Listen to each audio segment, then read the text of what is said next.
You know why I buy No, zigzags? I need help, y'all, with the Zimmies thing. No, I'm gonna tell you. You know why I buy zigzags? Because they $1.50 a pack, and it's 50 leaves in the pack. Man, I need the Zimmies, man. He said I'm about to hit the roulette table with Mendoza. Mendoza is not in no casino. What up, Twan? Brother Twine, you spoke him up. Just talking about you, brother. I was just talking about you, brother. The Raiders. Twan was there, bro. Twan been through it all with me, bro. Twan been through it all with me, bro. From beginning till now, bro. Twan is the only, I will say Twan is the only motherfucker who's been with me from the beginning till now that has never changed up on me, bro. The only one, bro. Well, no. JT. Twan and JT been with me since the beginning, bro. They the only ones that ain't never changed up on me, bro.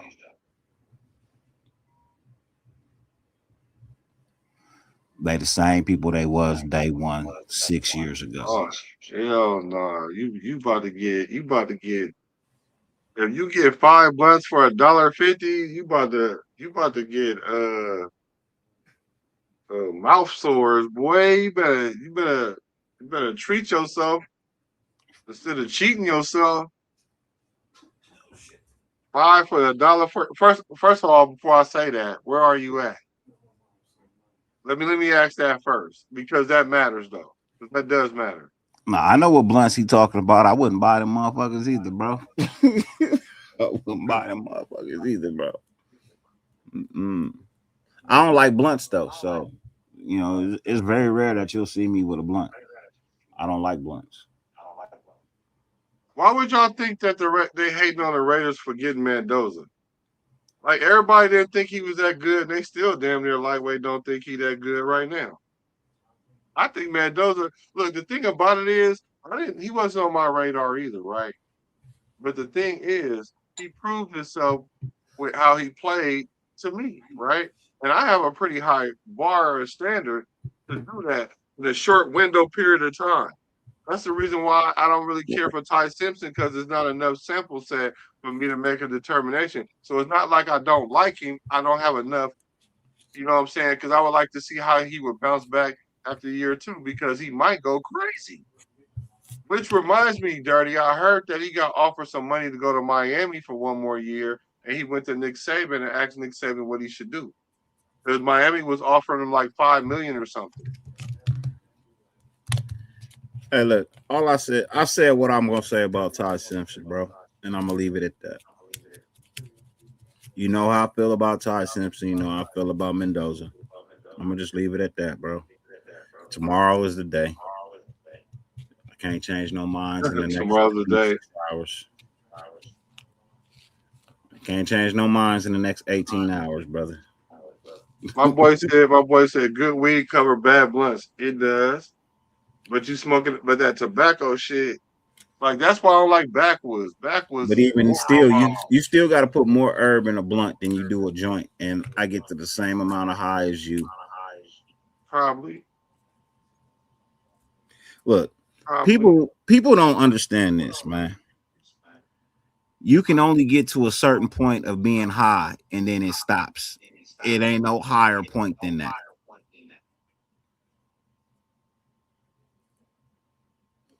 What up, Unleashed? I mean, there's a lot of people I still watch. You done took Cam Ward over. You done took Cam Ward over Mendoza. I wouldn't have. I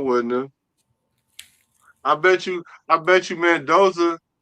Bet you an 8 to a zip that Mendoza have a better career than Cam Ward, and they both started with teams at the bottom. Bro, you can only get so high, bro. Once you start getting past the point of enjoying yourself and falling asleep and all of that, bro, that's not high no more, man. I can't smoke, bro. I can't smoke to sit on the couch and do nothing and be in the days of dumbosity. Yeah, I can't do that, bro. Yeah, that couch lock is critical. Yeah, I can't do that, bro. I gotta still be able to. I still gotta be able to function, have fun, go out, do certain things, man. Like I can't smoke to sit on the couch and fucking sit there and do nothing, bro. I can't do that. You know, shouts out to people who do. I can't do that. I cannot do that. That's not high anymore. You know what I mean? That's not out of here. That's Space Jam. That's Space Jam Jordans. You've passed high. Here you go. High, bro. This for you, brother. You said they said Ty Simpson is better than Mendoza. I don't know who they is, but Mendoza proven enough to be the #1 pick. I agree. We like lounging on the BART right now. Hey, look. I've already said what I'm gonna say about Ty Simpson. I've already said. Better get it off right now while I'm talking about him. I brought it off. It's like court. I brought it up, so now you can it's entered into the court. So now you can ask questions about it. You saying I can enter it into evidence now? Yeah, you can enter the evidence now because I mentioned it. So the door is open for that, for questioning. It's cool, but he don't have enough sample set for me to make a determination. 1, 2, 3, 4, 5. And I seen him play head to head against Mendoza and get scraped. No, you saw his team lose, bro. You didn't see him lose. You saw his team lose. The quarterback head to head matchup, he got scraped. I don't believe in that, but you know that's your opinion, not mine. But I don't believe in that. When I played quarterback, that I definitely was playing against the other quarterback. No, I mean, when I played the other corner, bro, I wasn't playing the other corner. I was playing the wide receiver. Quarterback. I'm talking about quarterback. Even when I played quarterback, I played the safety, bro. I didn't play the other. I didn't give a fuck what the other quarterback was doing. On the field, yeah, you play the safety, but I'm matching. If that quarterback got 2 touchdowns and I ain't got none, I don't care if the score is 14-13. Bro, that mean I'm losing. That mean I'm failing my team right now. That wasn't my mindset, bro. That wasn't my mindset. Right. That's my why mindset was I'm not losing this game by any fucking means necessary. I'm not losing this fucking game. But if my passing game wasn't going that day and my running game was, I'm going to fucking monopolize with my fucking running game. I don't give a shit if I only throw 20 passes for 200 yards and no touchdowns. Easy work. If I still win the game, I ain't just trying to just win the game. I'm trying to win the game with some entertainment value on it. You know what I'm saying? The entertainment is the smile on my face when I fucking walk off the field, bro. I celebrate when my fucking running back score touchdowns. I celebrate. Yeah. I don't give a fuck. Greg said I would like a D tackle in McDonald Miller. If not, I'm opening up for Chris Johnson. At 36, I think we need a D tackle or a safety. Hence the show we did tonight. Because tonight, y'all helped me realize how paper thin our safety position is. Because I was like, why is everybody keep saying we need to get safety? We got 2 good safeties, but they play the same position. And now one of our good safeties, actually our better safety, is going to be on the bench now because the other safety that played the position that Palomalu played, he should have been in the box where Chan was. He would have had 114 tackles. Nigga had 92 from the safety position. Free safety. Man, you know how many quarterbacks I know that just walk off the field when the running back scored? Don't even give him no dap. I'm sad, man. I celebrated every that's terrible. That's not even a good quarterback that does that. Exactly. That's what I'm saying, bro. Like, the good, you know what makes a good quarterback, bro? The character of the person playing the quarterback, bro. That's what makes him good. His skill level makes him great.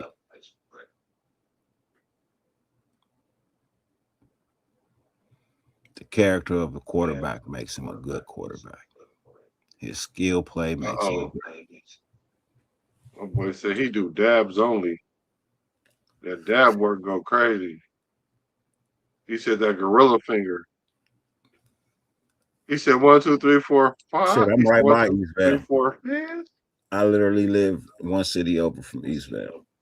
Or 2 cities. Wait, Ty is better than Mendoza did more with way less. What? Wait, first of all, hello, TK. I don't think I've ever seen you before, TK. I know, Welcome TK. What it do, TK? Blessings to I don't you. know where you. Shout out to you. So, from the islands. What more did he do specifically first before I'm trying to put this in the processor and it keep getting rejected. So, what more did Ty Simpson do than Mendoza? What more did he do than win the Heisman, go undefeated, win the national championship, and go be the #1 draft pick in the NFL? What more did he do that? The same draft that he's in. What more did he do? I'm just curious. I'm just curious. Yeah, tomorrow's the draft. I hope. Well, I never watched the first Chappelle shows because I didn't like how he was making niggas look bad. Man, that shit was hilarious. And then it probably was. It probably was hilarious because once I finally started listening to his comedy, I was like, "Oh, he's a freaking genius." But see, that's why they don't give him that money. You got to understand his show. If you don't understand his show, you're not gonna get it. No, I understand that. I probably could understand this show, but a person from the outside looking in, it makes us look a certain kind of way. From a person out, because some people ain't about to go deep dive all in that to get the understanding. But I'm not knocking them for it. I'm just saying I never really. But the little stuff that I did catch, I gravitated to it. But once I started listening to his comedy, I'm like, he is a genius, and I get it. Ty Simpson wasn't staying in school. That wasn't gonna happen. I don't even think he had any. I don't think he was gonna try to apply for any more years of eligibility either. But yeah, Ty Simpson. Look, 35 starts, 15 starts. Yes, it is a big difference. Raiders Unleashed. It is, right? But you also got to remember this. Ty Simpson comes from a football background. His dad has been a head coach for many of years. Ty Simpson was on the bench for 3 years at Alabama, wasn't he? Yes, he was on the bench for 3 years. But do you know the quarterbacks that started over him? I don't give a damn. You about to sit here and explain to me how he about to be dope when he a 3-year bench rider. But he sat behind 3 great fucking quarterbacks. Jalen Hurts being one of them. Jalen Hurts, all right. Jalen Hurts got ran up out of there. Is Jalen a Super Bowl winning quarterback? No, I'm talking about college. Is he a Super Bowl winning quarterback? I'm talking about college. We talking about college. We ain't talking about NFL. When did he get drafted? What round was he drafted? Bro, we talking about college. You keep talking about NFL. What round was Jalen Hurts drafted? I don't know. But we talking about college, bro. Why you keep bringing up NFL? Because we talking about quarterbacks who are thriving in the NFL that thrived in college. No. What you said is he sat behind Jalen Hurts. And I'm saying if he was that dope, he should have beat out Jalen Hurts because Tua beat out Jalen Hurts. In college. And Tua garbage. But Tua was there before Jalen. So what? But Jalen was on the field. Tua won the national championship. So? Wasn't Jalen starting that game? Wasn't Jalen starting that game? Didn't Nick snatch that ass out the game? Tua was hurt. No, Tua was not. No, Jalen Hurts had been starting for hella long. Tua was hurt at that point. Tua got hurt. Yeah, he did beat him because of one throw. Well, no, it actually wasn't even just one throw. It was one fucking throw. One throw just made it. One throw, bro. It was one fucking throw. No, it wasn't. It was. And Jalen has proven to be a better quarterback than Tua. That's all that matters. JT, my nigga, was cracking with you, man. What's good with you, Brody? Let's not act like Tua garbage though in real life. I did say Tua garbage, but He is garbage, but I'm saying he's garbage because I'm saying he's Thank you, garbage. man. Whoever on the sideline over there, man. Thank you, I'm brother. saying Tua's only garbage because he Tua injury prone. got hurt, right? If he wasn't injury prone, he would not be garbage. Stop it. He got hurt, man. That's no fuck the NFL. We're talking about the college. Right, that's what I'm saying. In college, So, he wasn't. He only came in because Hurt got hurt. That's not why. Jalen Hurts was fucking up, and then that nigga Tua can't. Hold on. It was injury for injury. Hold on. I'm gonna look it up. I swear it was. It wasn't because he got hurt. Hey, I swear. Jalen Hurts got hurt, and then Tua came in, or Nick Saban pulled him out. No, I swear he got hurt. No, Nick Saban pulled him. Hurts got hurt. They brought in Tua. Then Tua got hurt, and they brought back in Jalen. Jalen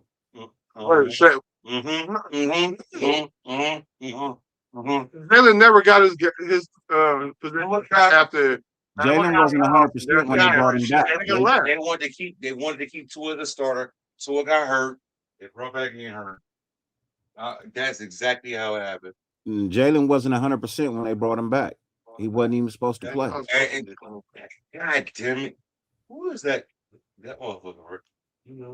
No, man, whatever. Hold on. And Ty Simpson okay, wasn't good. there yet. Ty Simpson wasn't How there did Tua get on the field over Jalen Hurts? Was it injury or did Nick Saban pull him? I could be wrong. Well,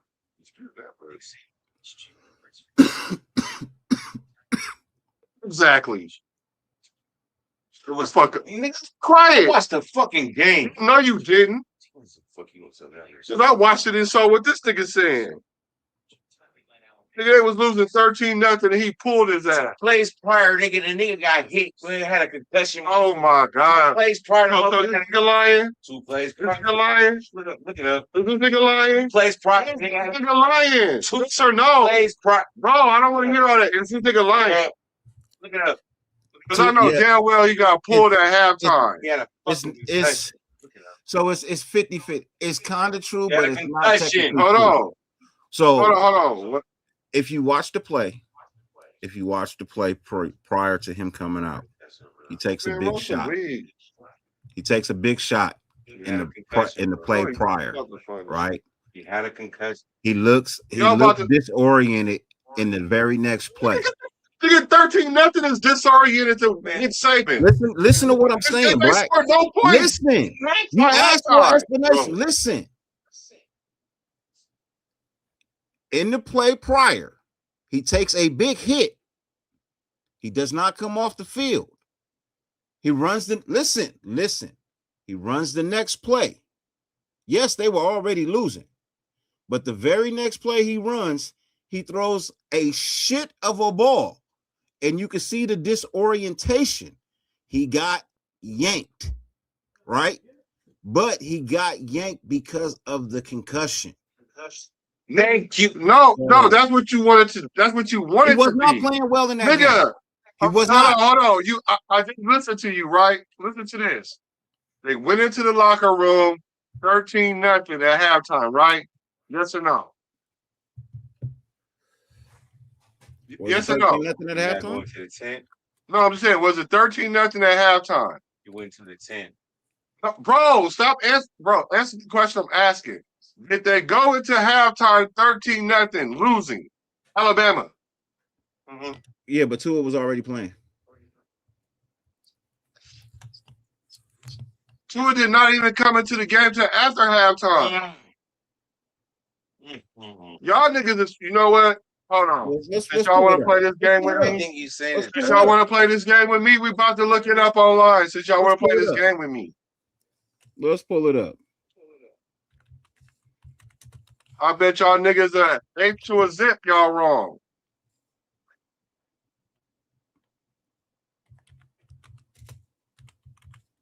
Nigga, because I ain't even watch college enough to forget shit.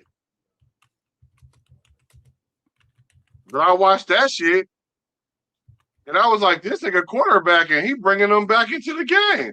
Y'all talking about one throw. They was down by 13 at halftime.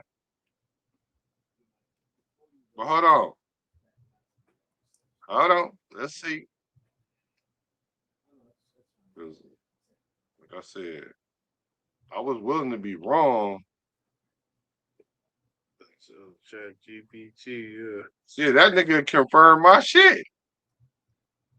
Yeah, no, it was halftime. Let me see. Let me find something online real quick. This nigga Jalen looked funny as hell anyway in college. What the hell is wrong with him, boy? Yeah, that nigga was man. Who's number 13? That was Tua number? Yeah. Don't show me, show him, nigga. I was just looking at me. Yeah, show him, nigga. I'm rolling. What you should have been doing.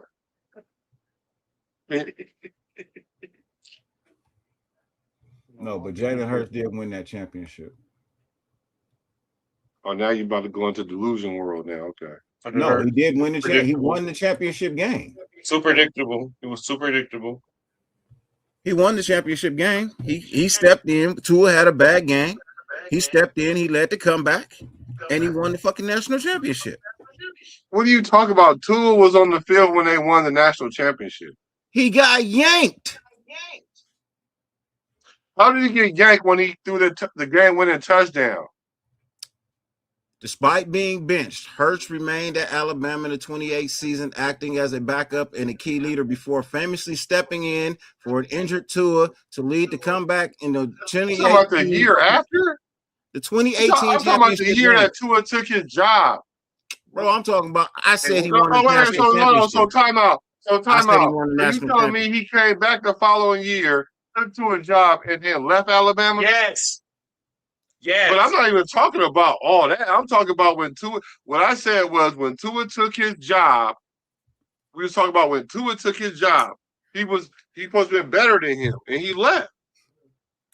He left because they was going to give Hurts the job. Why would he leave if they was going to give him the job? Nick Saban already made that decision. Decision of what? To give Hurts is going to be the starter. So why would he leave? Why would he leave Alabama? Because I'm better than him. So why would he leave Alabama? Y'all not I'm better than him. I'm gonna go to a school that's gonna allow me to start. He just said that Nick Saban said he was gonna start. He's gonna. He did just say that. He said. Y'all don't know what the fuck y'all talking about. Hurt is going to start. High right Hurt is going to start. Tua came in to replace Hurts. What year was that, man? Hurt is going to start. Hurt said, "No, I'm going to go." Hold on. Tua left. It was Hurts. Hold on. Thank you. Hurts did go to Oklahoma after that. Look. So why would he leave if he gonna get this start? Let's look at the story backwards.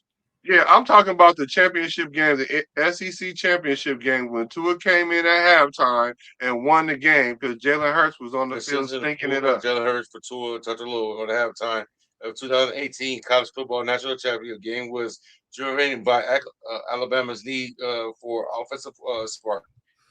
After being held to thank you. Hold on. Thank you for review. Thank you. Because he's saying so the following season, y'all niggas in the future, I wasn't even talking about that. Oh God. I don't even know, but that's fine. That's good. I'm gonna go with that. Look, honestly, it kind of all runs together. You know what I mean? It all runs together, right? It all runs together. So my question is this then. So why did Jalen leave and go to Oklahoma? Because he wasn't gonna start. Oh, so he's about to lose his job. Yeah, he knew he wasn't going to start at Alabama. He already knew that. So he came back the next year after that shit happened, and then he ended up fighting to get his job back. But then he left and went to Oklahoma because he's about to lose his job again, right? In all honesty, this is my fault. I'm gonna say this is my fault because we're talking about the wrong Jalen. I didn't mean Jalen Hurts. I meant Milroe. I didn't mean Hurts. Oh, okay. Milroe. So this is honestly this is all my fault.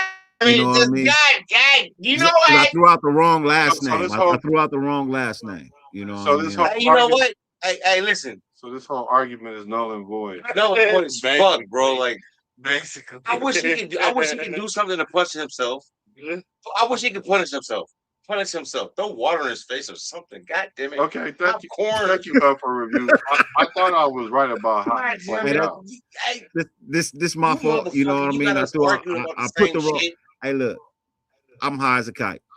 I'm high as a kite. Hey, that's the first time I've ever heard you admit that dirty. Hey, listen.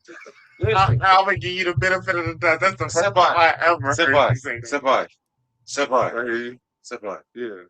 I I'm was high as a backing kite this right nigga now. so So much, and then he believed in himself. Yeah, I didn't believe I backed him so much that he believed in himself. But you went against me. That was your fault. He went. Hey, you know, never go against your back. Senpai. That's your fault. Senpai. What? Am I not the master? I got this motherfucker going against himself. I I got him going against himself. No, I don't know what you doing. Yeah, Hey, but all I was saying is Ty Simpson sat behind Milroe and whoever else.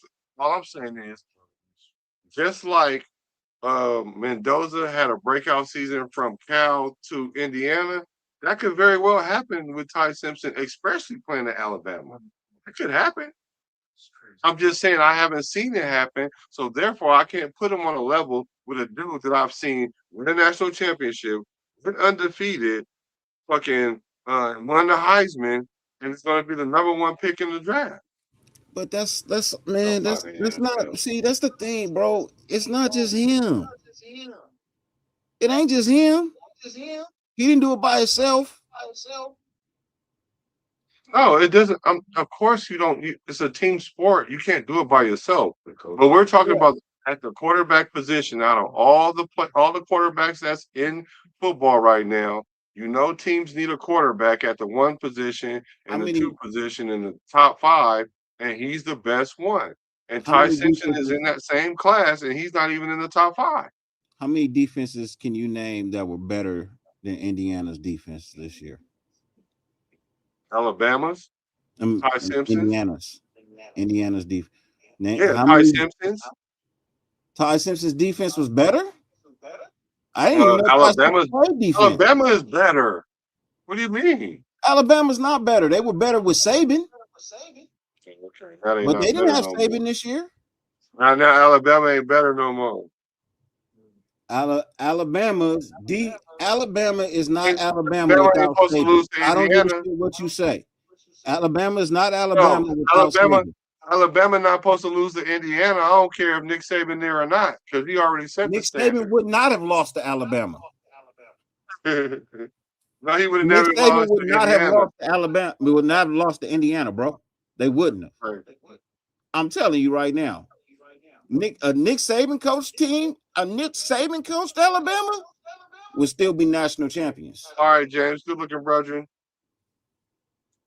Nick Saban coached Alabama would still be national champions. Right. You better stop playing with them. You better put some respect on Nick Saban's name. Okay, but let's not overlook the fact that Jalen Hurts did get second in the Heisman behind Joe Burrow. Joe Burrow had a iconic run. Like, I get it. I mean, shit. If I'm saying he won all those things, if I'm saying all those things, I'm not saying that Mendoza is Joe Burrow. But what I will say is he gonna win a Super Bowl before Joe Burrow. You think so? Man, I've been trying to tell people this for the longest time. Pound and it. I'm going on a limb with put a pound on it. Put a pound on it. I'm going on a limb. No. Hold on. I'm going on a limb saying that about Joe Burrow because I think Joe Burrow gonna leave them and go to a team where he could compete for a Super Bowl. But what I'm trying to tell y'all, that little crop of quarterbacks that everybody is glazing, they're overrated. Like, keep forgetting this boy name because I don't. The one that's in San Diego. Like, I've been telling him he was so overrated, and even Josh Allen, he's not overrated, but everybody think he's arrived and he ain't won shit yet. He's right there. But you know what I'm saying? That window started to close because you notice that they got rid of their coach. They making changes because they know that window closing. Same thing with Joe Burrow. You're not gonna win no Super Bowl with Cincinnati, my guy. Especially if you paying Jamar Chase and the other dude all the money and giving it to Joe Burrow. Y'all not gonna win. That's not a formula to win a Super Bowl. But what the Raiders are doing right now is a formula to win a Super Bowl. So that's why I say that. Justin Justin Herbert will Herbert, never yeah. win the Super Bowl. Never. And Jared Goff, his window is closing too. Yeah, Detroit's window is closing. It's closing quick. Yeah. Their window is closing. Yeah, they're gonna be that. Because once they lost your boy that went to Chicago, Yeah, and then your boy Darian Johnson. And y'all just let a Meek go too. Your defense gonna suffer. You just let a Meek Robertson had go. to start, and then old boy took the play calling from the offensive coordinator and started calling him himself. I just knew it. Yeah, it's a problem over there. Big troubles in Little China.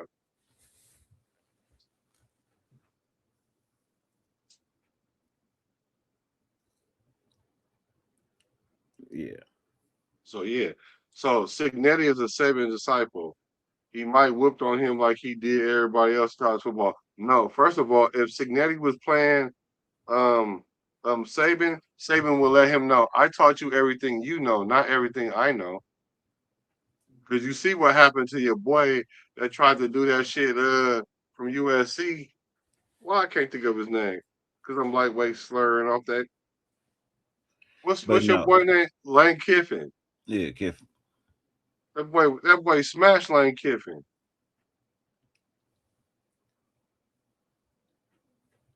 What you say? Cincinnati don't have an indoor practice facility? That's a shame. You know what? You should have never told me that, bro. You ain't gonna win no championship where it's hella cold in Cincinnati. Y'all don't have no indoor practice facility. Right? How you everybody should have that. Everybody should have that. Win a Super Bowl. But see, that's why they'll never host a Super Bowl. Right. That and don't nobody want to go to Cleveland. Right. Well, it's gonna be different now if Shador gets to starting. Bro. They don't have the infrastructure to support a Super Bowl. I agree with that. This year. I agree with that. I'm just saying this year. I agree with that. And that's the thing about that could change. Being able to host a Super Bowl. You have to have the infrastructure within your city to support a Super Bowl. You can build it. They ain't gonna come. He said, "Look it up. They got a temporary bubble, not a true facility. That's crazy. They ain't gonna come." I'm just saying. Look, it's a nice place for people who there. That's cool. It's great. It's wonderful, right? But it's not a tourist attraction. It's not a place people want to go. So no matter what you build, if people don't want to go, they don't want to go.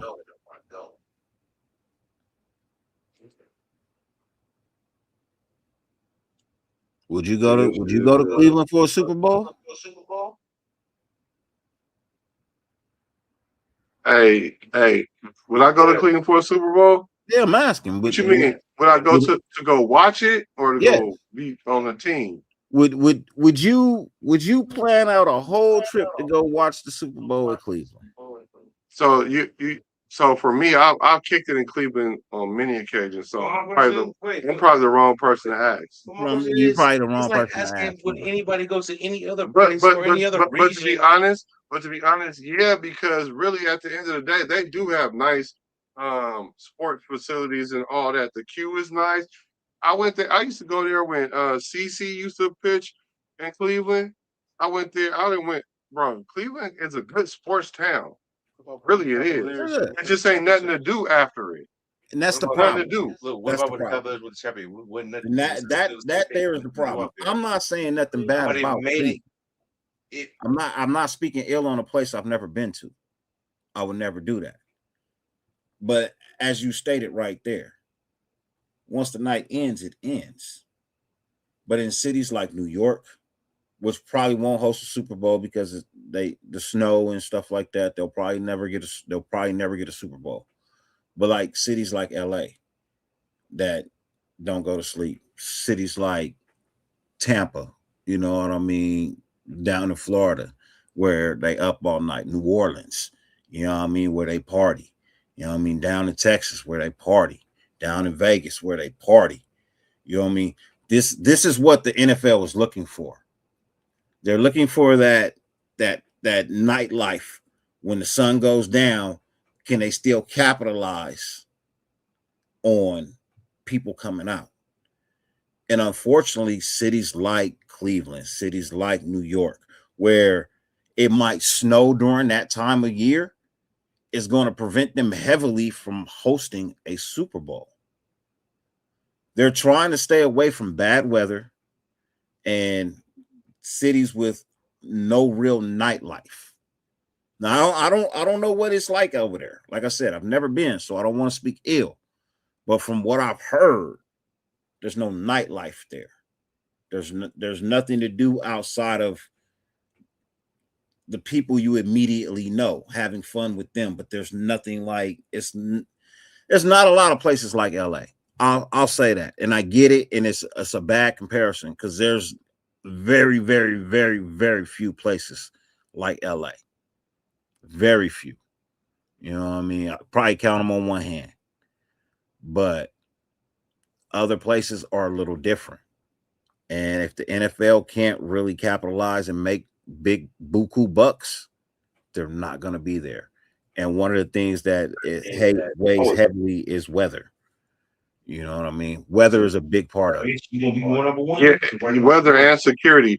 Hey, that's crazy because the person said that Oakland, it said Cleveland is like Oakland without the taxes. And it's crazy.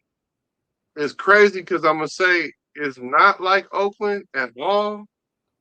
It's not like Oakland at all. It's not. Unless you're trying to say it's not like Oakland. It's not. It's not. We know that's not like. It's not like Oakland. We can Cleveland is not like Oakland ever. But the thing about it is, you can't have a whole bunch of people come in there and just be at 4 or 5 different locations partying it up. Because what's going to end up happening is everybody going to be at that 1 or 2 places, and it's going to be too many for those 1 or 2 places out there. You know what I'm saying? So it wouldn't work there like you say. But let's take a moment. Green Bay is on that list of cities that would never host a Super Bowl. Hey, hold up. Y'all hold on. Hey, everybody hit the like button because I'm about to go in on this Chief fan, Brandon. Oh, nigga. He said I'm a Chiefs fan. Raiders suck. LMAO. What? How it feel being the little dog of the division. Hold on. Y'all must don't know y'all on the ground right now. You really must don't know that. Y'all so puffed up with y'all Super Bowls, which you have every right to be. But we talking about right now though. We talking about right now. So what y'all doing right now? Didn't you lose your last game of the year? Can I say this? The Chiefs didn't become irrelevant until a nigga from the Bay, Joe Montana, got to the Chiefs and made the Chiefs relevant. We used to whoop on the Chiefs so fucking much. They got this recent history, but like you said, the Bay had to put them on the map, though. Joe Montana had to put y'all on the map. Fuck the Chiefs.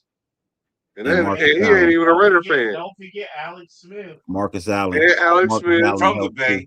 Yep, let's not forget Alex Smith from the Bay. Let's not forget Marcus Allen. Let's not forget damn. Hold on. Kareem Hunt ain't from the goddamn Bay, but I represent him. Y'all got rid of him. Y'all sent him to my team. No. Y'all bringing him back. Just answer me this question. Why did y'all new running back show up with a John Madden shirt on? Explain that to me. If you can't explain that to me, hush the fuck up. Shit. Explain that to me. They wasn't shit till they coach got there. And they wasn't shit before Andy Reid. No. Joe Montana was there before Andy Reid. Yeah, but they was getting good. But they created a legacy. They just won 3 Super Bowls. I got it. But I am not finna shit on Joe Montana. And they would have went with Joe Montana helped them motherfuckers when he got there. Yeah, but they ain't with no nothing. I don't give a shit, but Joe Montana was from the 49ers. Ohio is a college state. Shit. He said, "What you gonna hate?" We know that. I'm only giving him love because Joe Montana was there. See, it was 20 guns. 20 guns. Hey, 20 guns, baby. Hold on. Do you think Shador is gonna start? Yes. Yes. The fuck? It's Shador. And I'm a real Browns fan, bro. Hold on, time out. I'm a real Browns fan. Yeah, you're a real Browns fan. How do you not start Shador? Y'all seen I'm brown. You don't see yourself? I'm brown. He brown. I fuck with the Browns. These motherfuckers been telling me You only fuck with the Browns for the rain. no. I think that color purple. I might be sweet. But I'm still alive. I don't give a shit. Well, who's gonna start over Shador? Never part. JT, who's gonna start over Shador? Because they're not getting Watson.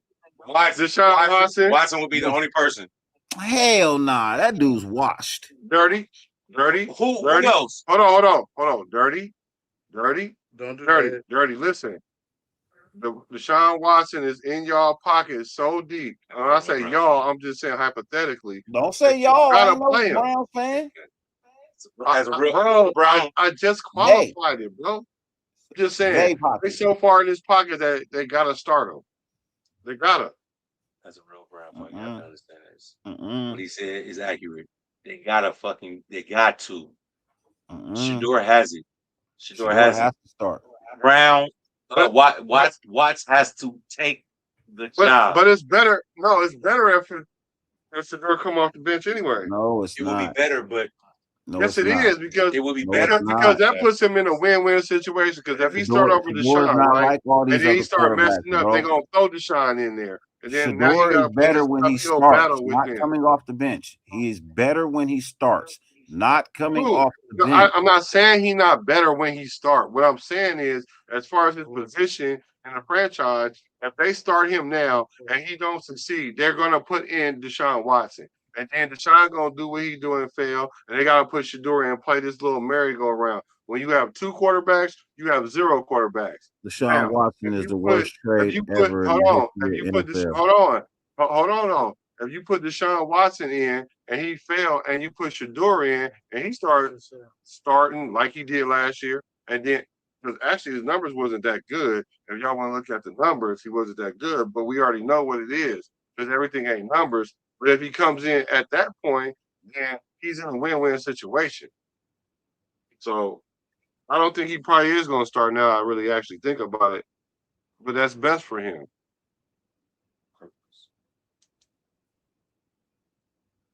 So, can I say mine now? Absolutely. Because honestly, I believe Deshaun Watson is washed. I agree with that. I agree with that. I'm a Browns fan. I haven't seen anything spectacular from him. When was the last time? What's the last time he actually touched the field and was worthy of being good? He wasn't even in the conversation in the running for being the starting quarterback last year. College. You gonna tell me you gonna allow Kenny Pickett to start when you got a Deshaun Watson? You're right. What? You're right. Hold on. You gonna tell me you gonna let Joe Flacco start when you got a Deshaun Watson? You're right. And I'm a Browns fan. Die hard. Oh. Man, miss me with that shit. Dude, that is the worst trade in NFL history, bro. It is greater than the worst trade in NFL history, bro. No, it wasn't. No, that wasn't the worst. Well, it's damn near. No, it wasn't worse than Ricky Williams. No, this is worse. This is worse because it's more money. Well, actually, it damn near might be. This is worse because it's more money. It's about the same. Well, of course, it's 20, 30 years later, but this is more money. And you know what? Neither team has succeeded. They both crippled the franchise. Neither team has won a Super Bowl with this trade. With Dallas put together a squad that won something. Houston has not. Yeah, Houston. So this goes down as the worst trade because they look at it in value of both sides. Did either side gain anything? And no, they did not. Man, well, yeah, they did what they had to do at the time, and now they fucked. But they owed him they $260 million. They gotta put him on the field. $260 million.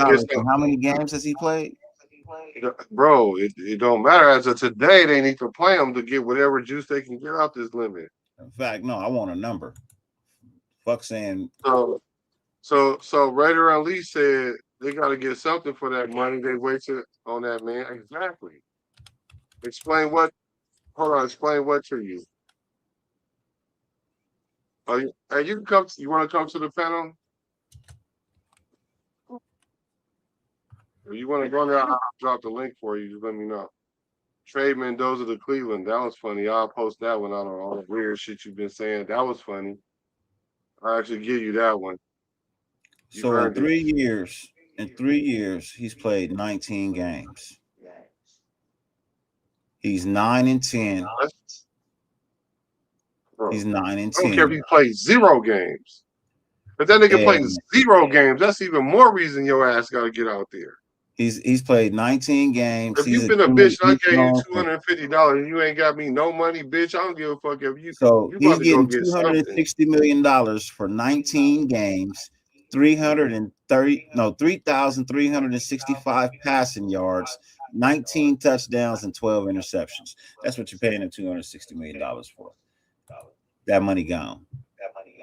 That money gone. But he should be able to. But still, no matter what, he still should be able to beat most of it went to his lawyer fees. That money gone.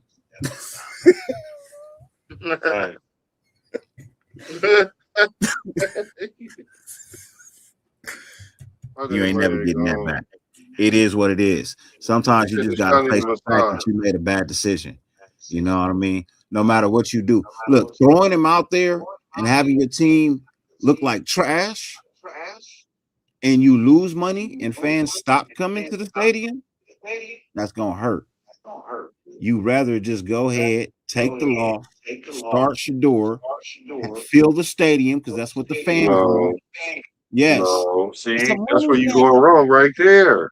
See, you already going wrong. What you mean do what the fans want? That's the shit you should not do. Sometimes you gotta follow the money. Sometimes you gotta follow the money. Not if you're trying to win a championship. Hey, look, I gotta recoup $260 million one way or another. There you go. That's money gone. Didn't you just say money gone? Hey, but I still got an opportunity to recoup it. No, you just said money gone. Money gone mean you don't try to chase it.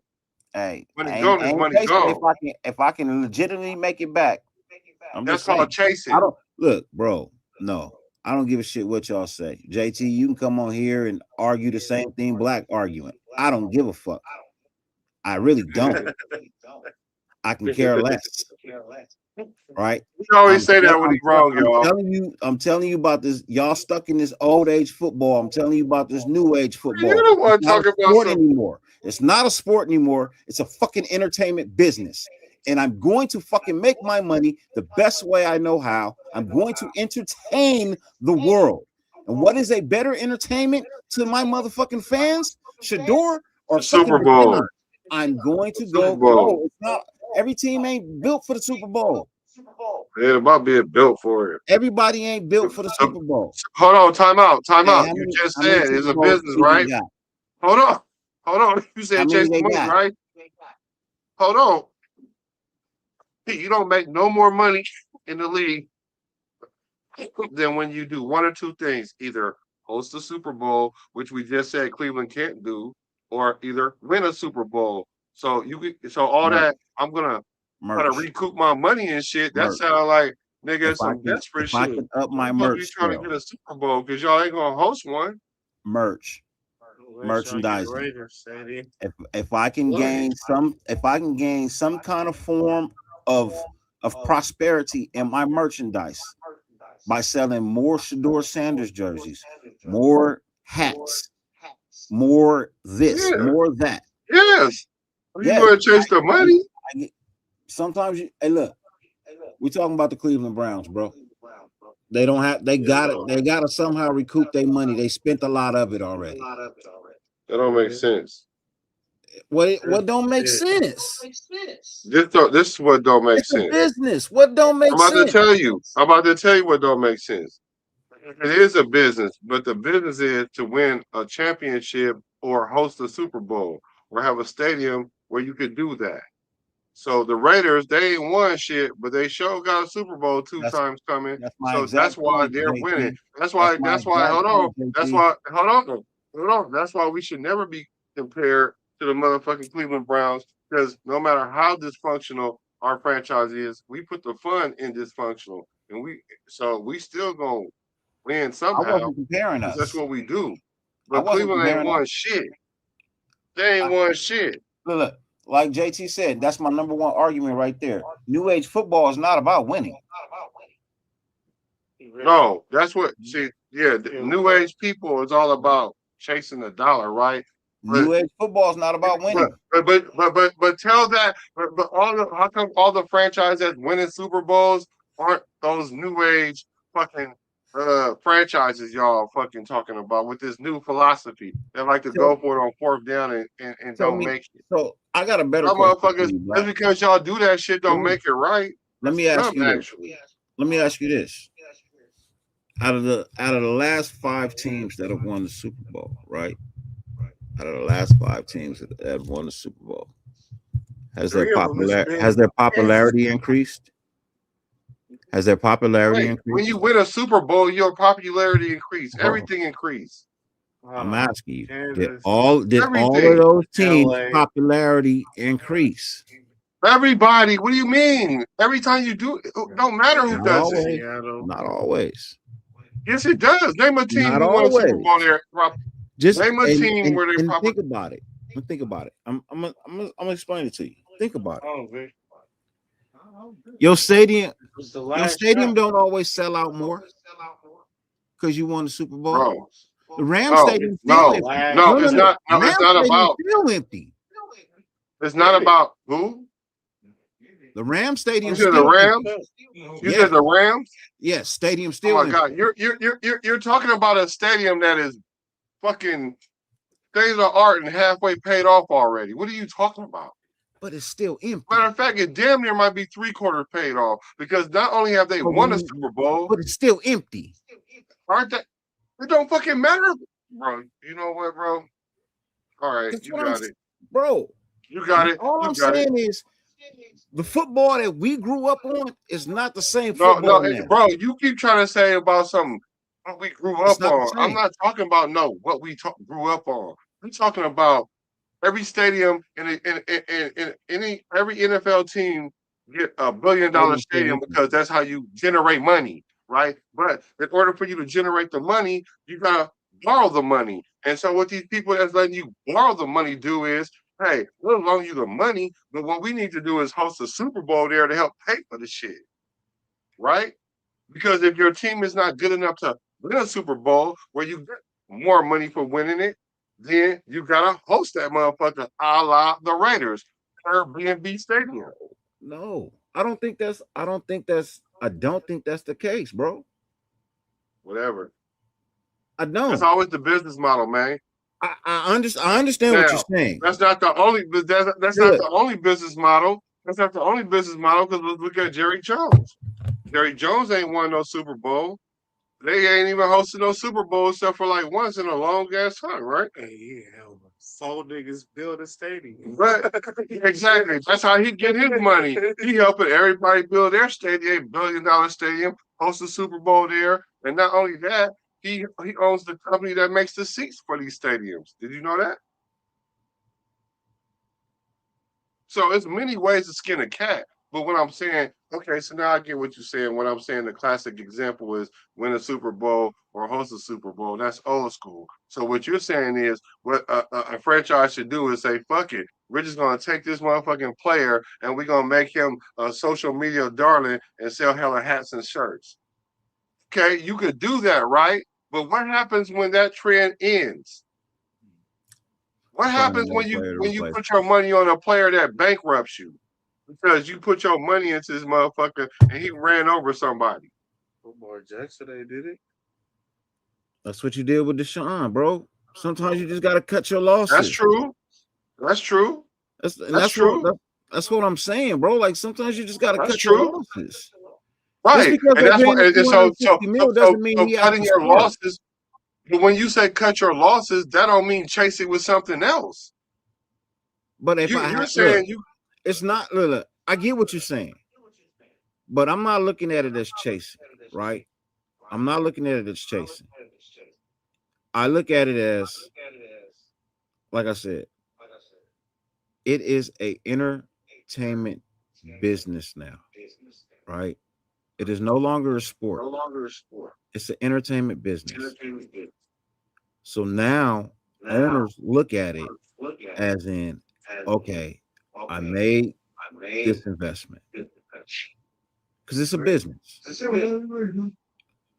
I made this investment. I didn't get the return on the investment that I thought I was going to get, but I have the opportunity to make another investment for less money, but pays higher dividends on the back. Right? Remember, they got Shador in the 5th round. They're not paying him a whole lot of money to be a 5th round quarterback. But if I can generate a whole lot of revenue in return off of a quarterback that I'm not paying a lot versus taking the risk on a $260 million quarterback that could actually hurt me in the long run with poor play, I'm more willing to take the risk on my 5th round low paid quarterback and generate more revenue off him playing better than the $260 million quarterback. That is the mindset of a lot of owners of the NFL now. It's not, and that's why they don't win shit. That's why they don't win shit. But it's not about winning. That's why. Oh, okay, fine. It's about generating revenue. Hold on. I agree with you with that, right? I would agree with you with that, right? Because everybody can't be at the top, right? Betty? I get it. Everybody can't be at the top. So in order for you to be able to stay an owner, you got to do something, especially like Cleveland, right? Because it's not like they're really a big market, but they're a big market because they got an NFL team, right? So they got to do something to keep themselves. They got to keep themselves financially going, right? Because they're not generating money no other way, really. I mean, few other ways. So consequently, here you got Shador. Okay, cool. We can monopolize Shador, right? But what if and y'all got him for the low, right? But what if Shador took y'all to a couple playoff games, right? I mean, not y'all. What if it took them to a couple playoff games, right? Cool. You would make money for the team in the short term, right? But Shador gonna be like, I'm a big fish in a small pond. I'm a dip, right? Because that's what's gonna happen. And somebody gonna offer him hella money, and Cleveland ain't gonna be able to match it. That's what's gonna happen. So maybe they will. Making money off of him, that's gonna be like a foolish play. Now, if you was a franchise and you was smart, in my opinion, that would be like, look, what we trying to do is win a fucking Super Bowl. Because really, this nigga Myles Garrett, the only reason why he's staying is for the money, but he about to complain in a minute. But the really reason why he's really kind of interested is because of Shador. Because he sees something special in Shador. So really what they should do is like, look, we got this motherfucking issue with Deshaun Watson. I agree with you. Let's cut bait on that motherfucker. But let's not chase the motherfucker. Let's get him up out of here. But if we ain't gonna get him up out of here, we gotta do like they do. We gotta do it systematically. Let the motherfucker start game 1. The motherfucker play 5 games, go 1-4. Get your ass up out of here. 2-3, you on a hot seat. These next 2 or 3 games gonna define because that motherfucker Shador, he just went through this shit over with weak ass Dylan Gabriel and weak ass Joe Flacco. But I can understand why Flacco started because you don't want to put your franchise on no 5th round motherfucker after y'all made him go 5th round for no motherfucking apparent reason. Dylan Gabriel was there. Hating. But hating. So at the same time, what you gotta do is just sit there and be like, all right, be patient with Shador, because you already know he got it in him to endure it now because they didn't already took him through there. But I'm sorry, up for review. I know you was in the back. You was ready to get yours. Let me keep going. I want to finish that statement with Dirty because that's how I think the best way to put Shador in a win-win situation since they already did him dirty. You know what I'm saying? So if y'all really want to cut bait with Deshaun Watson, then cut bait. Have y'all ever done a show together? No. Yeah. Yeah, we have. Yeah. Yeah, we did, and I dropped the ball because I didn't do like no follow up shows because I got busy with some things. But we put on shows together. You haven't been on mine. Right, You right, been on my channel. This all right. right, So right, this right, is right, right, interesting. right. And then I went to your page You and two are the everything, and we was longest doing winded yeah. motherfuckers I know. So this should be interesting because I haven't said anything at all yet, Dirty. Dang, you jumping on me already. You didn't say anything. because you was talking shit in the chat. So I already know where your mindset is because you was talking shit in the Let's chat. go. Okay. Let me bring it to you like this. What are the two ways you make money in the NFL, Dirty? How do you make money in the NFL? What are the two ways? The quickest ways to make money in the NFL? So revenue from all merchandise sales. Mm-hmm. And I would say probably ticket sales. No, winning. Your way. There's two ways. You either win, get to the Super Bowl, and get that type of money, where fans come in and jump on the bandwagon. Yeah. Or you have fanfare. You have a media darling. You have someone who has what the media call he has the appeal of social media. On top of that, qualm. He got that qualm. He got that it factor. He got the it factor. He got the it factor. But on top of that, who is his dad? His dad was the face of the league. Boy, you gotta talk about pride. His dad was the face of the league. On the field, but they showed him that he not though. I mean, no, they taught him. They had to teach him. That's why they went to the fifth. But okay, but those are the two ways you can do it. So we already know one way ain't happening. They ain't getting to the Super Bowl. So you're gonna have to go the other route. Right now, their hands are kind of tied because they got a lot of money in one pot. They got two pots right now, but majority of the money is in one pot. You got to see what that pot is gonna give you. You know what I'm saying? They Hold on, stop. I'm sorry. And you about to cook too, because you own one. Hey, hold on. Somebody if this wasn't a female, I wouldn't have stopped it. I know niggas say anything. Has anybody seen this? Yeah. So why would he hold on? So why would he sign off to these other people if he knew he had a baby on the way? But anyway, let's put a pin in that. Go back, brother. I'm sorry. Go ahead. Until that baby get a DNA test, that ain't my baby. Ain't my baby. Yeah, so you said 2 ways to make money. You said 2 ways to make money. Right now, they're not gonna win the Super Bowl, so media darling. Or you have the face of the NFL, which he came in as a rookie doing. Merch, his own personal line. He's not just loved by fans, he's hated by media. So he's always gonna be on Monday night, on Monday morning football talk. They're gonna talk about him. On Tuesday afternoon, they're gonna be talking about him. He's 7 days a week worth of media coverage. The Browns have never had that. Never have the Browns been a media darling. Even with Myles Garrett. Nope. So now you can easily lose that by doing what?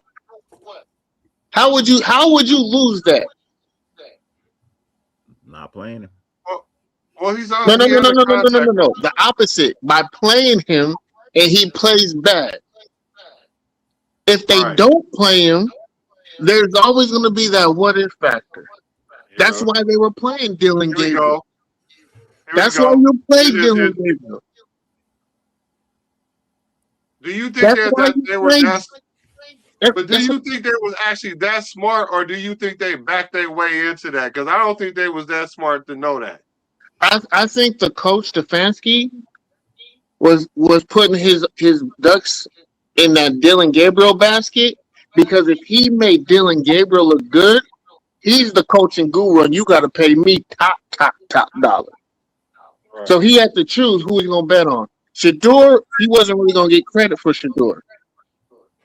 He did. It's not that he dislikes Shador. It's just he wasn't going to get credit as the coach he feels he should be, and he wants to be a top tier coach and get paid top tier money.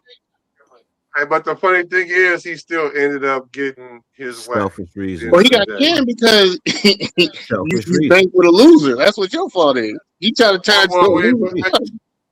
but he got a job fairly quickly and he got paid. Yeah, that's the fraternity though, man. Once you win, you win. You always gonna have a job. Right, So you could always sit on that. So he wasn't gonna lose anything, and in fact, he got a better spot. Personally. And don't he got a rapport with Matt Ryan anyway? Matt Ryan, but on top of that, if he wanted to, and if he has the gift of gab that they say, Atlanta could have threw a deal at us for him to go get Fernando Mendoza still. They got pieces over there that we can use. Yeah, but you just signed Tua. You still got that other dude over there. Why would you even? First of all, if a franchise did some shit like sign Kirk Cousins, give him the bag, oops, give me Penix, oops, give me motherfucking Mendoza, I'm be like, this schizophrenia ass shit. And if you ever been into fucking Atlanta, the city itself, it's already a motherfucking clusterfuck. So I would be like, that shit would make me nervous as it is. I wouldn't want to be there more than 5 years for sure. Not true, but he down there. He's a Cuban boy. He right there by Miami. Like for me personally, but that boy a Christian. That boy ain't gonna. You know how many churches they got in Atlanta? He fit right in there, man.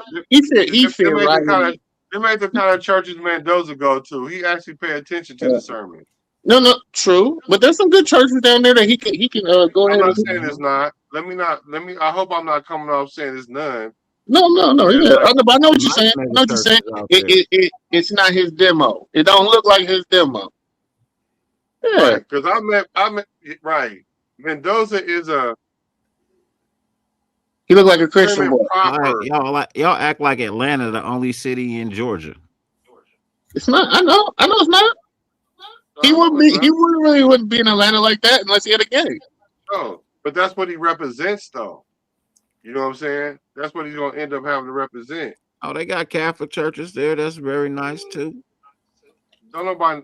Atlanta ain't known for its Catholic churches. Trust me. Hey, Twine. That's what Mendoza gonna love about it, bro.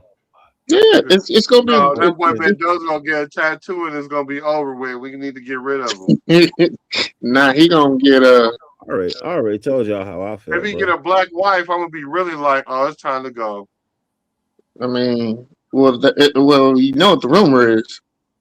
That's why he would like it down there in Atlanta. Nah, leave that boy. Keep him away from there. Juan, what's up, brother? Thank you for pulling up. Man, thank y'all for the late night. Let's hit the like button. There might be some other Raider fans that's just chilling right now. I want to thank for the review coming through too. So hey, hit that like button for your boy. Hit your like button for everybody. Hit the like button for yourself. You had to pull up, man. You show love. Had to come back. I finally caught you, man. Shoot. But, I want my question answered, damn it. Twine, I'm curious to what you guys say, Twine. Look, I'm just gonna wait my turn because everybody over here cooking. So, I didn't even get to lean into Dirty a little bit, but I'm just saying, like, I don't disagree. Actually, since Twine, you gonna hold yours because you're a professional. Dirty, what's your response to what he's saying? I wasn't done. Hold on, let me play. Hold on. Let me play this because I did put this up right here because this was important because it was said earlier by Unleashed. The Browns were just using Sanders to sell jerseys as long as he's on the bench. They'll be selling those jerseys. If he comes in and started losing, the sales go down. Keep him on the bench. That's the point. But Dirty's not wrong because you could only do that for so long. You can only do that for so long. Right. So Dirty has a point. Like eventually, as a fan, you got to start winning, and that's where I'm like, okay, Dirty. I'm basing it on what I saw last year. Let me answer this. I'm basing it on what I saw last year. All right, Cleveland and honestly, I thought Cleveland was going to be a better football team than what I saw. Right. Honestly, but I honestly thought Cleveland was going to be a better football team than what I saw. Cleveland usually has good talent, especially on the defensive side of the ball. It's on the defensive side of the ball. The offense lacklusters, right? But the defense has usually got some really good pieces on that side of the ball, bro. Mm-hmm. You know what I mean? So when I look at Cleveland, I'm usually looking at the defensive side of the ball and how good it actually looks on paper. You know what I mean? We get to the season, it's something completely different. I don't know what happens or whatever, but their defense usually still plays good. It may not be great, but they're always somewhere in the middle of the pack. That's what their defense is. Their defense is just good. If they had a good offense, Cleveland would probably be a problem. You know what I mean? If their offense could match their defense, Cleveland would be a problem for their division all day long, and probably the whole AFC. Yes. Truthfully, if they had what? If they had an offense. Oh yeah. Well, see, but that's the thing that but do they have the weapons? So let me explain. Black. I gave y'all my bad. To gang up on me, but here's what I saw last year. I saw a Cleveland team play Joe Flacco, Kenny Pickett, and Dylan Gabriel. All the while, fans are screaming for Shador. I haven't got there yet. All the while, fans are screaming for Shador. They're selling merch. Yeah. You know what I mean? People are buying Shador Sanders jerseys while he's sitting on the bench. But here's the problem. Those quarterbacks weren't winning games. Shador comes in. Shador won more games by himself than all of those quarterbacks combined. Their merch also tripled in revenue when he played. Why? Because they were actually winning some games. The first game. No, because he started. No. Hold on, Dirty. Hold on. I gotta give you a little push. Can I give you one? I gotta give you a little pushback because it ain't because they was winning games. It's because he started. And he was. That's winning. The reason why. He started and he won the first game. He started. Whether he won games or not, they was going. Hold on. Buy his shit. But you got to listen. You got to understand. Cleveland's been hurting for wins all year, right? Cleveland's been hurting for wins all year. They've been watching their team lose all year. The first game Shador starts, they win. Instantly that week, the fucking revenue went double of what it had been selling all year. Just in that 1 week of him winning his first starting game. Yeah, but that wasn't just because of the win. That was a lot that came into that. I understand. But him coming in, just listen, because your argument was that when he came in, the shit was going to fall off. No, that was my argument. In actuality, it didn't. For Cleveland, you gotta understand. Cleveland is one of those teams that's a small local town market team. It's usually within that state, and I would say maybe 150 miles outside the radius of that immediate state. It's not a nationwide team, but Shador Sanders is a nationwide player. And for those people who just watch football and root for players and don't have teams, they buy what they like. And Shador Sanders' jersey just so happened to be something they like. They like the color. They like the kid. They like the player. They like the fact that, his first game is a win. You know what I mean? Eventually he ended up giving them, 3-4 wins on the season? You know what I mean? Yeah, but he did have bad numbers though. But more importantly, people like an underdog. Because first of all, Cleveland is an underdog city. People love an underdog, and that's what you And made him. So Cleveland's now the you got to underdog. play him because Dylan Gabriel is not better than Shador Sanders. No, Everybody know that. yeah, we all knew that, but that No, wasn't. I'm sorry. Everybody on this No. panel know that. The only reason I'm saying that is because they're both still there, right?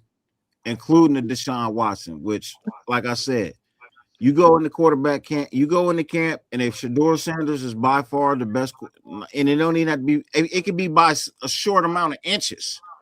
If he's better than the other quarterbacks, you start him, you play him. No, like the head coach said he was going to do. He likes Shador. The new head coach likes. You know what? Hey, have you ever heard of something called the Peter Principle? Yeah, I know. Feed the public what they want to hear. I'm gonna do the Peter Principle is you hire a person higher than the level of their competency, right? So what happens is if you want to get rid of a person, you don't fire them, right? What you do is you keep promoting them until they can't do the job. This is what you do with motherfucking Deshaun Watson ass. You motherfucking put him in a position where he can't succeed, and then they throw this motherfucker out of town, and then Shador can do what he do, and then the franchise can rock on. But as long as you make it a quarterback competition between the two, with this, it's not going to work. I hear you, bro. But the thing is, he's so okay. He's not washed, and that's the problem. Watson is not washed. He's going to beat out most rookies and Shador right now in practice. He's that good still. And that's the problem why he's going to win. He's going to win a starting job. Because there's too many vets there are too many people on Cleveland that need their job. So they're going to play up. And they're going to shine against Shador because he's going to get most of the reps. You got people going to get their last contract. They're going to get their money contract that's coming up with Cleveland. It's not Myles Garrett who needs to get the money. No, it's some DBs, it's some linebackers. They're going to shine in OTAs in training camp. They're going to be balling out against Shador because that's where all the news is going to be. That's where all the media is going to be. So if they need to get taped to go to other teams right now, if they get cut, so they're going to ball out right now. And this is where Shador is going to lose. He either can step up and play big and win the job outright, or he's going to lose it.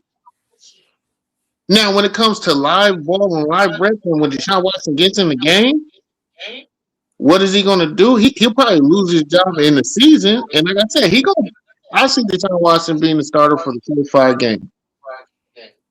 And he's going to be terrible because Cleveland's terrible. And then it's going to play in hella long.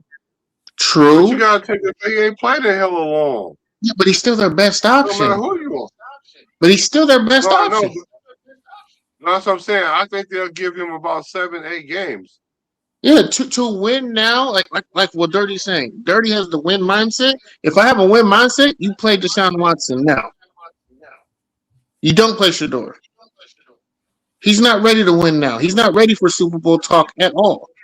He's not even ready for leader. He's still developing his leadership capabilities in the NFL. The interest of Cleveland. Yeah, they don't have the offensive talent to win now. And regardless of whoever they play at quarterback, they don't have the offensive talent to win now, right now. To win the Super Bowl now or win games? Win games. That's not true. Yeah, see, that's not true. Because you just said they won. No, you can't just say that they won games when he came in last year. They won games with Shador last year. You said. Who do they have? No, but you said they don't have the capability to win games. Running back didn't get injured. That running back didn't get injured. They was for sure about to start cooking. Yeah, I mean, the only thing they were missing was receivers. They just didn't have receivers. Right, because Judy was acting like a little bitch. That they don't have. Judy was. That's it. That's the only thing that they were don't missing. Have receivers. That's the only thing that they were missing. Hold on, but like Zay says though, if we're talking talent, Cleveland roster way better than ours. They just had weird energy last year with Stefanski on his way out. Hey, Twan, I want you to address that and give us your point. That statement is a long statement to break down. But when you look at and hey to everybody, if I didn't say hi to everybody, Shador is a polarizing player. Just to begin with, anytime the media is talking about a 5th round player, and we didn't even talk about the 1st round player like that, that's how big and polarizing that player is. So the Browns did exactly what they needed to do. They polarized. They took a polarizing player and capitalized on that. The reason why the Browns were a sold out games was because of Shador. People were coming to go see Shador, and guess what? They didn't only just single up, but they doubled up, because they're the same people that bought the number 12 jersey is the same people that's turning around this year and is going to buy the number 2 jersey. You know what I'm saying? So in regards to Shador, they need to just go ahead and play him, go ahead and let him do what he needs to do and be the player that he is supposed to be, because I still can't believe that he's a 5th round grade. I still can't believe that. And I think part of the benching situation is a battle between the NFL, because they don't want people to really have the idea that they colluded against Shador like they did. So if Shador goes out there and balls out, that goes against what the NFL showed us last year. So I don't know. I can't really say, oh yeah, they need to continue to bench him or not, because I think they should go ahead and play him. Go ahead and rip the Band-Aid off. And I agree with Dirty. The Browns, they got talent over there. Why? Because they've been drafting top 10 for I don't know how many decades. So they've had talent there, but I don't. Again, you can bring the groceries, but if you ain't got a good cook in there, it ain't gonna be a good meal.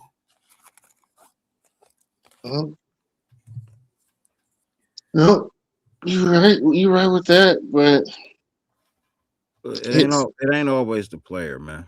You know what I mean? Look, I know a lot of quarterbacks far worse than Shador Sanders. Mm-hmm. Is he the greatest quarterback since sliced bread? No, he's not. But is he better than people give him credit for or talk about him? Yes, he is. Shador is definitely not a 5th round quarterback, though. We know that. He's not a 5th round quarterback. Okay. Let me ask you this, Dirty. So what is the Cleveland Browns plan then? Honestly, we'll find out tomorrow. Why? Cleveland has 3 first-round picks.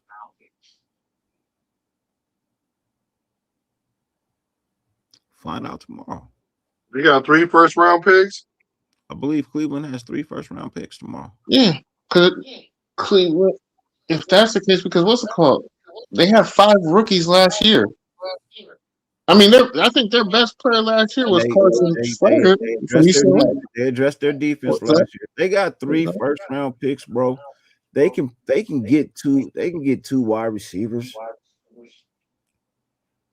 First of all, they got a tight end, and they got a running back, and they got a backup receivers. And they got 3 first-round picks. Yeah, they only need receivers. Over there. No, Judy is trash. I'm just saying, they got 2. They can get 2 receivers. Then they got defense. So I don't think they're that far away. They're not that far away. That's what I'm saying. They're not that far away. And if Shador comes out and balls out, if they take 2 wide receivers in the first round, because there's some good ones. Ooh, some good ones. And if you can get 2 of them, I don't even wait. They lost Njoku, right? They lost Njoku. He left, didn't he? Yes. I don't think what that tight end? Yeah. I don't think Shador lost him. Yeah, he left. And Njoku left. Oh wow. But there's 2 tight ends they can get in the draft. I'm saying, like you said, their first 3 picks, if it's offense, then I still wouldn't start Shador. I'm just saying, I think Shador has played more football in the last 4 years than Deshaun Watson. And I feel but that was college he ball. gives the Browns a better chance at winning than Deshaun Watson. I feel like the locker room would want to play more for Shador than they do for a guy that's not there. They already proved that. No, that was the Dylan Gabriel. I don't know about Deshaun Watson. That's different, bro. Deshaun Watson not even in the building. Deshaun Watson came in and won the first 2 games. They gonna ride his show. I'm saying, but Deshaun Watson has a actual winning track record. No, he doesn't. When he was with Houston. What do you mean? 9-10 with Cleveland. Okay, cool. He been hurt majority of the time, and Cleveland was shit when he went over there because he took all the money. They didn't have nobody on offense when he went there. He's 9-10 with Cleveland. True, yeah, but he still got a better track record than Shador Sanders in 3 years. Yeah, but you're hanging majority of Shador's winning based on college. You're basing it off of college stats, not his pro stats. The only reason he's there is because he's still under contract. Because he was that damn good when he got the contract. Bro, he wasn't that good because he hadn't played ball in 2 years. You're changing it. When he got that contract, when he got the contract, he was one of the best quarterbacks in the league. I'm talking what I saw, JT. I am too. Why do you think he got that money? Bro, he got that money based on what he did prior. But what was he doing when he got the money? What was he doing at that time, though, Dirty? No. He wasn't doing shit when he got that money. So he wasn't the reason why Houston was winning? Hold on. That boy was balling. Hold on, JT. Let me explain. Mm-hmm. Let me explain why I'm telling you he wasn't doing shit when he got that money. Because he had already been out of the league for 2 years fighting that fucking case. He hadn't touched a football field in 2 years. I said it when they gave him that much money. That was a mistake. You're paying a player who has not seen an NFL field in 2 years. This is exactly what happened with Colin Kaepernick. When people thought he was just going to bounce back after not being in the NFL for 2 years. And nobody wanted to give him a shot. But here it is. You're saying that Deshaun Watson is going to be this phenomenal quarterback who hasn't seen the field in 2 years. And then when you get him, he's still suspended for the first 10 games of the season. So when you do get him in, he still ain't played in. He's still suspended? Now. Almost three. Almost 3. He's still suspended? Right. He was. No, when he first came back. When he first came back. He had to serve a 10-game suspension to start the season. Yeah, but I give you that. But at that time, hold on. And when you got into the game, you look like trash.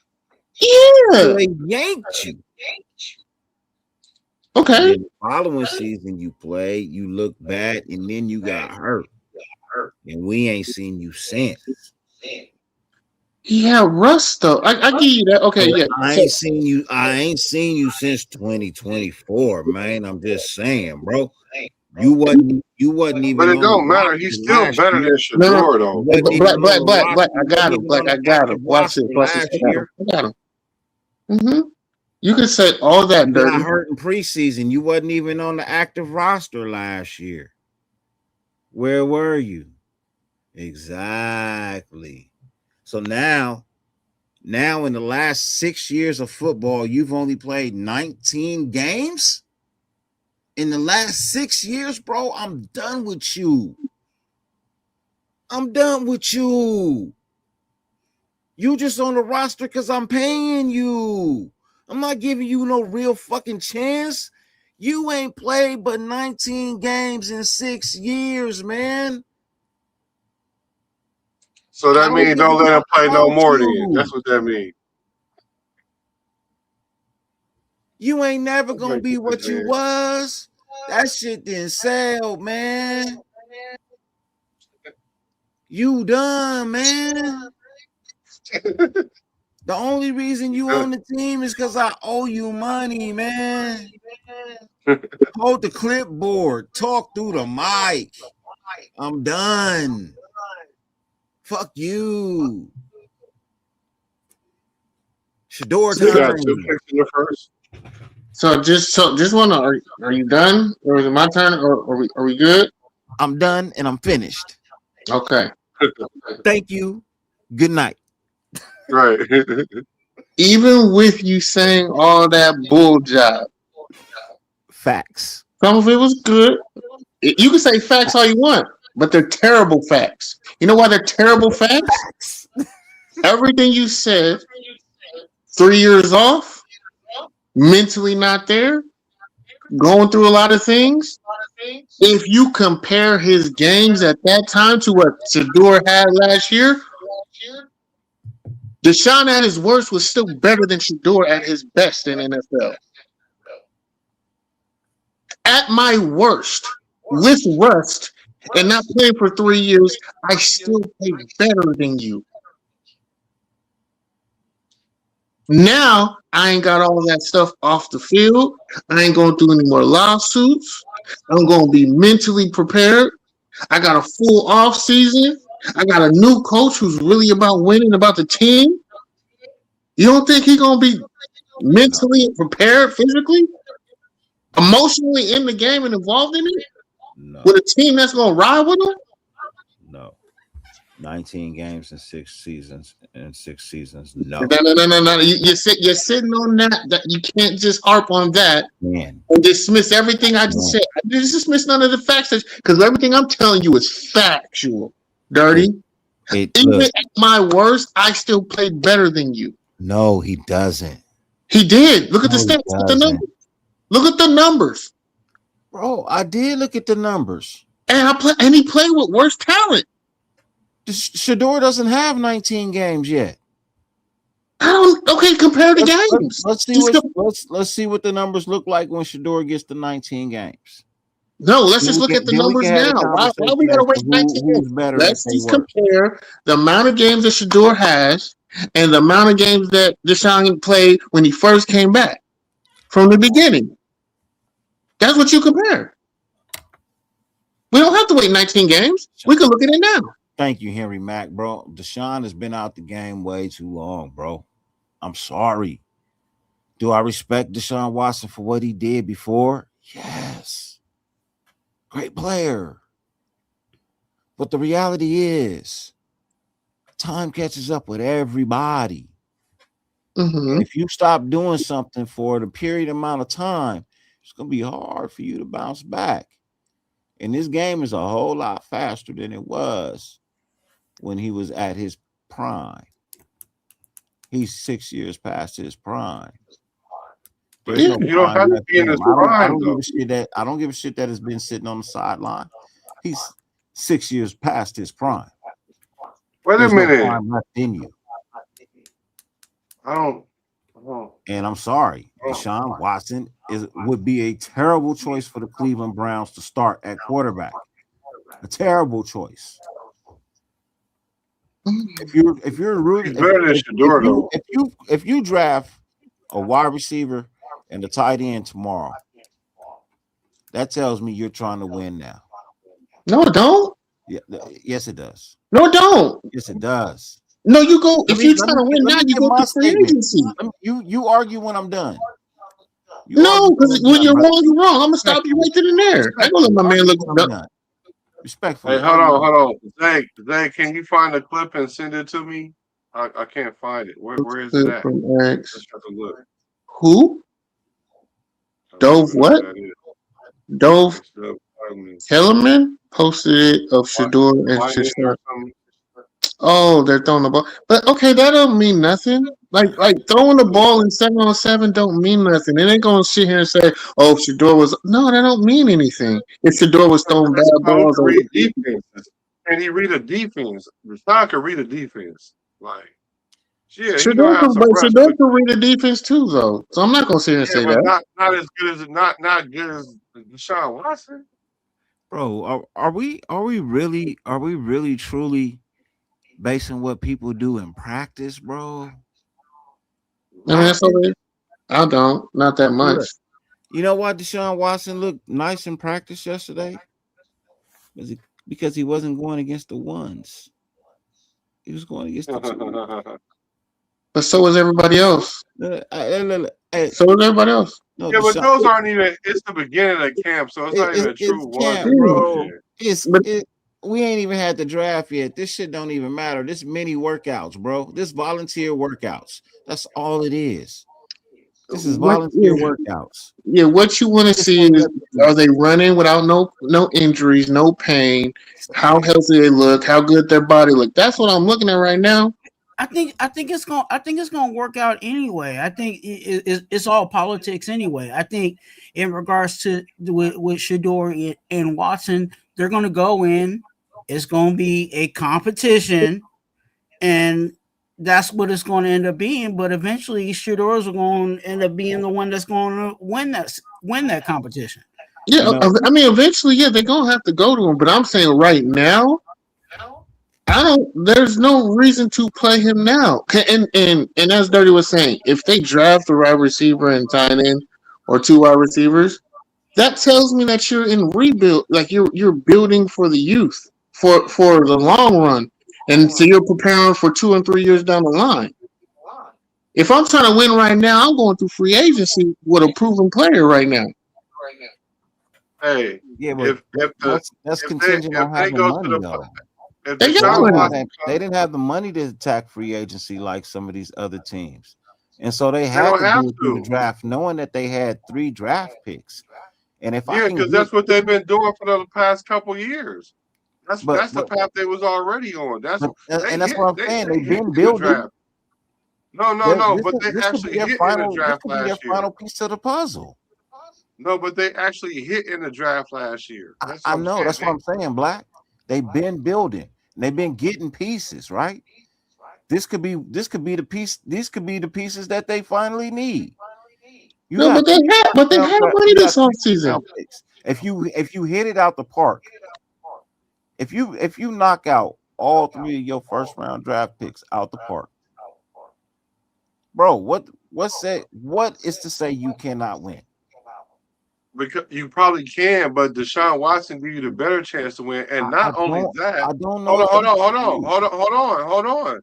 But not only that, if Deshaun Watson takes them to a playoff game, even if it's a wild card game, and win, they feel like they got a good portion of their money back. Yeah. I get that. I hear you.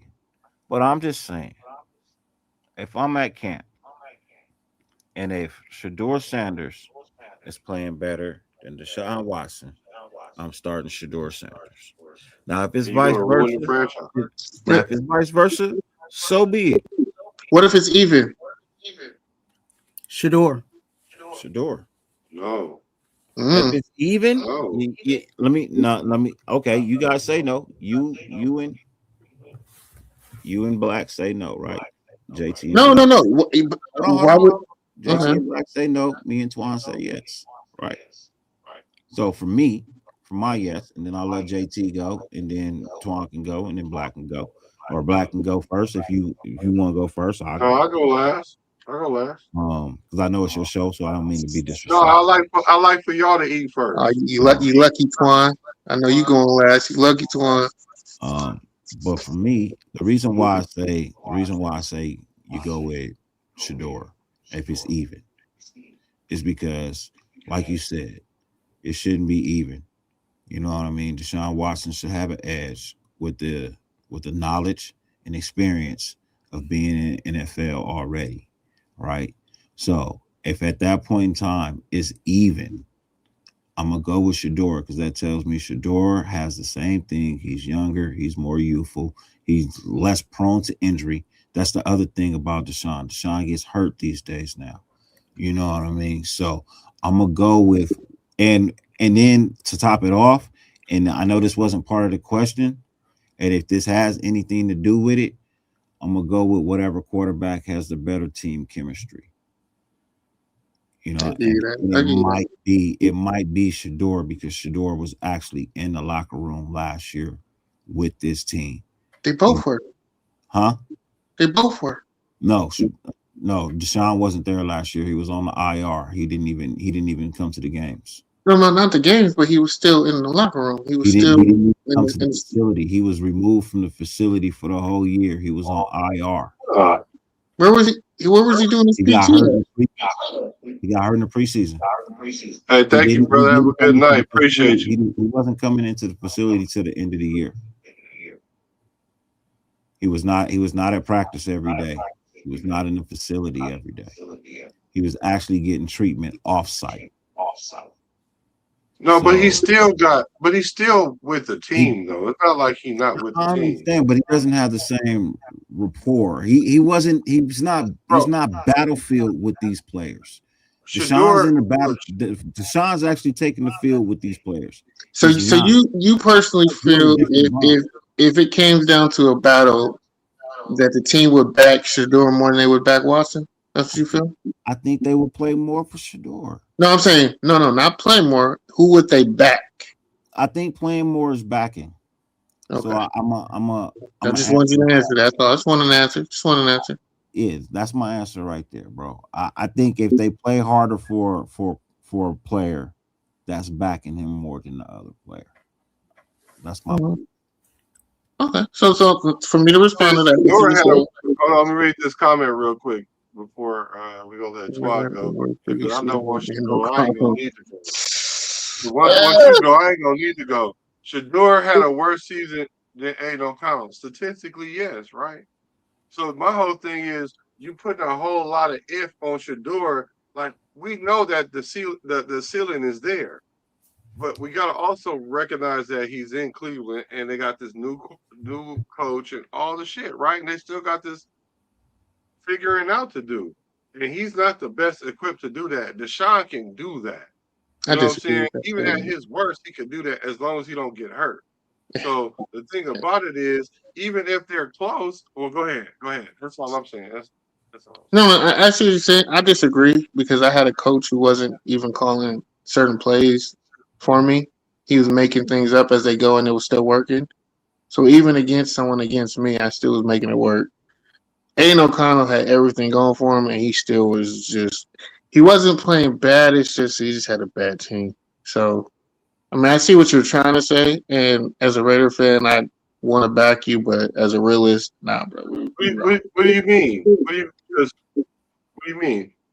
I mean, Shador had a better season as a rookie than Aiden O'Connell in my eyes. I was playing not just against a team, but I was playing against a coach who wasn't even calling plays. I was running in practice. Okay, granted, let's grant it all that. I don't even know if that was even factual. But what I do know is factual. It was factual. Statistically, what I think what he's saying is that Shador didn't have a good rookie season, which he didn't, right? Oh no. He's saying who had a better rookie season. Both were bad, but I'm saying that's why I wasn't really trying to quantify it. I wasn't trying to quantify really who had a better season. Really, what the nature of the statement is, he really played bad. Like, he really did play bad. Now, granted, we like what we saw because of the situation, but absent of all the storm going on behind Shador, if we was to look at the 5th round quarterback come in, won 3 games, we'd be like, he should get a chance to start for the starting position next year. He should get a chance to, you know what I'm saying, at least get a roster spot. But no, being that it's Shador, we're like, he should take over the franchise. Yeah. And that's the thing. Shador shined in that situation. He had shining moments. Aiden O'Connell did.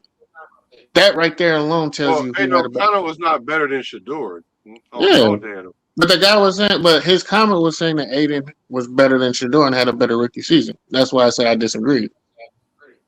Yo, I understand that. I was taking the nature of what he was trying to say. I know damn well that Aiden O'Connell ain't Because first of all, anybody that know me know I can't stand Aiden O'Connell. Like, I don't even know why we even bringing him up. I thought he was lightweight trolling, but I was like, well, maybe the nature of what he's saying is really Shador had a bad season statistically, which he did. So I don't know how we putting so much confidence in Shador already, though. Yeah. But look, like he said, the numbers through 8 games are hideous. 7 touchdowns, 10 interceptions, 56% completion.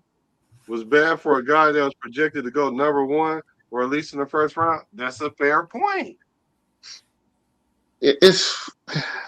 But for me, it's skewed because, again, what I'm practicing in practice, you're not calling during the game. So it's like, even through that, he shouldn't even have 7 touchdowns last year. When have we ever used that as an excuse for any quarterback? Because it's never happened. That's the problem. It does not happen. Where you can see the sabotage happening, that does not happen in the NFL. For fans to be able to see, what the fuck is going on? Like, why are you even calling that? Like, you can see the difference in the play calling between players, and they have a similar skill set. Why are you calling so much different? They're practicing the same plays. Why is his playbook so more vast than his playbook? Why is it so simple? So, like, no, like, I'm sorry, that argument doesn't play here. You cannot do that. There's a big difference in what I'm running compared to what my competition is running. That's not a good comparison. First of all, the 5th round quarterback ain't got no fucking playbook. I'm not saying on him being a 5th round quarterback. Like, the skill says otherwise. Because you were saying Dylan Gabriel's where he get drafted at? 3rd. Okay, and he doesn't look nothing like a 3rd round draft pick, but no one says anything about him being picked 3rd. He don't have a playbook either. Matter of fact, his playbook did have a playbook. They did. Hold on. He had a playbook for him. Yeah, a condensed version of Joe Flacco's playbook. Yeah, because he couldn't pick up on it. That's the problem. Any 3rd or 5th round quarterback shouldn't be able to pick that up. Aiden O'Connell did. In the middle of the season. AOC did with Josh with Josh Daniels. That's the only thing he picked up, but his athleticism ain't there. So it means that you should be able to. If other 3rd rounders can do it. What was that? I'm about to go crash out. I appreciate you. Oh man, you dipping out because you know I'm about to come back at you with what you said. No, I'm dipping out because it's my son. I need to get some sleep because. You said it was birthday today? Yeah, it's a little man. So. Well, just keep it on. I'm about to respond and rebuttal what you said because, in a sense, they know with what you said about him being out 3 years, and if they're at the same pace, and if they're the same, I'm going with the veteran who's playing better and knocking off the rust. The young guy is still going to be the young guy. He's still going to make the young mistakes. Like you said, we can use those stats: 7 touchdowns, 10 interceptions. I know Deshaun Watson ain't going to give me 10 interceptions like that. It all depends on how you look at it. Either you looking at it as Deshaun Watson is playing down to Shador, or Shador playing up to Deshaun.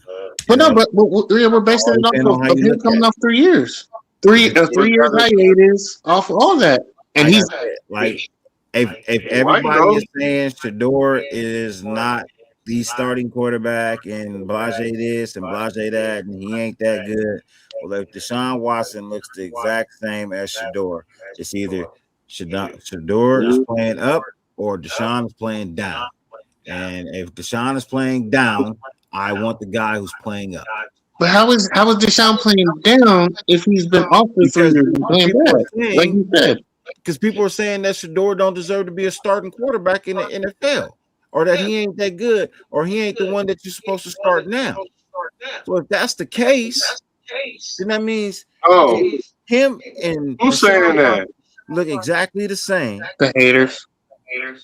Because I'm not saying that. I'm just saying as for a business. I'm saying business decision wise, they need to not play him right now. I'm not saying if I was just going, if I didn't have all the other shit hanging over it. I'd be like, start Shador. I don't give a fuck what Deshaun Watson come back looking like. If you was looking at Shador this year, then by all means, yeah, go ahead, sit him. But you sat him damn near all last year, bro. You didn't already said How it. long? How long did pay? How long? Not Peyton Manning. How long did Tom Brady sit? How long did Patrick Mahomes sit? How long did Steve Love, Young sit? Jordan Love. Had Patrick like 3 Mahomes said seasons damn near. till the last 4 games of the year. Watson making Yeah, 46 due to million. injury. I know, but he set for the last. He set up But until yeah, the last 4 but games. he wasn't. He wouldn't have played those last 4 games. He would have sat the whole year. But he did. Hey, I Ghost, know because of Ghost, injury. you still in here? Because of injury, right? We talk draft and not Deion Sanders, but that's part of the draft because he could be in the draft and a trade. I just want to see. I want to see what he was talking about. Yeah. I'll holler at y'all, man. I just want to respond All to right, Dirty. bro. Have a good night. But Hey, yeah, let's see what Twan say. oh yeah, let's jump on Twan. Arguments down. And Dirty left the club and left Twan Dolo, so we about to jump on him. Nah, I'm gonna go on a little bit of what Dirty was saying. Was like if Deshaun Watson is really the guy that he really is, you know what I'm saying, and what you guys are saying that he is, if he allows this, and I'll just say a rookie quarterback, if he allows a rookie quarterback to play up to his level, then you go with the rookie quarterback because you're betting more on the upside than a veteran that should clearly beat out a rookie. You know what I'm saying? Like that would be the same situation that we're running into with Raiders, which I don't really am not a big fan of it, but it is what it is. But if Mendoza comes over here and looks and it looks like a stalemate between him and Kirk Cousins, you might want to play the rookie. Mm-hmm. So that and then also, the team's already gone through, they've already made it clear who they wanted at quarterback. Because we seen the battle between Dylan Gabriel and Shador, and them a few of them, including the veterans on the team, were like, "Hey, I'm glad you the quarterback." You know what I'm saying? So yeah, but that's only with Dylan. That's not with Deshaun. I don't think they'll move on from that in regards to choosing Deshaun over Shador. I think they believe in Shador and the hype and the possibilities of what could be with him.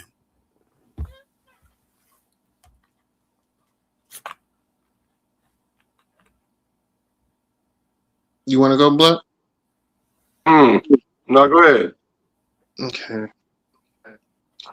I see that. I understand that. But if we base it off of last year, Shador still has a lot to learn. Mm-hmm.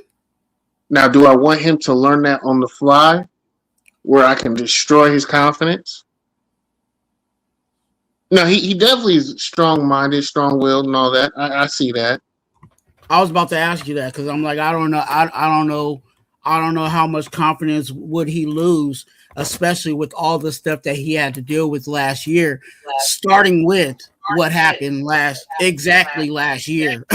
You know what I'm saying? To the date. Yeah, but he has a breaking point though because he was really cocky. He wasn't confident. Now he got confidence because they broke him down all the way to that point. Like the best thing you can do as a coach, regardless, is put your quarterback in a win-win situation. While putting Shador in that situation is really putting him in the line of fire. Now, would you really want to put your franchise in peril like that? Now, as far as the Raiders, like even if Mendoza and Kirk Cousins is close, I was sitting here thinking we should start Kirk Cousins. But I got to thinking, I was like, well, Mendoza has a higher ceiling. Even if Mendoza go out there and fail, we have a quarterback that is capable and probably already got a chip on his shoulder, so it wouldn't be a bad situation in this situation. But in Cleveland's situation, I think you don't want to keep this carousel to keep going, so you need to make a decision and sit on the decision until it plays itself out. And you can't do that by putting Shador in there. You lose 4 games, and then Deshaun come there, win 2 games, and then he lose 4 games, and then you put in Shador. That's just fucking up everything. Like you said, it's going to mess up everything. And then we're going to be talking about, well, Shador never really developed because he was doing this quarterback shit for the last 2 years in competition with everybody. So the best thing to do is let Deshaun go and get it. If he's making $46 million, let me find out how much I'm motherfucking making. Whatever it is, going to let him burn himself out, and then after that, he ain't gonna have no job. I'll say by the money wise, Deshaun ain't going anywhere anyway.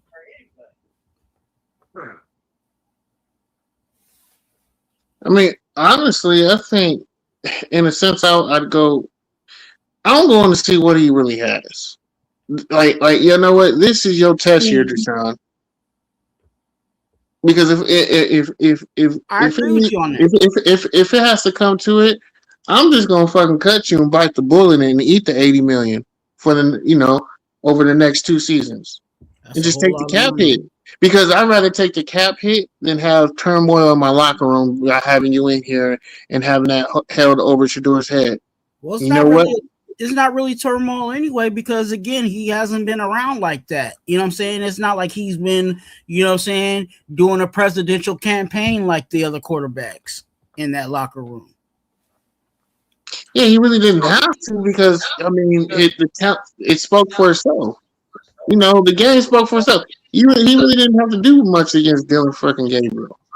But you gonna have to shake some when the competition against Dylan Gabriel. There was no competition. The team knew it. Everybody knew it. The newscaster knew it. Fans knew it. Dylan Gabriel knew it. That's why he had so much contention. Hell, his girlfriend had to come on trying to defend him. Hey, but this is the last year of his of Deshaun Watson's contract, though. No, it's good. His is fully guaranteed, so it's going to be on the books till 2028. Well, yeah, they're taking cap hits, but this is the last year of the contract, though. They kept restructuring it. I don't know if that changed. I know it was still going to be affecting their cap space until 2028. Yeah. So there's 2 more seasons where pretty much they would be paying him $40 million. A little bit more than 40. But my thing is this, is you gotta find out what you really got. You got something, they have outs, right? They have a young quarterback who's not quite ready, but you see the future is bright with him. He's just not ready yet. And I ain't trying to break him. I'm not trying to get him hurt. I'm not trying to mess him up mentally. He's a cash cow. He's going to have my team in the media for the next 3 years. He's going to he's bringing money to Cleveland, so that city and that state that's hurting in middle America. He that whole area is benefiting because of him. So it's no, I'm not messing that up. I'm not messing that up at all. So what I'm gonna do, I'm gonna sit on that, see if I really got anything in you, Deshaun. And if I ain't got nothing in you, hey Shador, it's your reigns next year. It's 100% you. You have full reign. Ain't gonna be no quarterback competition. Ain't gonna be no hurt over your head. It's all you, Playboy. Learn everything you can. Watch what you can. Soak up everything. Do everything you need to do. And if it pans out that he can't cut it, then cool. You see what you got. But to throw him out there as a possibility of a what if. No, that what if is a terrible what if right now. It's not we're right there and you know what, we need 1 or 2 things. No, it's the latter. It's gonna go the other way. The high probability is we're a bad team and we're gonna be bad if we go all in with Shador right now.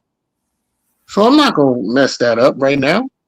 Like you said, Dirty said they got 2 picks in this upcoming draft in the first round. We can add and even get younger, and then bring in young guys who can develop with him over the next 2 to 3 years. Develop rapport. Why am I messing that up by trying to force something? You only got 3 years left. Who? Shador. That's if they don't extend him. Yeah. I got 3 years. So like I said, this year, I don't even need to play you this year. I still got 2 years to see if you quality quarterback. I still got 2 more years to see that. That's 3 training camps. That's 3 offseason. And if I need to, I can freaking what do they do to Kirk Cousins? I can franchise tag you probably at that point. I can franchise tag you that year after that. Well, again, there's no like the only way you fuck this up is by forcing something you don't need to force. And that's what everyone's like. It would seem like everyone is trying to do. Force something that they don't need to fuck up. So ain't no way I'm doing all that. So I'm going with Shador. Like I said, if it's close, if Deshaun and him are close, I'm going with Deshaun. Because I know if Shador is close, I mean Shadon isn't playing down, he's playing up because he's been down for so long. He ain't been on the field, he ain't seen that much time. He's still getting acclimated back to the game that, but whose ceiling was higher? You know what I mean? Who had the higher ceiling? And that would be Deshaun. Deshaun has the higher ceiling right now than Shador. Especially what's been proven. I've been to the playoffs. I've taken the team to the playoffs. I've carried the load. Shador ain't never carried the load of a playoff team. He don't know what that's like. Yeah. So for me, I always go with the vet who has the capability of doing more than what my rook does. My rook is going to fuck it up. And not because he's playing bad, it's because if I'm a coordinator on the other side, I know this kid ain't seen this yet. I know this kid ain't playing against cornerbacks at the NFL level and I'm gonna bait you into doing. So yeah, I'm going that route. I'm not forcing my young talent out there to make a mistake or get played a fool or to have some young coordinator come out and try, like get him killed in the media. Nah, man. Hell no. I ain't throwing my young guy to the wolves like that. Yeah, young bull, sit back. Just sit back, young bull. I'm gonna unleash you. Let's develop a little bit.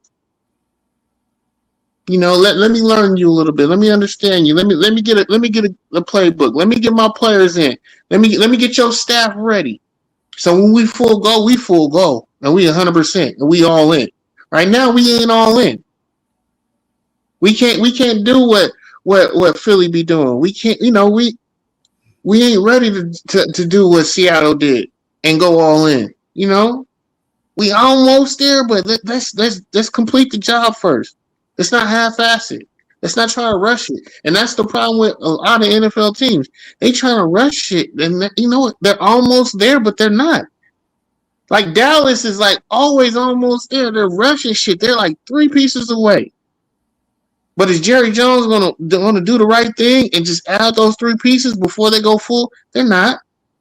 That's why them motherfuckers is 8-8 every year. So nah, don't rush it. And so we've been talking about the Browns like we a Cleveland Brown podcast, but as the Raiders need to do the same shit. We at a crossroad right now where we can rush something right now where we don't need a rush. I think we in the win. I think we can play the win right now with Kirk Cousins and still build our future with Mendoza.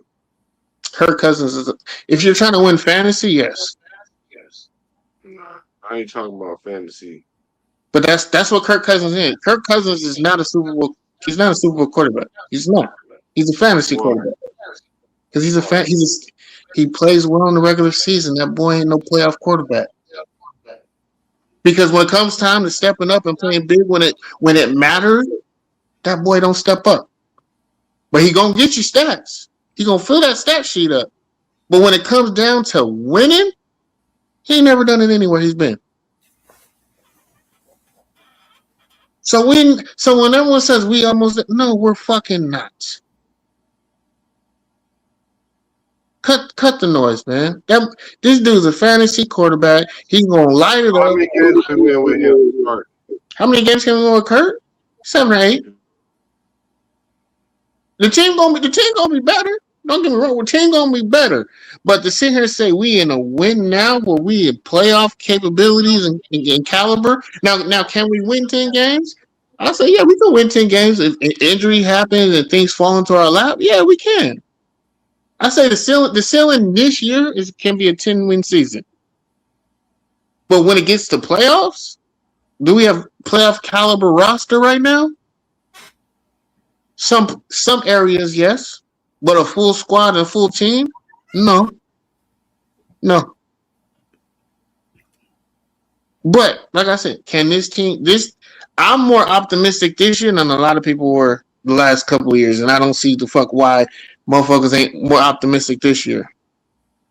It don't make sense to me. This team and the fans should be more optimistic about this team than the teams of latter years. That's what I've been saying over the last week. I'm like, everybody's so damn PTSD and shell shock. I don't want to get my hopes up high. I'm like, but y'all was so fucking jumping out the window for these last regimes, but y'all get the cream of the crop and all the fixings, and now y'all scared to go and hit the buffet all of a sudden. What's no. with y'all? Y'all said Jimmy Garoppolo could win 12 games. I was not. I know. I know exactly who those people are too. I was like, y'all was saying and this they barely talk 12 games. Okay. Now you talk about this team can't just win 7, 8, or 9. I mean, y'all damn near tried to take my Raider card away from me. Talking about I'm not a fan. I was getting crucified. Well, and motherfuckers was like, yo, they wanted to fight. I was like, oh, we can fight. Just show up. Motherfuckers was like, oh, we can't be friends. You just so negative. I'm not negative, motherfucker. You just stupid.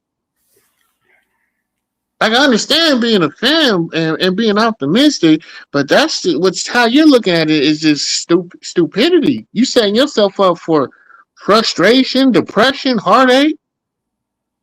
Hell no, I ain't doing that shit.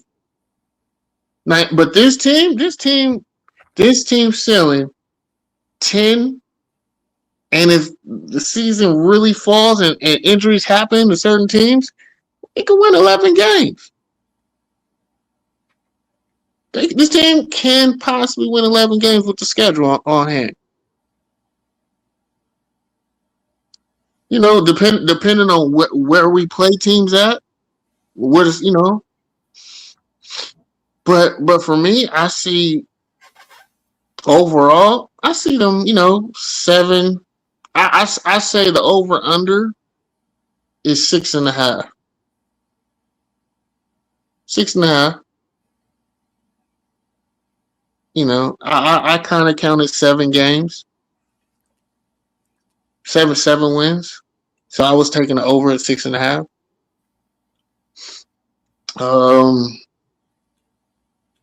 I truly,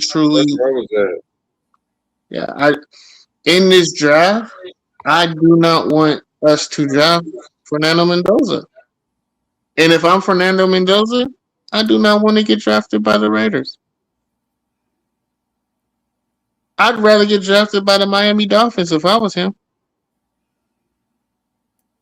Personally. I personally,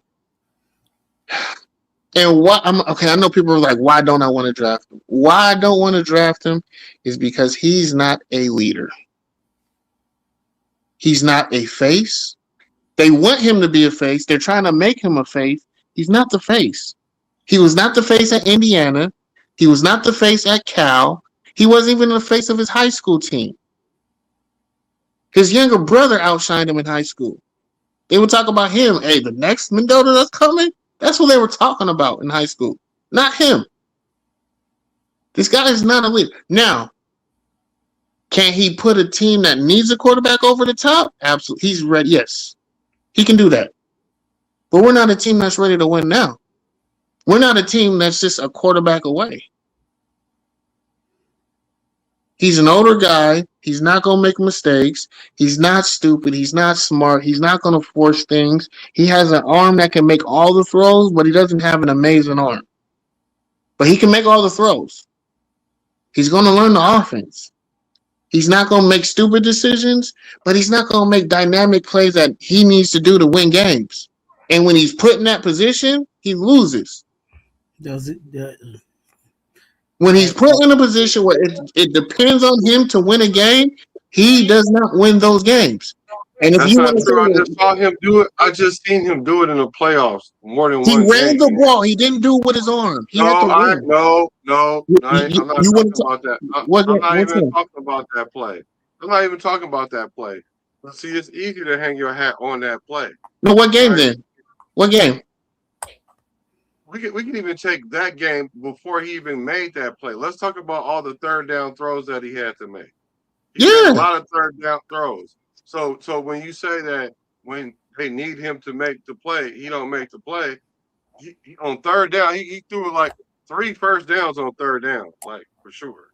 So he moved the sticks on third down, third and short. I'm talking about at the end of the game when he needed to. I'm talking about clutch minutes. Yeah, clutch would have been in the fourth. It would have been fourth down. Okay, he moved the sticks on third down, but it was great. It was great. I would say it was overall. He didn't play like an amazing game. It was a pedestrian game. No, he played pedestrian in that.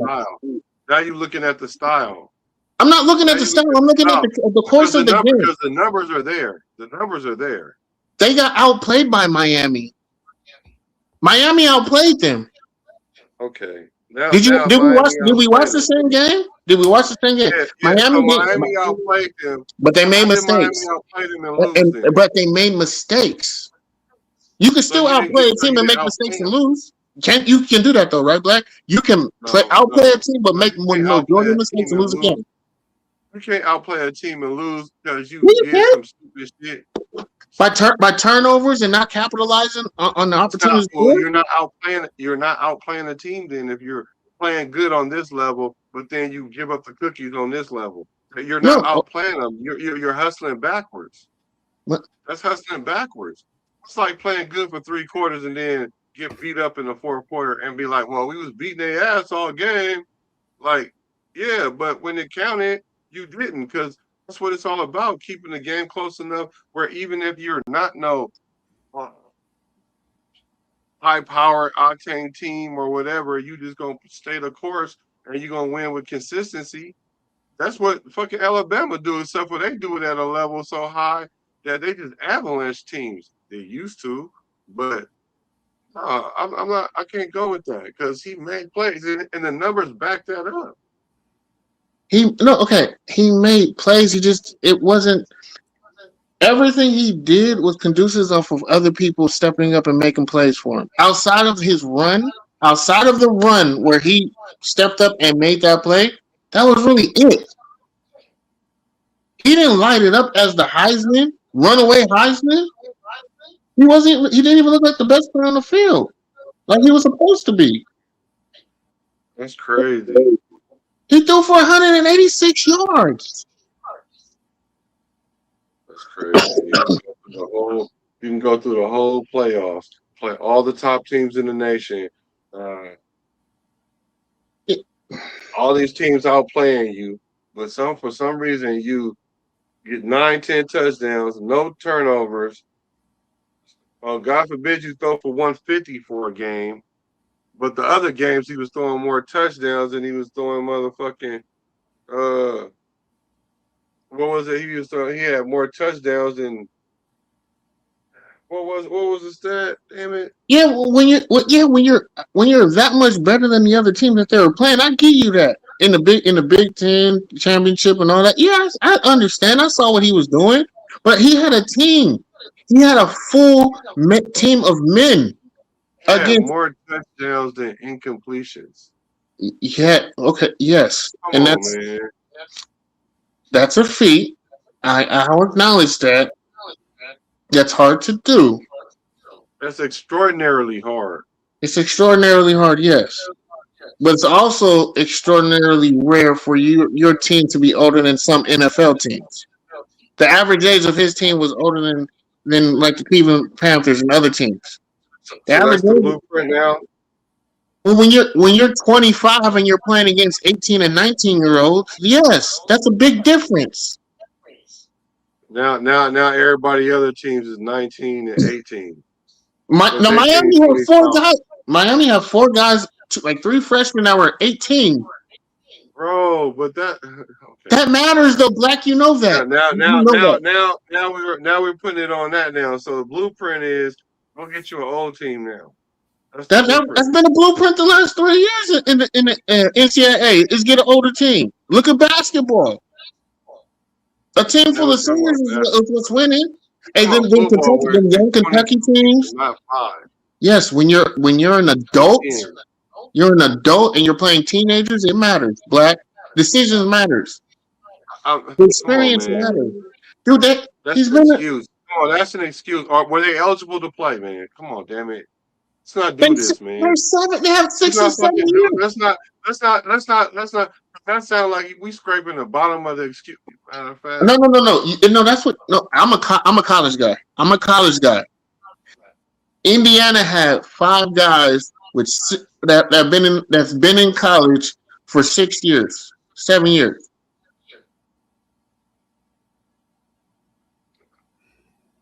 So they're the reason why they want. Matter of fact, hold on, I gotta play this. The anchovies is coming. Board on the starboard. The anchovies are coming. The excuse makers are coming. Bar down the bridges. All you motherfuckers come out the motherfucking closet making all these goddamn excuses. Try to take y'all assholes somewhere, boy. I ain't trying to hear that shit. We really blaming it on the age now. No, I'm not. Blame it on the age. I didn't blame it on the age. I didn't. I said that's a factor. I didn't say that's the reason. Oh, it's a factor. I brought up multiple factors. Yes. Yeah, but you know what else is a factor is that there's more athletes in Miami than it is in Indiana. Which is why he looked very which is why your Heisman Trophy winner looked very pedestrian and wasn't even close to looking like the best player on the field for someone who's going to go number 1 in the draft and guaranteed number 1. What y'all want him to look like Joe Burrow? That's what it was. If he's going to be my number 1, yeah, look like Joe Burrow. Yes. But that don't even mean nothing because Joe Burrow ass is so far away from fucking winning the Super Bowls. Well, he ain't so far away. Let me not say it like he. I mean, he got to one, but he shouldn't even got to one. They shouldn't even beat the Raiders. They weren't even supposed to beat the Raiders that season, that playoff. They should have lost to us. They should have lost to us. Right. They cheated for them. They blew in whistles and shit in the game. But I'm saying, college-wise, for him to be my to be comfortable with the very first pick and me picking him, I want to see what he looked like. Yes, as Joe Burrow coming out of college, that's what I want to see. If I'm a draft the quarterback number 1, that's what I want to see. That's what I want to see.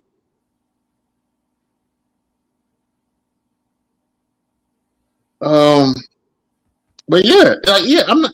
I don't want no question. Go ahead, Bob. So, Black, you felt like Mendoza was the best thrower of the football? No, I don't even know. I would say no.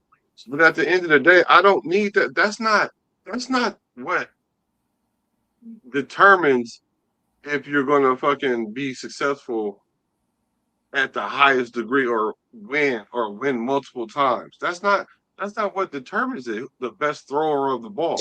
Can I ask one question, Twan? Go ahead. It doesn't. So what intangibles do you see that this guy has that he should go number 1? Well, you don't even have to have the intangibles to go number one. But if you want me to find some intangibles or tell you some, all right, well, the intangibles is for the fact is that when he went on a playoff run, he didn't lose the game.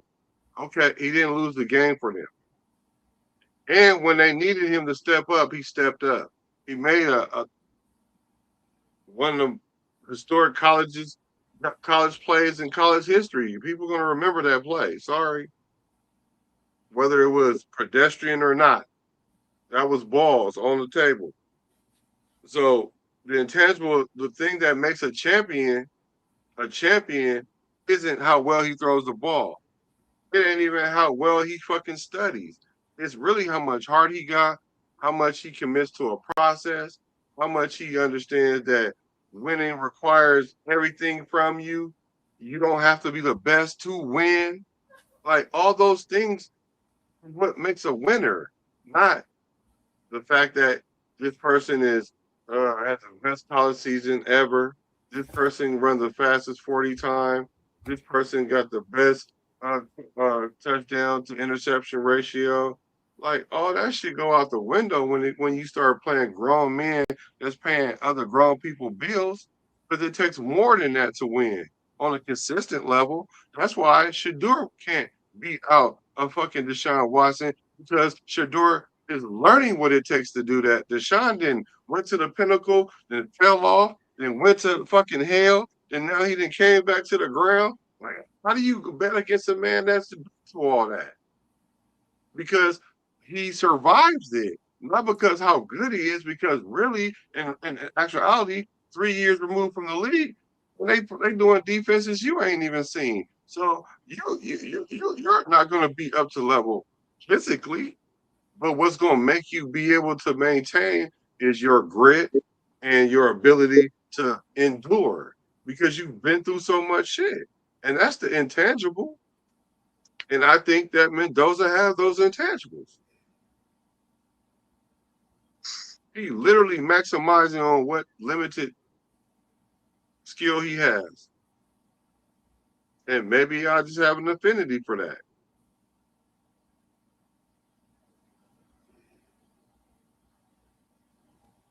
I'm not saying you black, but just listening to a lot of other people, it's a lot of moving the goalpost.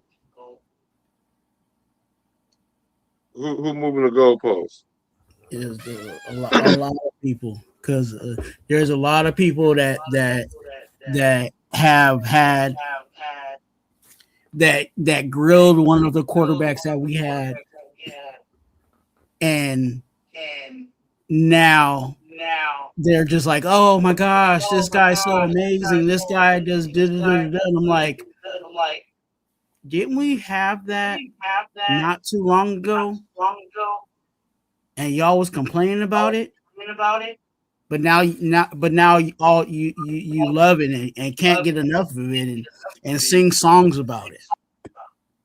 What do you mean? Didn't we have what? So when I listen to people who are pro Mendoza, and that's fine. They bring up a lot of characteristics that I saw in Derek Carr. Okay. But those were the same people that were killing Derek Carr and having a whole bunch of stuff to say about Derek Carr, but now all of a sudden they love it. So those people are emotional. So how can emotional? I'm really trying to understand that, and it's not you, Black, but I'm just saying in general for those people that don't apply to me. That don't apply to me because I wasn't one of those people that was like that with Derek Carr. Because the reason why the people that I hate Derek Carr so much now, because I loved him so much, that's the telltale sign of what it is that you're talking about. Because they're so hurt behind losing, and they put their faith in Derek Carr like that, and then he failed them. Then now that they're moving the goalposts, and I'm not with that. Because for me, when it came to Derek Carr, I'm like, Derek Carr, if you took all the players that played those 9 years with Derek Carr, put in motherfucking Khalil Mack, he was the one that maximizes potential of all the players.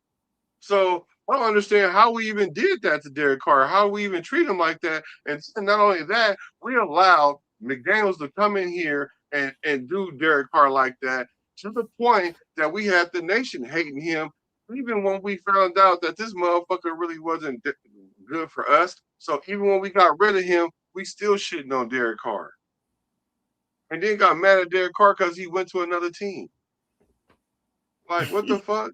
And so that's the emotional part of the nation that I don't contrive with, and that's why I started doing my own content, because I had to get some of that shit out. I'm like, I need to hear something else other than what I'm hearing, because these motherfuckers delusional. How y'all hate Derek Carr like that? And then y'all thought Jimmy Garoppolo was that guy? How did Oh my y'all think God. that? I almost got into so many fights because of that. I said, How did y'all ever think that? Then thought Minshew was that. You know what I'm saying? You can keep going down the list. You had a chance, but then you got the fucking offensive coordinator. I mean, you got the I'm sorry, not the offensive coordinator, but they had Minshew just didn't have no line. Then we had the fucking AP as coach, and we fucked him up. But Minshew is a backup, man. He's a solidified backup, and the fact that we put started, huh? He was a starter. He's not a starter, and you know that. You know that. If he has to start on your team is doomed. He was starting before he came to the Raiders, though. Because he got drafted. Well, hold on, I'm about to look that up. He started at Jacksonville. Because they drafted him. Because they drafted him out of Washington State. And then where else he go? He went to Indianapolis. He went to everywhere else after that. He was a backup. You know why I know he started at Indianapolis? Because he beat us. Yeah, as a backup. Because what's it called got hurt. Oh my God. Was he starting? Not because he won the position. He started hella games, man. Y'all act like AOC is a backup. AOC is a backup. Jimmy Garoppolo is a backup. Gardner Minshew was a backup. Well, Garoppolo. Okay, hold on. I'm about to get to that. Just saying, they all fit that same caliber. They're all the same tier. Put a pin in that. The 2024-25 playoff maturity chart. The average seasons in college. This is by team. Indiana, 3.57. Every player, all their players, the average is 3.57 years in college. Texas Tech is 3.49. You said the average? That includes freshmen, though. You know that includes freshmen. It's the whole team, man. There's like 60 players on the team. Look at the starters. Just go starters. Just go starters. No, don't cherry pick a stat. Let's not cherry pick a stat. Look at the starters. I'll even look that up. Right? Because that's fair. Just know that Miami is on this list. Yeah, Miami was young. How are they young if they're on this list of the top 6 oldest teams average seasons in college? They had to have some old niggas on their team. Yeah, they had a motherfucker who been there 8 years. Their tight end was there for like 8 seasons. It gotta be more than one. No, I know. Out of all the college teams, they're the top 6. And their star players was 2 freshmen. The running back was a freshman. The wide receiver was a freshman. I'm talking about the people on the field. I'm not talking about the people on the sideline. Bro, you're saying the team was old. You're saying it like Indiana up here and Miami down here. Like, it's not like that. It's not like that. Because Miami got to have some old people on their team and not no 2 people either for them to have a 3.2 average. The average team has 3 years. Player has 3 years on there. If you average it all, I get it. We'll just do the starters. I'm gonna look that up. The starters. Maybe let's see if AI is smart enough to do that. Okay, Google. Can you do just the starters? And Mendoza was 3. Let me see. The 2024-25 season, Indiana started lining college history, largely due to transfer, but eligibility years. I wouldn't even say years of football. See, look, Miami was right behind them. I would say their average age. starter age was 22. Oh yeah, y'all tripping now. This argument is falling apart. Hold on. This says the average age for Indiana starters was approximately 23 years old. For comparison, the average age of an NFL roster like Green Bay Packers is roughly 25. Indiana, 23 was the average age. Miami, 22.9. Ohio, 22.2. Georgia, 21.4. So, yeah, Miami had heavy portal and senior usage. Now, granted, Indiana, they said got a lot of 5th and 6th year seniors. So I understand the argument.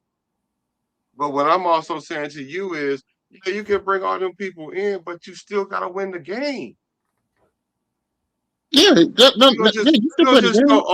don't just be like, oh, because they out there bullying them. They wasn't out there bullying them. Okay. Okay, so this is my thing. Indiana won off of intelligence, not for skill. You know how I know? The last 4 games that Mendoza played, he didn't throw interceptions, right? He averaged around 190 to 200 yards a game for the last. The last game was 186. The game before that, it was 186. It was like 185. Before that, it was 199. Now, he supposed to throw for 300, but he didn't throw for 300 in his last. You know what I'm saying? What you want him to throw for 300? To be my number 1 quarterback, unanimous? Yes. Oh my gosh. No, because if you're only throwing for 189 yards, 187 yards, that means you're controlling the clock with running the game. It's not he's gotten everybody up. The game against win the Heisman defense of huh? Well, how did he win the Heisman then since he was so mediocre? His team went undefeated. At Indiana. Why not give it to the running back? Because that's the one that controlled the game.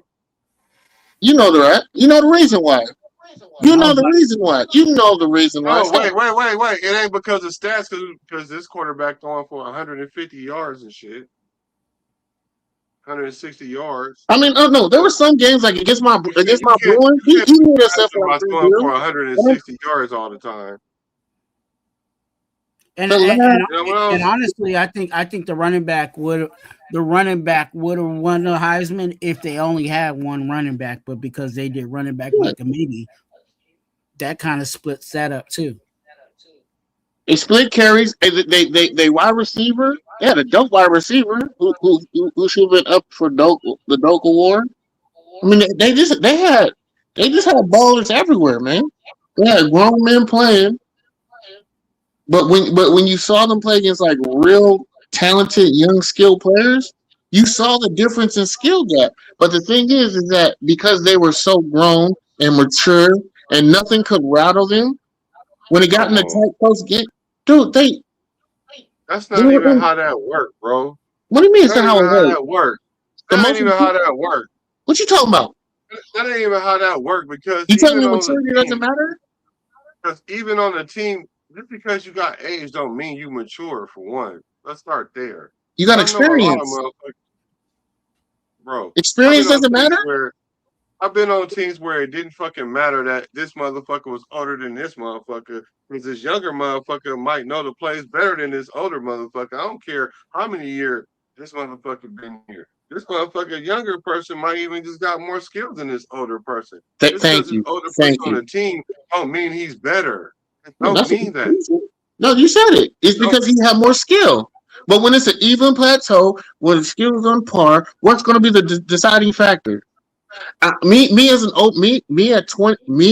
at 24 compared to me at 19, physically, I'm stronger.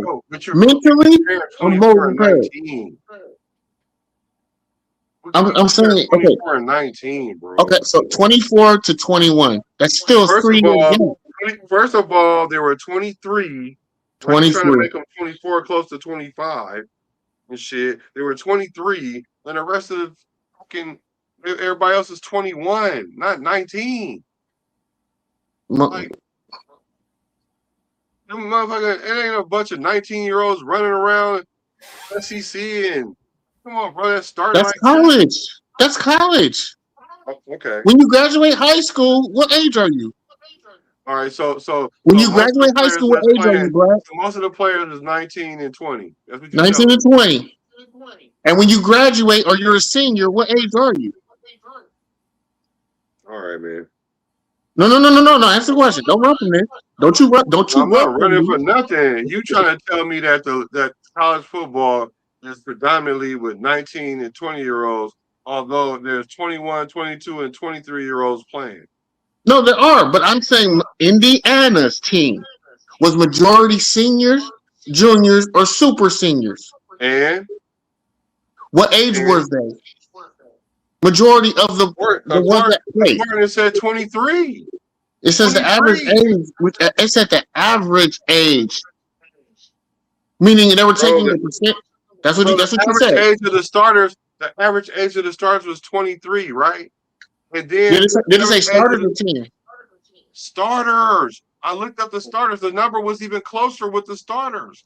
The average age for the starters was 22, was 23. And then Miami average starters was 22.9. Average starters. You told me to look it up. I looked it up. Indiana was 23. Miami was 29.2. Right there. I mean, 20, 22, 21. Hold on. 22.9. 22.9. It was second. Like, y'all, this age thing is not, it's a factor, but it's not a factor that's going to tip the scale like, oh, if you do this, then that's going to be the reason why y'all win. No, it was a perfect storm. You got a quarterback that knew how to play within himself. You got a coach that knew how to play to make the team work, because that's how you win championships as a team. Not by letting one player dominate, and then you just keep letting that one player dominate. That's not really how you win over and over. Signetti trying to build an Alabama there, and this was the first peg. No, yeah, but I know he's the reason why that Saban left, though. Saban knew what was coming with NIL and all that. I'm not like that big on Saban. I mean, he's good coach. Great. I say he was great at finding other coaches that made him look great. You know. Well, that sounds great to me. How come everybody can't do that? Oh no, yeah. I mean, that could be great, but I'm saying like his individual coaching. Ohio State, their average starters was 22.2. They had a high number of returning seniors. Like, Indiana played these teams and beat their ass. Built their ass. They beat Ohio State by 3 points.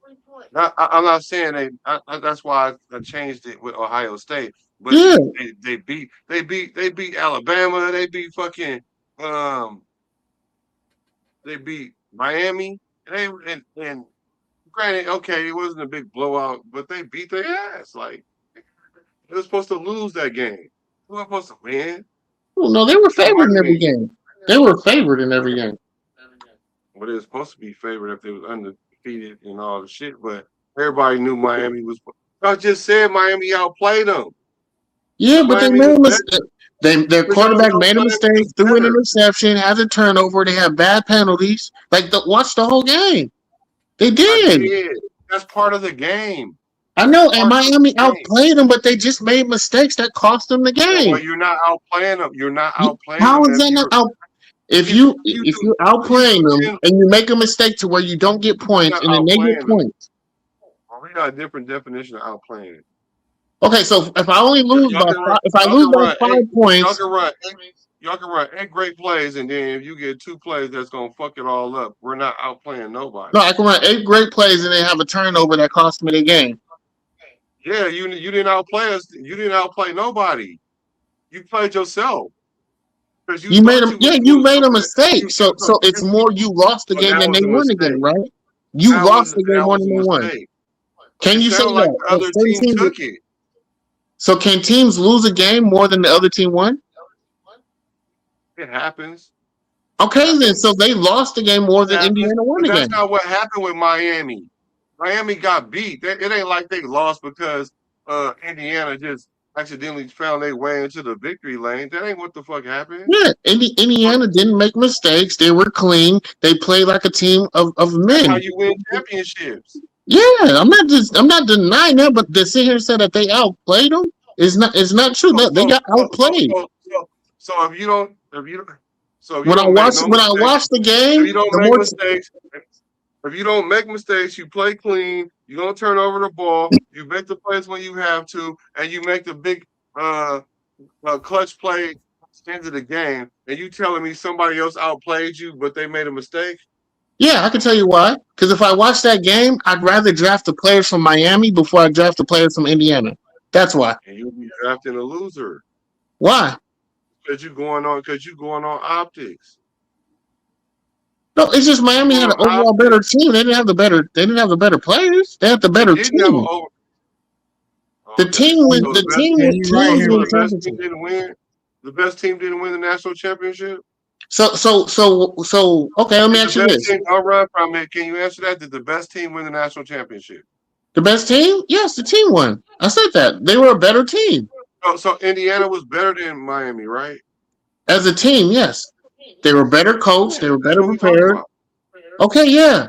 But it doesn't mean that how did they get outplayed then? Because they played team ball. They played as a team. Indiana get outplayed? Individual players were playing better on Miami. Okay, so now so wait. Individually they were playing better than Indiana. Indiana played better team ball, so they was really getting outplayed. That's what they were getting outplayed. The only difference was Miami didn't put up points. Indiana did. Yeah, I'd rather go with the team that play together than a bunch of individuals that outplay each other. Yeah, because they were better coached. I'm not denying that. I'm not saying that. But now, okay, but that's in college. That doesn't work in college. I mean, in the pros though, and you know that. What don't work? Miami's way of playing does not work in the pros. Right. You need individual skilled players. Right. You're not going to win a championship how Detroit Pistons beat. Like when you say that when the Detroit Pistons beat the Lakers, who was the better team? I mean, who had the better players? The Lakers did, right? I'm not even a Laker fan, but when you could sit here and say the Lakers overall looked like they were going to destroy Detroit, yes or no? Everyone was picking the Lakers to beat Detroit, yes? Yep.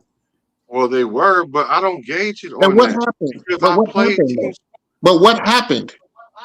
The better team won. The better coach team won because they were prepared. That's what happened in this college season. Indiana was better prepared and played as a team. So for they weren't overall better. It wasn't based on individual skill or individual players.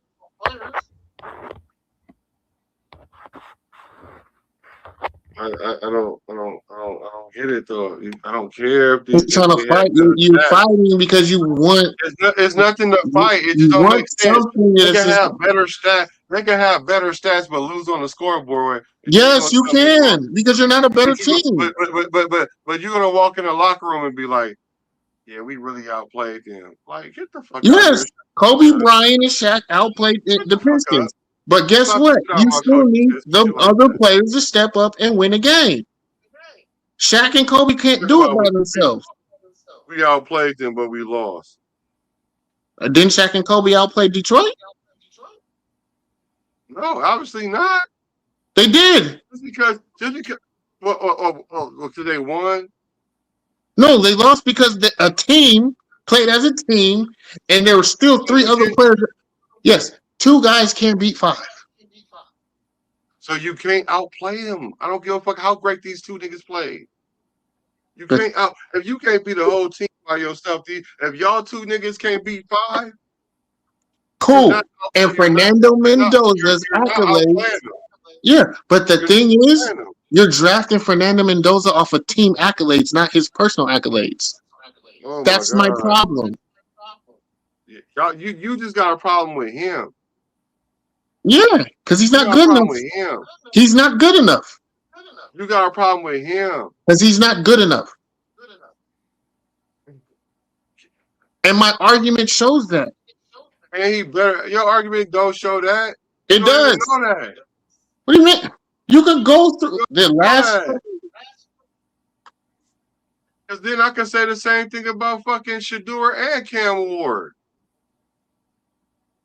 About what? Like, I can say the same thing about them. Like, they're not fucking. What? Cam Ward ain't did shit. They motherfucking in the same position they was in last year. And he supposed to have been the best quarterback in the fucking in the college. Yeah, he did. He did more or less. So you telling me he did more or less? He did more or less. Here we go. Here we go. I guess we're gonna move the field goal 10 more yards back. Let's move. No, I did it. Move a little to the left too. Because now we got excuses for Cam Ward now. No, because Cam Ward team beat. I believe he beat when he was at Washington State. He beat Fernando Mendoza, did he not? At Washington State when he was at Cal. Yeah, because they got a better team. But that's fine. That's fine. He beat him though. But what does that mean? What does that mean? He led his team to beat. How does that translate? Because if Cam Ward is up here and Mendoza is down here somewhere, it might have not played. If Mendoza down here somewhere and Cam Ward right here, and Cam Ward comes to the league and win 3 games like the sorry motherfucker did before him, don't tell me that individual something means something. No, I bet you Mendoza was to win more than 3 games. Yeah, but if he come into a better team, okay. Is the Raider in a better situation in Tennessee than last year? This year's Raider team than the team that he went to? I would say yes. I would say yes. How much? By how much? Well, how much? It can't be much. You didn't ask that. You just said it's. I'm asking now. Now. Wait, no. You're saying the first year that the year Cam Ward was drafted to Tennessee Titans compared to the team that the Raiders have now. You're comparing that team, right? Yeah. Yeah, the Raiders have a better team. I think the Raiders have a better team. Are they both? But okay, so if Tennessee was rated 32nd, what would you rate the Raiders?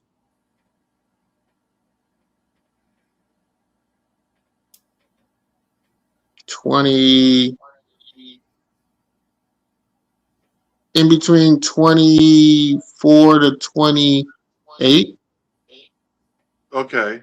All right, that's fair, because I was about to say somewhere like 28, 27. Okay, so they still in the same stratosphere. So, but that's conducive of a quarterback. We didn't have a quarterback. I'm basing that off of Aiden O'Connell being our quarterback. Now, if we had a Cam Ward at our quarterback, I think we'd be higher. No, base it off. No, based off of what? If Mendoza came in and played quarterback. If Mendoza came and played quarterback. Well, because I'm basing off the year that Cam had, I'm basing him as quarterback. We haven't seen Mendoza at quarterback, so I don't know yet. So you really think Mendoza's gonna win 3 games? Come on, tell the truth, bro. If Mendoza came in right now the way he is, you think he'll only win 3 games? Tell the truth. 3 or 4. So let's say 4. So that means so let's even say 3. Him winning 3 with the Raiders and Cam winning 3 with the Tennessee Titans. That's similar. So this individual gap y'all keep trying to make there is not there like that. No, because it's not individual gap. It's still a team game. It's still a team game. But I said he's a better team. So did you see how you lose that argument? If We have a better team. So you can't always use that as an argument. Well, what do you mean? That's the comparison. But that's the comparison. That's literally what your comparison is. Head coach. Well, they got a better GM. Well, you know they got a better training facility. Well, they don't even have an indoor facility. Well, you know their water is not as cold as their water. Let's say Cincinnati. Fuck out of here, man. Like that shit. No, I'm saying player wise, we have a better running back. We have a better running game. Receivers might be tied. We have better tight end. Offensive line is probably a push. Defensive wise, easier division. Huh? Our division is harder than theirs. Way harder. That's even bigger argument for me. No, that we have a better team. That would mean we would lose more games. Not win more games or the same. Like Tennessee, who the fuck they play? Jacksonville, those a playoff team. Houston's a playoff team. Jacksonville's a playoff team. Houston's a playoff team.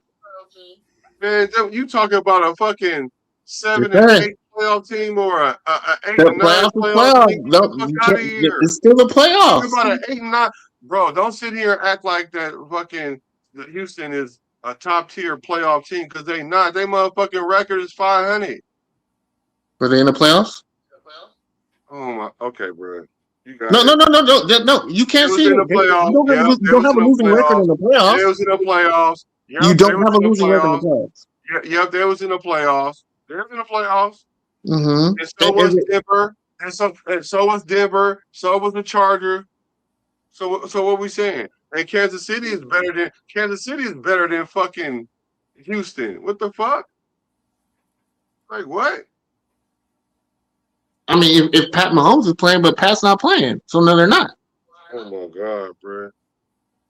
Houston is not good, bro. Let's not act like Houston good. They're not. They're like fucking the Steelers. Like they're one and done. They're like the Chargers. I'll even give the Chargers that. Like, come on, man. Chargers is like not even the best team in our division, and we comparing them to the best team in that division. Like Tennessee don't play no fucking body. They played playoff teams, though. I understand. I want to say that, but then they played playoff teams. And their division is ass, bro. Come on, man. I could be biased to say we'll be trying to win that bitch every year. We will be in contention, but will we win? No. No, I said we'll be trying to win it every year. Like we'll be in contention every year. It's not even the same. Like Mendoza, like I'm not saying Mendoza is a world beater. I'm not saying that. But what I'm saying, this gap that y'all trying to put between the two is not that big. It's not. No, individually, he's not a world beater.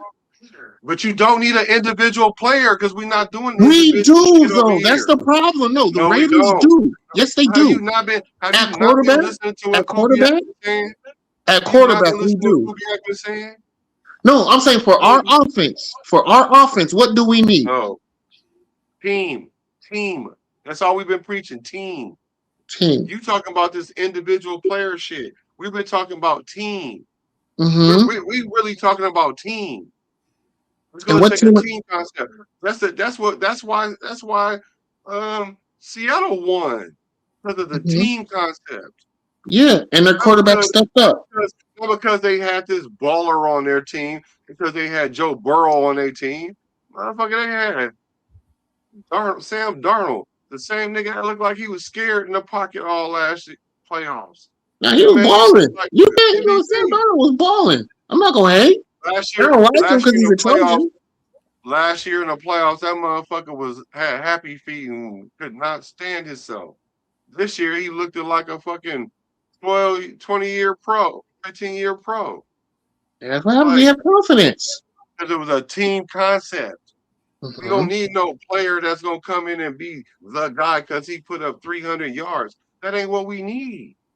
We need a guy that's not going to turn over the ball, smart enough where to go with the ball, make the play when we need to play it, don't get in trouble off the field, don't say no stupid shit, and that's it. Oh, no, Fernando can do half of that, but here's the problem. the NFL isn't going to allow him to do what he was allowed to do in college. They're going to stack. No. Because this is the thing. No, this is the thing. You can stack the box and make you throw the ball. You act like he can't throw the ball. He couldn't throw the ball at the end of the season last year in college. Oh, you tripping. I'm not tripping. Look it up. Why he didn't throw no interceptions then? He didn't make mistakes. But if you're only throwing, he threw what? He threw. He went. He went 16 for 20, 16 for 27, 186, no touchdown, no interceptions. That's what his stat line was in the final game of the season, in the national championship game. Boy. No. It really makes you look bad when y'all try to find the most minuscule, minute thing to sit there and say, well, he pat the ball twice before he throw the ball. Like that shit is like, what the fuck? No, I never said that. That's not. No, I agree with you. I'm being facetious. I'm saying it's little shit like that. Like but then I'll go. Okay, the game against Oregon. Right, it'll be misleading. He had five touchdowns. He had 5 touchdowns in the game against Oregon, though. Right, he had 5 touchdowns.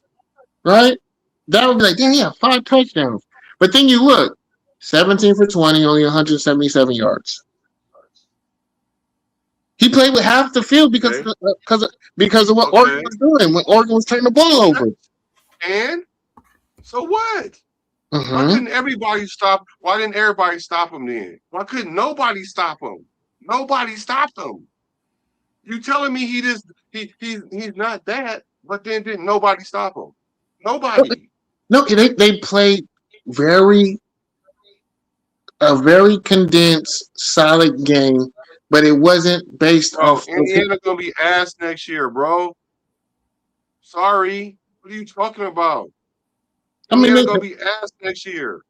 They're gonna lose a lot of players, but they're gonna be decent. All this team kumbaya overprotection by Signetti shit y'all talking. That shit is one and done, my nigga. They ain't gonna win another championship for like 3 years. There's gonna be a fall off. But I mean, he's building a program. We'll see what they have next year. But again, even the game against Alabama, he only threw for 92 yards on 16 attempts. What was the score, man? What was the score? Oh, it was 38-3. The defense wasn't giving them a point. You need to throw for 300 yards when you scraping a team 38-3. I mean, in the first quarter, it was 0-0. You need to do something, and then the running game kicked off. It wasn't because of his passing. It's because the running game what? But yeah, 2 running backs with almost 100 yards each. One running back 18 for 89, 1 touchdown. Keon Black 15 for 99, averaging 6 yards a carry. Other running backs averaging 5 yards a carry. They dominated the run game. How many touchdowns did they have? The 2 running backs. They had 2 touchdowns each. That ain't even half the points. What did Mendoza have? Mendoza? Yeah. 14 for 16, 192, 3 touchdowns. Average yards per pass was 12 yards. Average yards per pass was 12 yards. So he's playing with a short field. When he got the goal line, they were throwing the ball on the goal line. Run game controlling the game, but he only threw the ball 16 times. But threw for 3 touchdowns. What do you need to throw it for like 22 times and get like 4 touchdowns? Well, no, because your running backs is averaging almost 7 yards. The game is already in control. He already had the game in control. Yeah, not because of him. You're right. But that's what I'm saying. But you see how you can see throw for 3 touchdowns and no interception, but they didn't win because of him. No, your running back is running for 6.6 yards per carry, and the other one's running for 5 touchdowns, bro. Scored 2 touchdowns. You act like they both went for 150. They're splitting carries. I don't care. You acting like they both ran for 150 yards with 2 touchdowns with 1 and 1 had 1 touchdown. So if had 1 touchdown apiece. So if average. He's averaging 6.6 yards a carry and only got 15 100 yards. Because he only got 15 attempts. Oh, now it's because he only had 50. How many yards did they have rushing, bro? How many yards overall they have rushing? No, individually. He had 99, I have in there. 15 attempts for 99 yards, 6.6 yards per carry. The other one had 18 attempts, 89 yards, 4.9 yards per carry. He didn't even have 100 yards. You trying to tell me they controlled the game, but the nigga that had 3 touchdowns didn't. That's just rushing. That's not the whole scrimmage, bro. It's called. You're splitting carries between two backs. It's called even distribution, bro. That's what it is. Even distribution, and that's what we got going on over here. That's what our coaches are built on. Even distribution. And he's the perfect quarterback to do that. We don't need a motherfucking Joe Burrow. We don't need a Patrick Mahomes. So let me see. So Fernando Mendoza, 21-yard pass touchdown, 1-yard pass touchdown. And where did he get his third one from? He said 3 passing touchdowns, but only has 2. What? Where did the third touchdown come from? I can't believe y'all doing this to this man. Y'all making me like him more and more than I need to because probably because of the rush. Because y'all arguments is not holding up. What are you talking about? He threw a 1-yard touchdown. How do you not give that to your running back? That's cool. No, come on, bro. 7 yards per carry, and you don't give me 15 touches. That's how you don't give it to the running back. No. Okay, let's go to the next game against. I ain't never heard that in my life. So the game against Ohio State. Better game. We ain't never went back in no quarterback stats and be like, let's take out all the 1-yard touchdown passes. If you're running, wait, okay, Black. If Josh Jacobs is averaging 7 yards per carry, no. How about this? Russell Wilson, 1-yard line. Would you pass that or throw the ball? Would you run the ball or throw the ball? What should they have done? In that situation, we all know. No. It's the same situation. We're on the 1-yard line. Instead of running the ball. It's not the same situation. How? Every third and goal, or every first and goal, or every second and goal is not the same, bro. Have a running back that's averaging 7 yards, meaning he's going to guarantee gets me 1 yard. Oh my God! But I'm gonna pass the ball and give it to my quarterback. Why? There's no guarantee. It ain't even a guarantee that you'll get the snap. There's no guarantees, man. Come on, bro. Because everybody would have been like, it's guaranteed that it's gonna score a touchdown right there. Ain't no guarantees. I have one running back average 7 yards per carry. The other one's averaging 5. You tell me they can't get 1 yard? Bro. You don't play. It's not. It's a game of averages. Yes, it's a game of averages, and we're averaging. It's a game of inches. It's also a game of inches too. Yes, averages don't mean shit, bro. You gotta make the play. Heck, he could have ran the ball on the quarterback sneak. Then you're right. Why would you pass it on the 1 yard line when it's clear they can't stop the running? Because a lot of teams. Why would you be in shotgun at the 1 yard line? Like. Because he doesn't know how to take the ball, understand? There's a lot of things that you could be like, that shit is counterintuitive. Yeah. Bro, the game against Ohio State. The game is more than a statistic. Sorry. The statistic is a byproduct of the game. The game is not a byproduct of the statistic. The statistics yeah, but that's the result. You talk about the results because you talk about him not throwing interceptions, but that comes with bipartisan of what happened in the game. You can't dictate what happens with the statistic. The statistic tells you what happened in the game.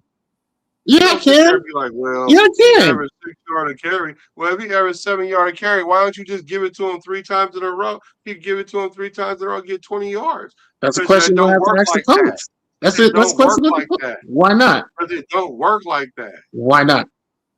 Because on one play you might get 10 yards, on another play you might get 3 yards. But then on another play, you might get 17 yards, and then it averages out to a yard number. But all I needed was 1 yard. Okay, cool. Everything you just said. Why would you pass the ball on the 1 yard line then? I don't know, man. That's what I'm saying. So you could pad a stat and make someone look better. It's a pad stat. So you pass the ball to make somebody look better. Is it smart to pass on the 1 yard line, or run the ball when you're getting 5 to 7 yards per clip? Sometimes what would you do? They don't even run the ball 4 times in a row in the pros like that because you can stop somebody like that. People get stopped on fourth down. You act like people don't get stopped on fourth down. Trying to run them. I Matter know of fact, they're Philly. gonna I throw. know Philly does it. Matter of fact, they're gonna throw the ball at least one of those downs. You want to know why? Because they're anticipating the run. Only on third or fourth. Not the first two. Defense. Not the first two downs. Not the first two. Yes, it is. A lot of times teams are play action on first down. What teams do that? On second down. No. The teams that do that are Buffalo. Teams where the quarterback or the Chargers. Now we're about to quantify it to 3 teams. The teams that don't win that do that are Buffalo, the Chargers, the teams that don't win the playoffs. Those teams do that. Right? Not the winning teams. Philly doesn't do that. The Patriots weren't doing that. Even with Tom Brady. They was running the ball with Kevin Falk. Right? Teams that win playoffs play smart ball. You don't play stupid ball. Seattle throws the ball. That's why they lost that playoff game on the 1 yard line with Marshawn Lynch. Come on, man. You come on, Black. We know better than that. You're using. I'm using common sense. Anecdotal situation. Like you can't pull out a handful of such. You can't pull out an average of situations like that. You're pulling a once in a lifetime, once in a decade ass situation. Like no, I'm not. Every one of those I can pull out 10 different ones that was opposite of that.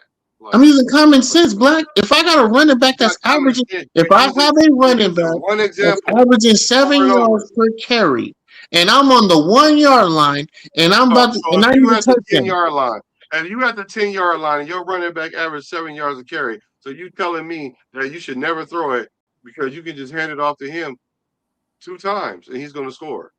I'm gonna hand it off to him. Yes, I'm gonna hand it off to him because my O line is even do that in NFL. They do that in NFL. You can't expect. They do that in NFL. I just give you examples of the teams that did that in NFL. Bro, I give you examples of teams that won and teams examples of teams that won that didn't do it. Huh? Bro, come on, bro. Teams do not be on a 10-yard line, hand the ball off twice and score. That's not average. That's not typical. No, I'm saying if they're averaging, because if that was the case, teams would be scoring on second down a lot. And they don't. They don't score in the red zone. It's harder to get in there in the red zone. No, it is. I'm not disputing that. But the argument isn't that. I'm saying if I'm averaging 7 yards per carry, damn near, yes, I'm running the ball on first down. You should. You should run on second down too, because according to you, you should get 12 yards. Yeah, if you get 6 yards on first down and I'm on the 10, that puts me at the 4. But you're not going to get 6 yards every fucking time. I know. I don't need 6. Yeah, you don't need 6 yards every time. I only need 4. I only need 4 now. I only need 4.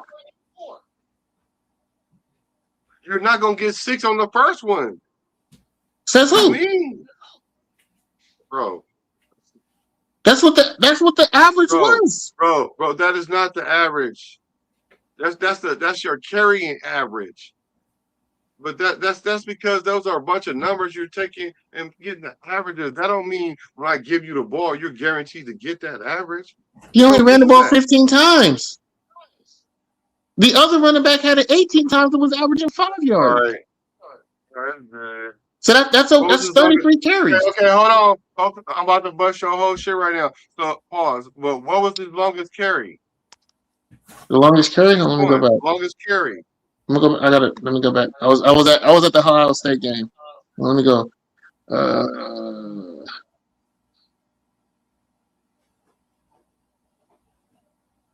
They don't have the longest carry on here?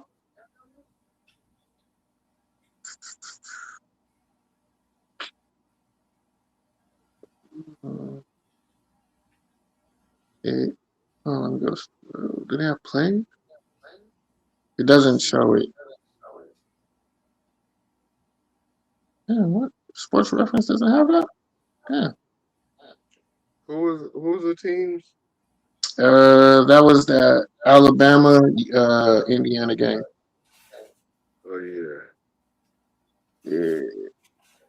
Let me try to go ESPN. Let's see if they have an ESPN.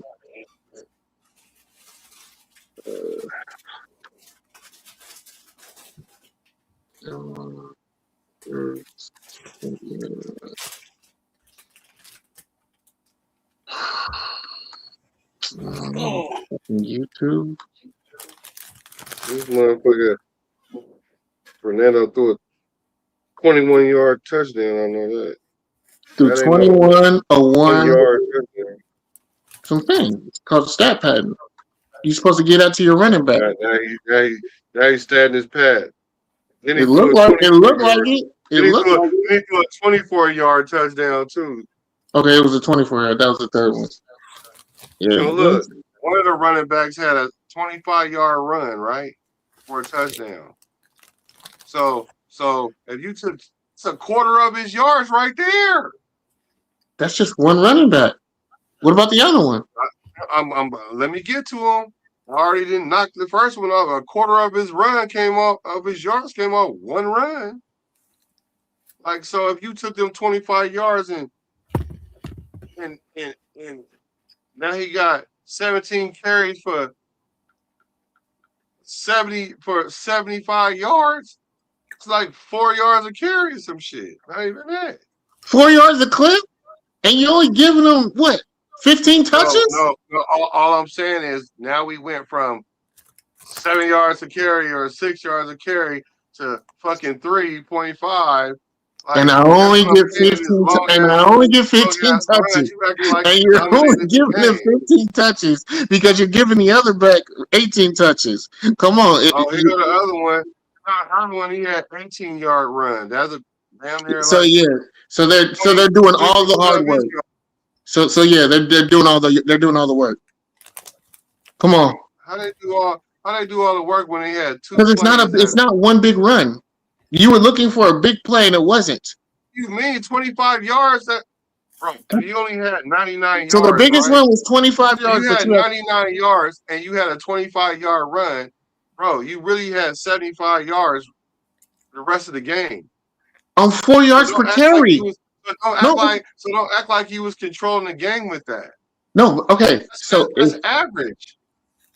That's only average because he's splitting carries, though. He's splitting carries. So if he gets the other 18 carries, how many more yards is that? At 4 clip. You don't know that. You don't know. You don't. That's know. what the average tells you, though. You can't be like, we're going to add his yard. We're going to multiply it by 18 now because if you got 18 more carries, you obviously got 7 yards of carry times. Come on, you can't. That ain't how that works. That is how it works. That is how it works, Black. That is how it works. All right. Because what you're saying is that the defense is going to change and stop him from running the ball. That's what you're saying, right? Yeah. But did it happen in the game? So did it happen in the game? No. The result. He didn't even run 7 yards a carry all game. Who? The only reason why his average isn't even that high is because he had that 25-yard touchdown. No, because he only had 15. No. High. He only had 15 rushes. That's why it's that high. It's 15. No, it's not. It's based on the numbers, yes. Bro, if he had take out the 25 yards. Take out the 25 yards. Okay. Find out who was it. Black hat. I'm about to figure it out for you right now because y'all be tripping. This is Black. Where you at? Indiana. Oh, actually, I was looking. Hold on. That was actually Indiana running up the score on them. Let me see what these fools running back had. Alabama running back. Oh, we talking about Mendoza. We was talking about them. Okay, cool. So Black had 15 carry for 99 yards, right? So he averaged 6.6 yards a carry, right? His longest was 25 yards, right? So I'm doing the math right now. 14 carries. If you do 14 carries, his average would go up. The average would go up. Hold on. No, it's not. Yeah, what? I did the math. If you take that rush away, the one rush for 25 yards, that leaves him with 74 yards on 14 attempts. 14 rushing attempts at 74 yards will be 5.2 yards per carry. So it went down from 6.6 to 5. I'm sorry, 6.6 to 5. Okay, so 5.2. I'm on 14 attempts. So now let's see. At 5.2, give me an additional 18 rushing attempts. Well, how many yards do you think that would be? So first of all, 74 yards divided by 15 carries is 4.9. It's 14 carries because you took the rush away of 25. That would only be 14 carries. Yeah, 14 carries. That's what yeah, you're right. Let's see who got 14 carries. So it's 5.28. So he's going 5 yards a carry, right? So he's going from 6.5 yards to 5 yards. Yeah. So if I get so if you give him 18, give him 18 attempts, the other 18 attempts. Yeah, you can. You can't do that. No. Because this is what we do. We do it off the average. So the other running back got 18 attempts, right? So 18 attempts at 5.2 yards a carry would be an additional 95 yards. Right? That'd be 95 yards. So if you add the 74 plus the 95, that would give him 169 yards rushing on the game. Oh, hell. Come on, get the fuck out of here, bro. What you talking about? Now you telling me this motherfucker going to have 170 on yards. Just the average of what the game plays. On just the average of the game. No, but the other running back got 18 carries. Work like that. The other running back got 18 carries. You can't go off the average of the game. What do you mean? Why not? The motherfucker probably ain't even have 164 yards all season in a game. Because he's splitting time with another back who's average. All of a sudden, now he's moving the goalpost. How many carries? How many carries you said he would have to have? So the other running back got 18 carries. I took the carries at the have 30 carries, 33 carries. That's what you talking about? That's what the team was averaging. Around 30 rushes. First of all, what running back in college get 33 carries? And what percentage of running backs how many? What percentage of running backs get 33 carries? Georgia running backs, Alabama running backs, Henry, 33 carries. Oklahoma. Yeah, they're a running team. You just said what teams do that. I'm just saying. And all of them win national championships. And all of them win national championships. And all of them played under Nick Saban. When these motherfuckers win national championships? Who, Georgia? Alabama? 33 rushing attempps. Mark Ingram. So what percentage of the league? What percentage of college football Josh do running backs Jacobs? get 30?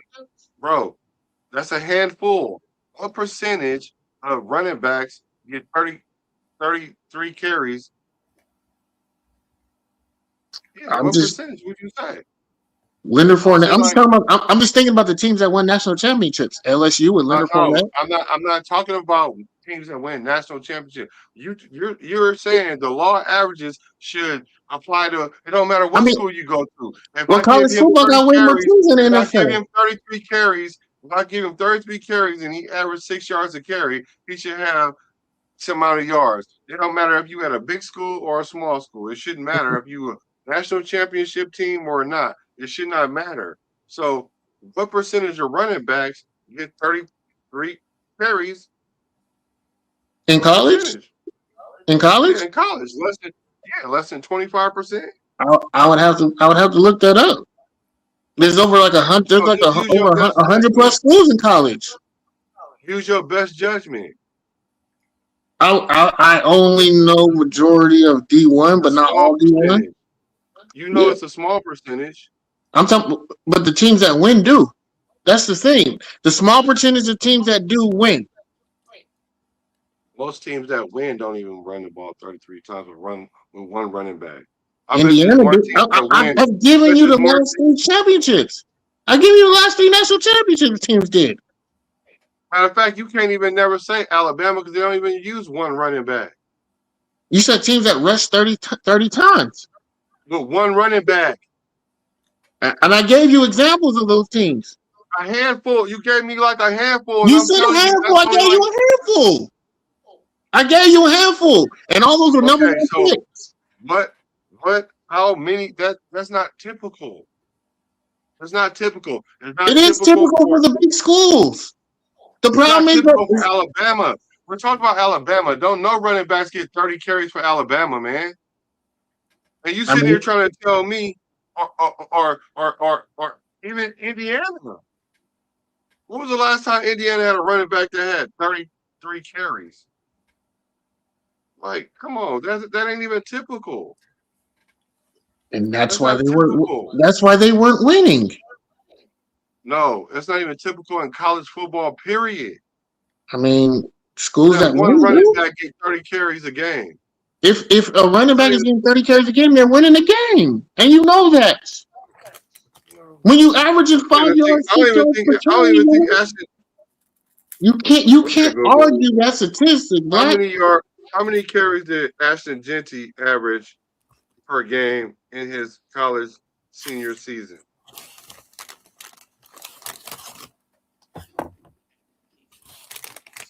In the senior season? Or junior season. In his junior season in college? Hold on. Okay, Google. How many carries did he average his junior year?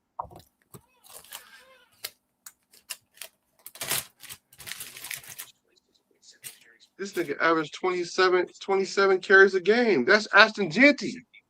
At 6.4 yards per carry. I don't give a damn at what the average is. That don't mean he got that every time he touched the ball. Like, that don't mean that. You keep trying to make it mean that. It don't mean every time you get the ball, you're going to get 6 yards. It don't mean that. And you're not getting 30 carries a game. But it's cool, though.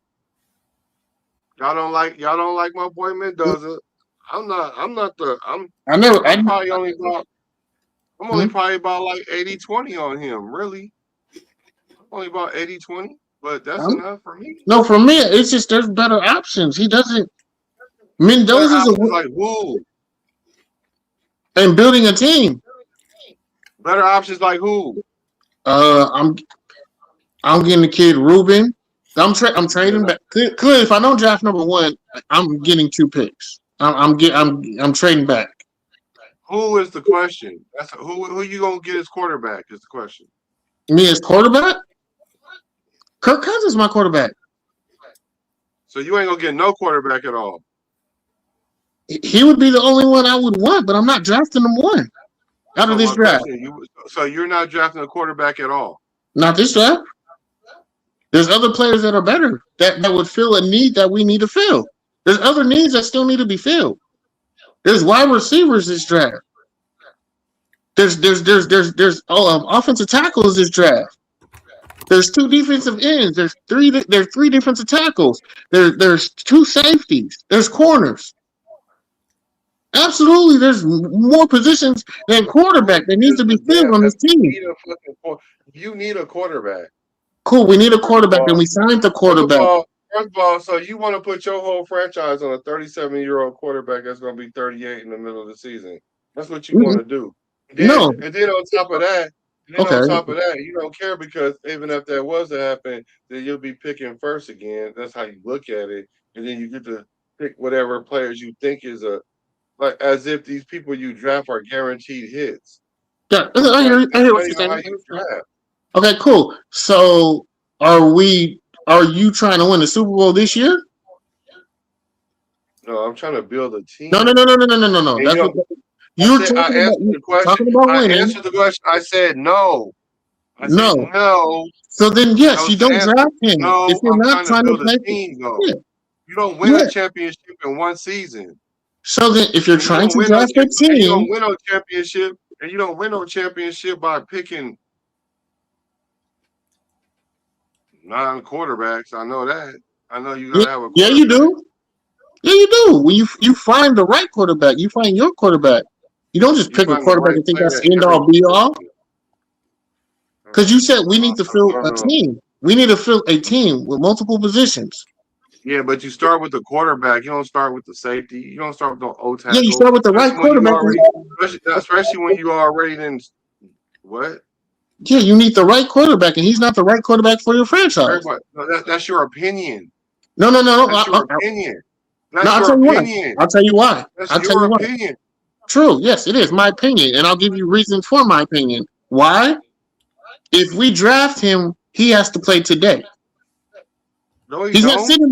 No. Okay. Cool. Are we gonna? So that means he doesn't have 3 or 4 years. He has 2 years really to turn it around. No. I'm talking about the fan base because what's going to happen? He's going to have to play immediately. Give a fuck about the fan base. They don't know shit.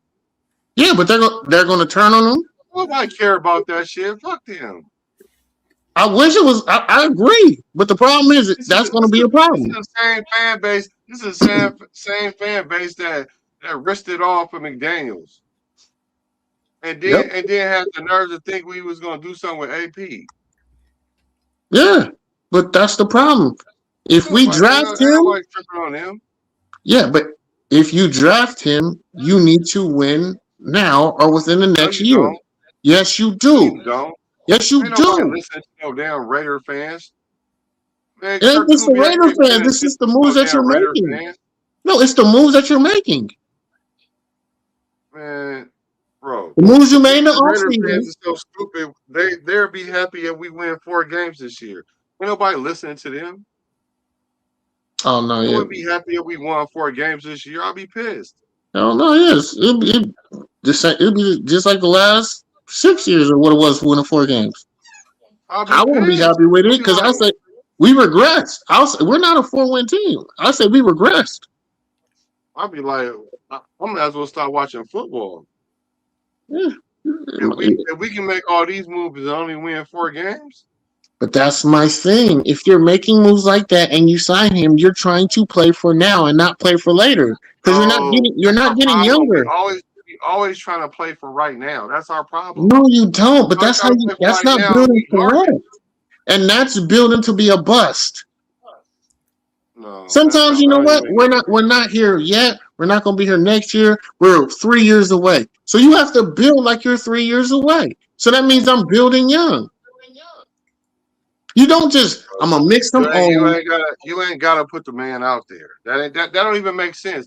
Matter of fact, quarterbacks that you put out there don't even win. Like first year quarterbacks as rookies, they don't fucking win nothing. What do they win? When the quarterbacks that started day one, what have they won? Cool, but he's going to have to play because you're going to lose. And the guy that where are these quarterbacks at? Quarterbacks that's actually done it didn't even do it with the team that drafted them. Yeah, but like you said, the way the NFL is now, he's the number 1 pick. You're not going to sit him the whole season if your team is losing. If we're sitting at 3 and 9, he's going to have to play the game. No, if we're sitting at 3 and 6, he's going to go in the game.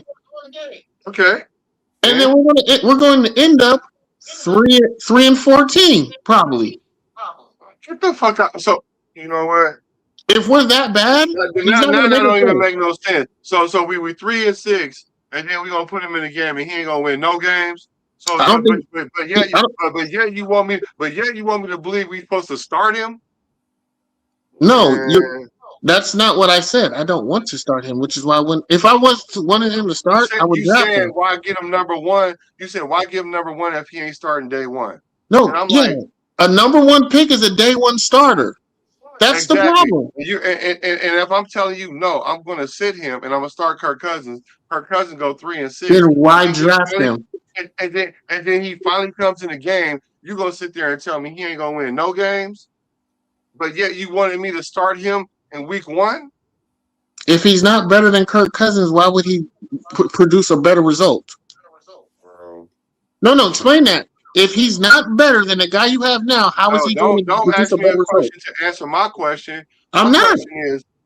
My question is, how the fuck do you expect a motherfucker to start a season and win games, but if he come in halfway through the season, he ain't gonna win no games. How does that work? The guy who started the season is a better quarterback.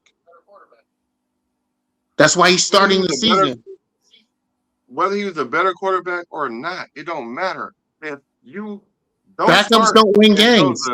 Backups don't win games. And he come in week 7, you telling me he ain't gonna win no games because he didn't start the season? That's the reason why? No, because he started the season as a backup because he wasn't better than the current guy who started the season. No, you're making that the reason. Whatever the reason is, it doesn't matter. You're telling me that Mendoza's not gonna win no games now because he didn't start the season? No, if he doesn't start the season as the number 1 quarterback, it means he's not a better quarterback than the guy we signed in free agency. That's yes not or what no? That necessarily mean that. So we just sat there and argued for 30, 45 minutes about Shedeur being better than Dylan Gabriel. No, they said Shedeur was better. No, Dylan Gabriel? Okay, yeah. I thought you were talking about Deshaun Watson. But all I'm saying is this: the man ain't gonna come in and not win no games. We really don't even know how he's gonna play. But the thing is this: just because he's the number 1 doesn't mean you gotta start. It doesn't mean that, because we've already seen in history when teams have done that, it does not produce Super Bowls. Mm-hmm. And the teams that actually done that 20, 30 years ago, the motherfuckers didn't even do it with the team that drafted him. Sam Darnold, Matt Stafford. Now Troy Aikman did, but motherfucking Troy Aikman, motherfucking Dallas ain't won a Super Bowl since Michael Jackson died. Doc died. Like, that shit don't work. Putting him out there, the best thing to do is let him sit like Patrick Mahomes, and then go out there and then see what happens. Let it crack off the way it does. We see that works. We know that works. Yes. It worked. It worked for Aaron Rodgers. You know why? But you know why it worked?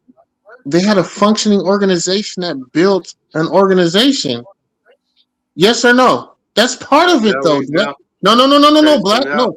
There's no track record of this team having a track record of building a team and fulfilling a need. Remember, Kansas City already had a quarterback that was a playoff caliber quarterback. Yes or no? Yes or no? Bro. No. Just answer the question. Just answer the question. Just answer the question. I don't have a problem with answering the questions. I'm answering the question. I'm just repeating the question because now we're okay. He had a playoff caliber quarterback, but we're talking about Super Bowl. Yes, but they had a team. They had a team. So basically, you saying they just need to plug in a quarterback and they would have won it all. That's what you saying? No, that's what Green Bay and Kansas City did. Bro, they plugged in Patrick. Kansas City has not been good because they plugged in Aaron Rodgers. Quarterback. No, wait. The teams that won Super Bowls because of Patrick Mahomes, my nigga. Not because they have a good team. All right. Kansas City already had a team. They already had what? They had Jamar Charles. They had their wide receivers. They had their defense. It wasn't no Super Bowl caliber team, bro. Stop it. But they had a team they had a team. Patrick they had Mahomes players. Okay, well. All right, well, we ain't got no team. That's the thing. Yes. That was the finishing piece to the puzzle. Aaron Rodgers was the finishing piece to the puzzle with Green Bay. Patrick Mahomes was the finishing piece to the. Yes, he was. 3 years to realize that. Did they win a Super Bowl? Did they win a Super Bowl? Did they win a Super Bowl after Brett Favre left? Better than Brett Favre? They won when he left. No, that's not my question. See, you the one that don't like to answer. I'm not. I did. No, you're answering a question. Are you saying Aaron Rodgers is better than Brett Favre at the time that they released Brett Favre? That's what you saying? Outside of the year in Minnesota, I would say yeah. I would think so. It was pretty even. First of all, you didn't even know that because Aaron Rodgers didn't even play on the field yet, and Aaron Rodgers and Brett Favre was playing. So cool, but they knew there's a reason why they released Brett Favre, and then you saw why. Yes or no? Bro, look how many years it took him to win. You act like they just won a Super Bowl as soon as he left.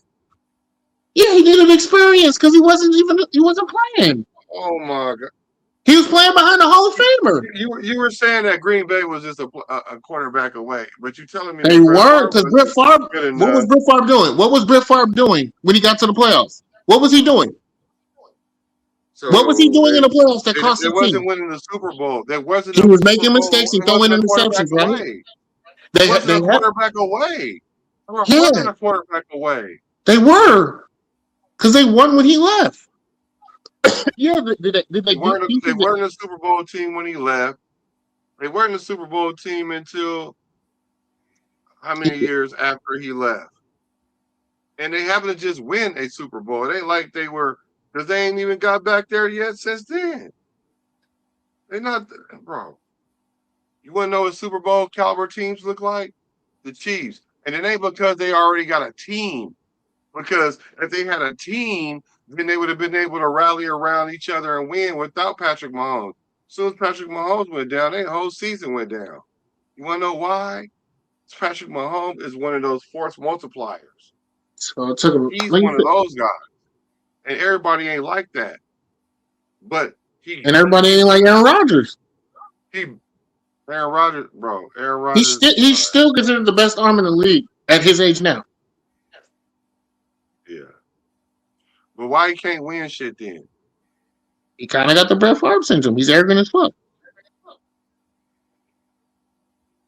Maybe because he ain't that good. Mm-hmm. Yeah, he ain't that good because he won. Putting him up there. He wasn't better than Brett Favre. I say he's better than Brett Favre. They both only got one Super Bowl. Right.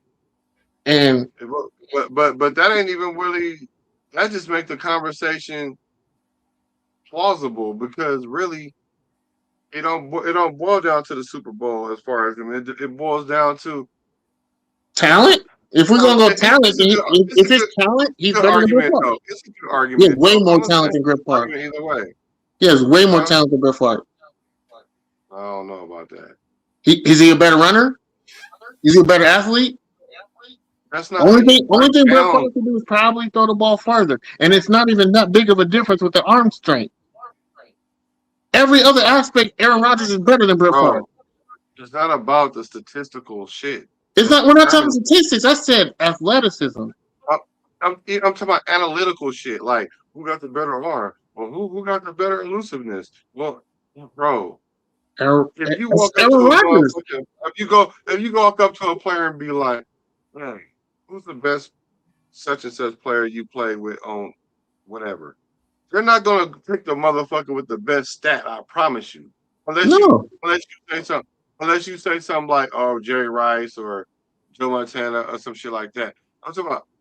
Other than that, but if you compare two like players, they're not gonna sit there and go, "Hey, well, he was better than him statistically, so I really think he was better." It's gonna be about who I'm willing to run through a wall for, and you don't quantify that with numbers. That's not how you gauge that.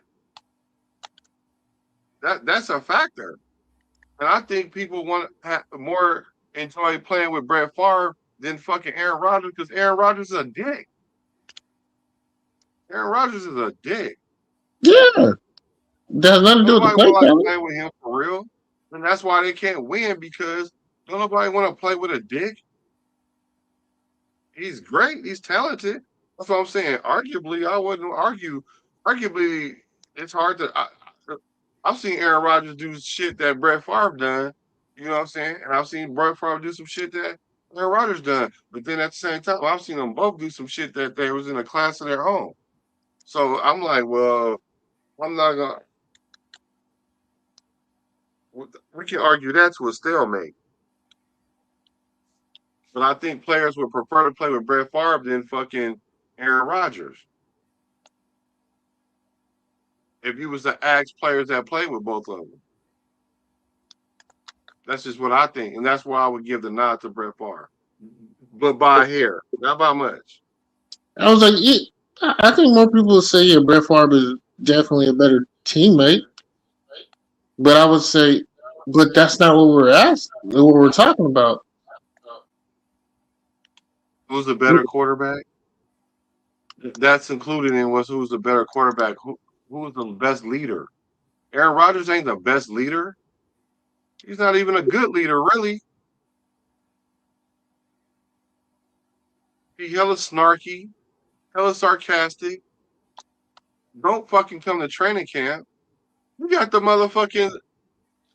Is he even signed right now? No, I don't think so.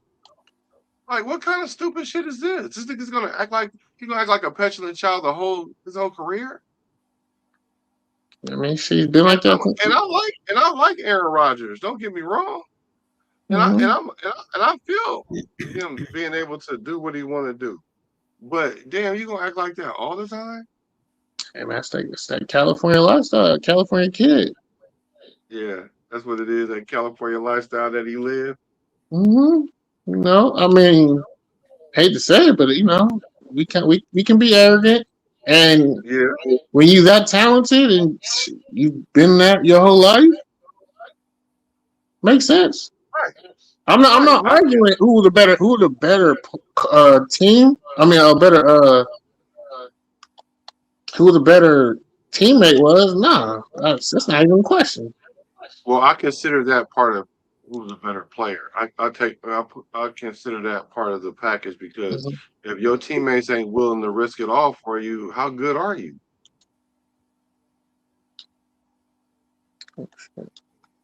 I mean, that's some teammates because now a lot of people ain't fucking with Brett Favre. Why? Because they lied on this motherfucker talking about he was stealing money when he wasn't. Oh no, he was stealing that money. The EBT shit. Though, buddy. Yeah. Not even that. This the shit he was saying outside of football. Dang, y'all really don't like this boy Mendoza. Well, you better get used to him. My thing is like this: if you draft him, and you got to commit to him, and they're not going to commit that to him. You have to surround him with what he needs to be successful, and they're not doing that. That's what he's doing. That's exactly what they're doing. I don't understand why you don't see that. What are they doing to say out there? So you want to stick him out there with a new O-line, with a new coach, with a new defensive coach, with a new with everything brand new key. You want to just stick him out there because he's the number one draft pick. Because I didn't say that. No, I'm not saying that. No, I didn't say that even with Shador. So why am I going to say that with him?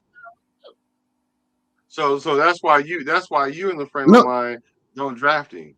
No, I'm saying if we draft someone with our number one pick, he has to be for sure a hit. For sure. And Fernando Mendoza. There are for sures in this draft. It's not him. Who was a for sure? Well, I'm glad you asked. Who was a for sure number one quarterback? Who was the last one we had one of them? There isn't a number one quarterback in this draft. That's the first. No, I mean, what year? What year was the number one quarterback? That was a for sure quarterback, other than Peyton Manning. Peyton Manning, Ryan Leaf, Cam Ward-Shador. Andrew Luck. He said Favre wasn't. Andrew Luck. He was a jerk. Who? But he wasn't no asshole though. Who? Well, I get no. Brett Favre was known to be an asshole to some people though. But every quarterback is though, man. To be in that position, you have to be an asshole at times. Like shit, I'm an asshole. I was a quarterback, and I'm for sure an asshole. You have to be. You have to be. 7528. He said he had to draft. He hearing rumors about Myles Garrett trade. I mean, but you're giving up the farm. You're giving up the farm to get Myles Garrett. I wanted to sign Myles Garrett when he was out there on the market. We should have signed him then. That's what I wanted to do. But he wasn't really on the market. He was using us as leverage. Nah. He was on the market for real. He was on the market for real. He for sure was on the market. He was ready to go. I believe he was ready to go. I believe he was ready to go. But I think he would do like everybody else uses his leverage. Oh no, no, yeah. At the end of the day, the top tier players know this is a business. So if I'm not gonna go to a team that I can win, I'm for sure gonna get paid. So of course, yeah, I can't knock him for it. But I know he was ready to leave. I know he would have loved to come to Vegas. His girl would have loved to come to Vegas. So Raider 7528. Do you even hear who might be involved? I mean, like I have heard Myles Garrett say he wanted to leave. Though I do. I was telling people that, and they were like, "Nah, he ain't gonna go nowhere." I'm like, "Shit," because like you said, he was serious. I felt like he was serious last time. No, but I felt like he was real serious, close to leaving. I ain't really talked too much before, and I heard. I think everything has kind of cooled down in Cleveland now. A lot of stuff has cooled off in Cleveland, especially with the moves that they're making and the way the coach is handling things. He's definitely mediated. He's definitely came in there and mediated a lot of shit out of there. Like a lot of the indecision that the players are having. They like this coach. They did a good hire with this coach, so he's doing a good job. I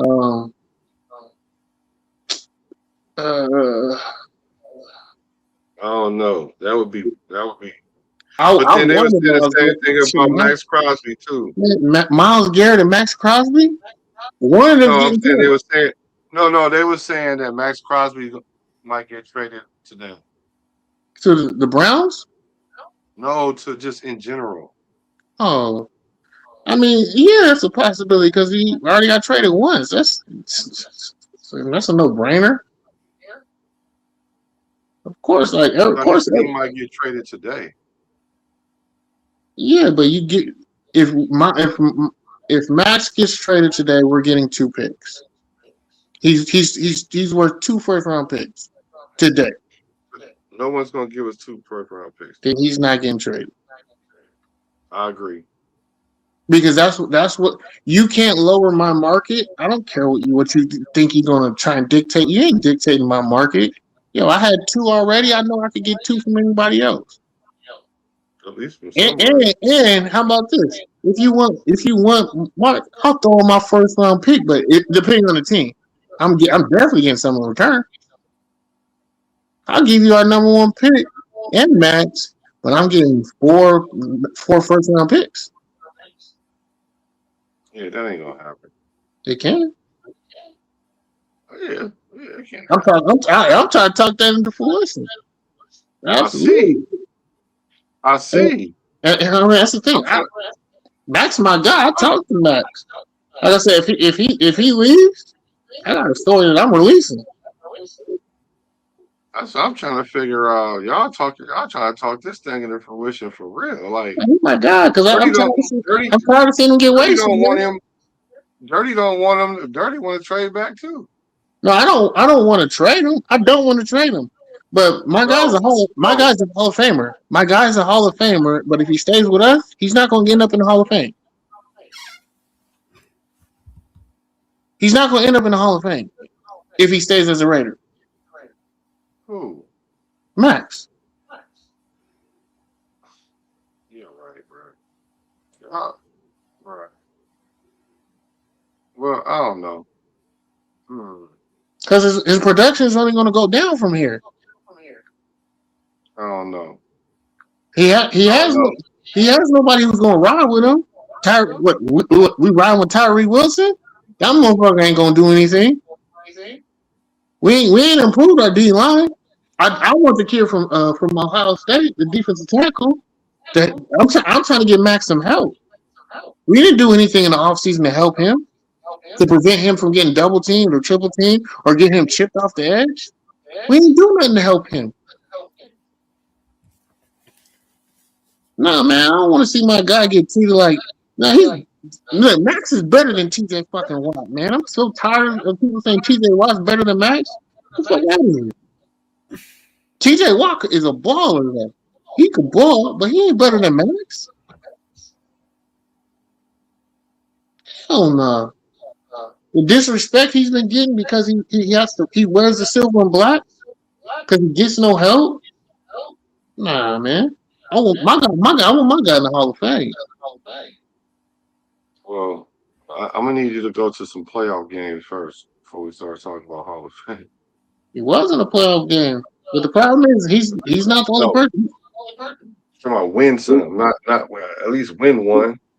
True. I mean, you got to have a team to do that. You got to have a team to do that. If not, he's just gonna be a fantasy player and be fucking Kirk Cousins. We can't keep making these excuses though. It's not an excuse if it's the truth, man. Well, the truth is, that's the can't problem. get in no damn Hall of Fame and you ain't winning no playoff game. Okay, shit, nowadays you can. TJ Watt, yeah, maybe. TJ Watt didn't have played significant, meaningful games. He's played on a significant organization that's only had 2 coaches in the last 50 years. That matters. You can say it matters, but it don't matter because How they're do gonna say matter? this is what this nigga's stats is. We're gonna put him in a Hall of Fame. They ain't gonna be like, well, because of his team, he was with the Raiders. He was the dopest one on the Raiders, so we're gonna put him in the Hall of Fame. They're gonna be like, no, he ain't win no. The committee gonna be like, they ain't won no playoff games. Then they gonna start nitpicking. He don't get no sacks. The Hall of Fame's Everybody else not based off of that though. That's not how they view the Hall of Fame. Hall of Fame is 100% individual statistics. They don't look at team stats. That's what I'm saying. If you ain't won no playoff games, come on, bro. I'm not disagreeing with you, but that's not how. When it comes down to the argument, they're gonna be like, well, his stats, his sack numbers, all the stuff that people complain about now that I don't agree with. I think you can affect the game way more than just sacks. Me personally, because I know that by playing quarterback, you can affect the game way more than just sacking a quarterback. I get it. Yeah, but that's not a stat of a grading scale in the Hall of Fame of how you impact the game. It's not a stat. So show me a DN that got in the Hall of Fame that has good stats, but their team was ass. And I ain't saying that there ain't none, because I'm sure there's a couple, handful. But I think it just goes without saying. This person was so great that they at least had playoff action, played meaningful games. I think that's how you would determine who's the cream of the crop, is who played the playoff game. Who? Jared Allen. And he was super dope. Yeah, and Max is that tier. But Max is that tier, but he ain't. He is not Jared Allen. So, Jared Allen had way more help. Jared Allen. He definitely had more help. That's what I'm saying. If Max had TJ Watt type of help, or fucking JJ Watt type of help, or fucking James Harrison defensive line type of help, he would look like that. Yeah, he would. I would agree, but he don't look like that. So you can't put him on what he would look like. I mean, I can't. I agree, though. I mean, yeah, he does. It's just again, when we know he goes to the playoffs. That Minnesota team never made the playoffs. I mean, he made like for sure. He made like 1 or 2.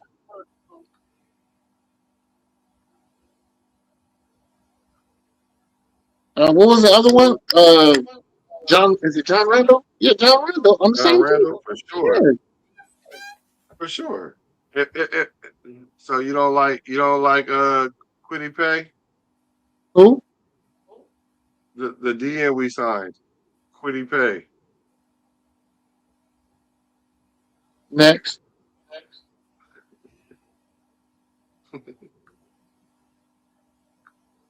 But he's better than what we got, but the reason why we got him at the cost we got him for. Oh, man, like I'm tired of giving people's old. I'm tired of retreading bullshit tires. What about the Kobe Dean and Quay Walker? I want to see how that pans out. I'm optimistic. That's what I'm saying. That's why I'm at around 7 to 8. Man, because of those picks and Kirk Cousins. Because I know Kirk Cousins can sporadically or randomly have like a 4-touchdown game that just comes out of nowhere. And if you throw 3 or 4 touchdowns in the NFL, you pretty much can win. You're winning a lot of games. You're gonna win that game majority of the time. He does that 3 or 4 times, you're gonna have like a 5 or 6 win team. Like those ugly games, you might win 2 of those ugly games this year. That's 6 wins right there. And I know we're gonna split with Kansas City. We're gonna split with the Chargers. At worst. Denver, we're gonna probably still win. So I mean, those are the wins I see. Yeah. But the Kobe thing, I want to see how he takes this challenge. If he steps up or if he's just, I don't know. Right. Because like I said, because the MO is when you come to the Raiders, your career comes to die. Yeah. But he's young. So he's young and it's early. So he gonna have something to prove. He still got another contract he could play for. So I'm looking at that. He still got another contract he could play for. Yeah, so maybe he can do something special. So and typically linebackers, our track record with linebackers is great. Perriman, Spillane, Diablo. Hey man, our linebackers they play well here. No, he's a linebacker who's looking to kind of revitalize his career or trajectory that he had when off his draft stock. He got something to prove, and I like that. When someone got something to prove, that means they're going to play up. Let's see how he plays.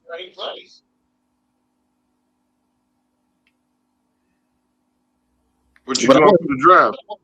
Huh? What you doing for the draft? Oh well, it ain't really much to draft for tonight. For me, if I get Mendoza, you gotta get him a wide receiver. You have to get him a wide receiver. Get the kid from Ohio State. If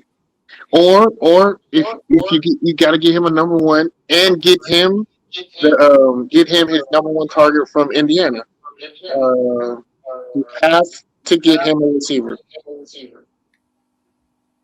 Like you gotta pair him with somebody. Because if you don't, then it's just gonna fail. It's gonna fail. He needs a running mate. He needs someone who comes in the same draft class, who's going to motivate him, who's going to challenge him, who's going to say, "Hey, man, we in this together." Because I know what it is in that locker room, man. A lot of guys are going to look at him and be like, "You ain't nothing special." He's not. He's not nothing special, man. You ain't got to be. Yes, you do. To command respect. No, you don't. All the special quarterbacks in the league right now ain't did shit. They can get beat by Patrick Mahomes. Who ain't special? Wait. Who ain't special? He got all the special quarterbacks right here. Motherfucking Joe Burrow, special quarterback. Joe Burrow special. Josh Allen is special. Josh Allen special. His window closing. That's not to say he got a higher ceiling though. But special quarterback ain't panning out like how they motherfucking Herbert, special quarterback. Now the new special quarterback is Blow Dix. Now he's special all of a sudden. Blow Nick, get the fuck out of here. Drake May is special now. No, he's not. He gotta give me 2 more seasons. I ain't saying he's special. He had a good solid season. Great. He had a great coach. Hey, he might take a step back because his coach out there wilding.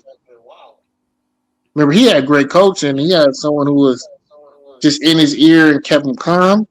But now that he's going through his turmoil in the offseason, he's going to be under the rug, under the cameras a lot, having to explain himself. He ain't going to get that same kind of coaching and tutelage. So we're going to see how he reacts to it.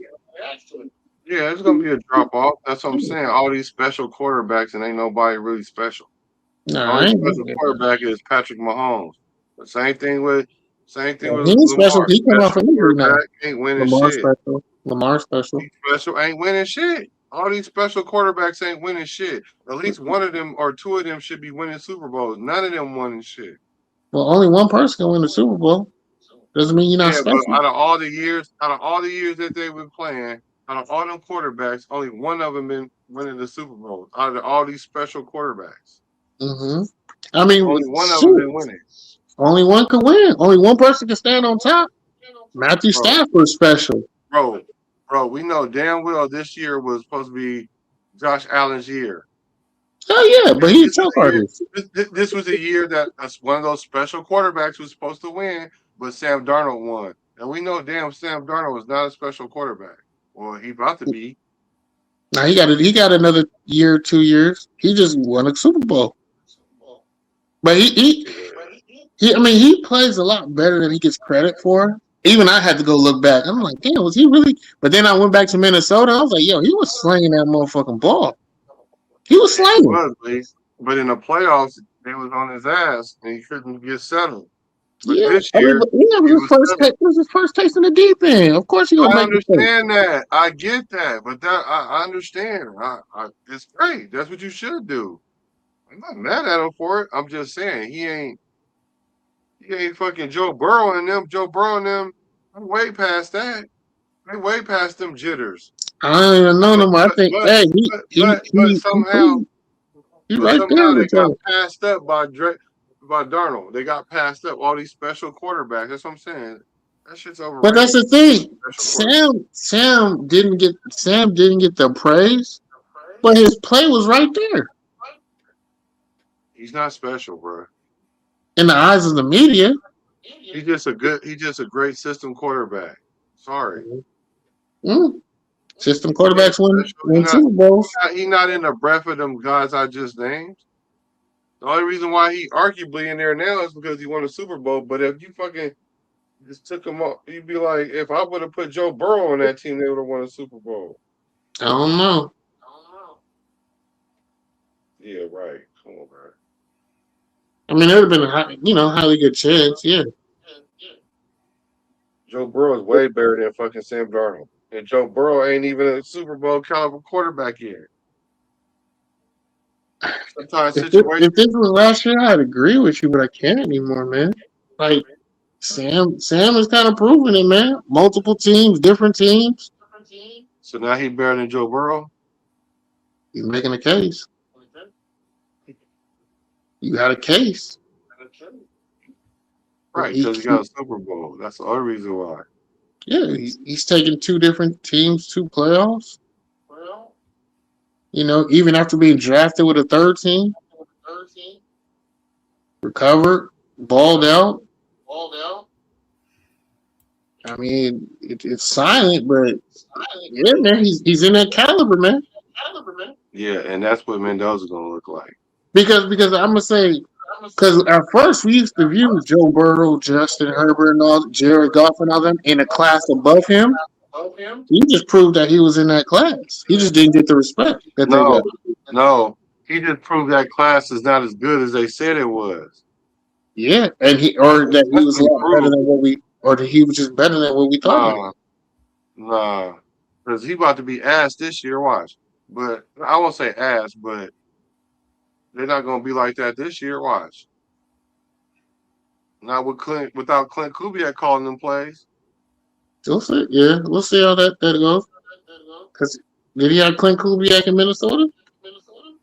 No, but they also didn't win the Super Bowl in Minnesota. They were looking like the same. He was looking like the same quarterback, except for the fact that defense was on his ass. Now you can alleviate some of that with your play calling. Sure, you need better line. You know what I'm saying? So. Yeah, that's a factor, but a lot of it could be alleviated with play calling, and I think that's what he was a product of a good system and situation, and I think Mendoza is in a similar situation.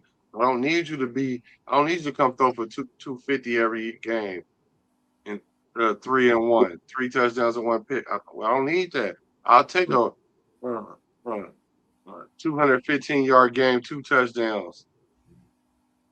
Maybe even with one interception. And if we're winning, yeah, okay. Yeah, bro, I'm saying, man. Then we gotta treat him like Dak Prescott. If he throws the ball 30 times, we already know what's about to happen, right? We're gonna lose. I think he surpassed Dak Prescott. Huh? He surpassed Dak Prescott for me.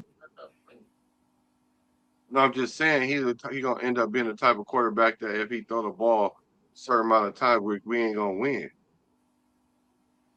Yeah, I mean, I can understand that, but hey, man, back-to-back 4K seasons of 4K yards, 20, back-to-back 25 touchdown seasons. I mean, you do that one more time. But Joe Burrow do that shit in his sleep, though. He don't, because he been injured. Well, when he ain't injured, of course. I'm just saying. Yeah. When he playing, Sam Darnold is peak. He at his peak right now. We haven't seen Joe Burrow peak. Yeah, we did. We've seen Joe Burrow peak. He ain't been in the league long enough. He is. He ain't been in the league 10 years. When he went to the Super Bowl, when he beat us, that was his peak. That was his peak. Because that's the year he was doing everything. But then remember, he's had a lot of help. He's had way better roster and skilled players at the wide receiver position his whole career that other quarterbacks haven't had. He ain't had no line, though. That's why he want to keep getting blapped now. Yeah, you can't have it all. I mean, shit, you damn near you can't have it all. Paying everybody. Not when you're paying 3 people all the money. That's what I'm saying. You got to sacrifice somewhere. You can't have it all. You had fucking Joe Mixon, him. Shit, you had. The key for not Jamar Chase, and you had a number 2. Like, man, he had outside of just an O-line, motherfucker had it all. He had a solid defense.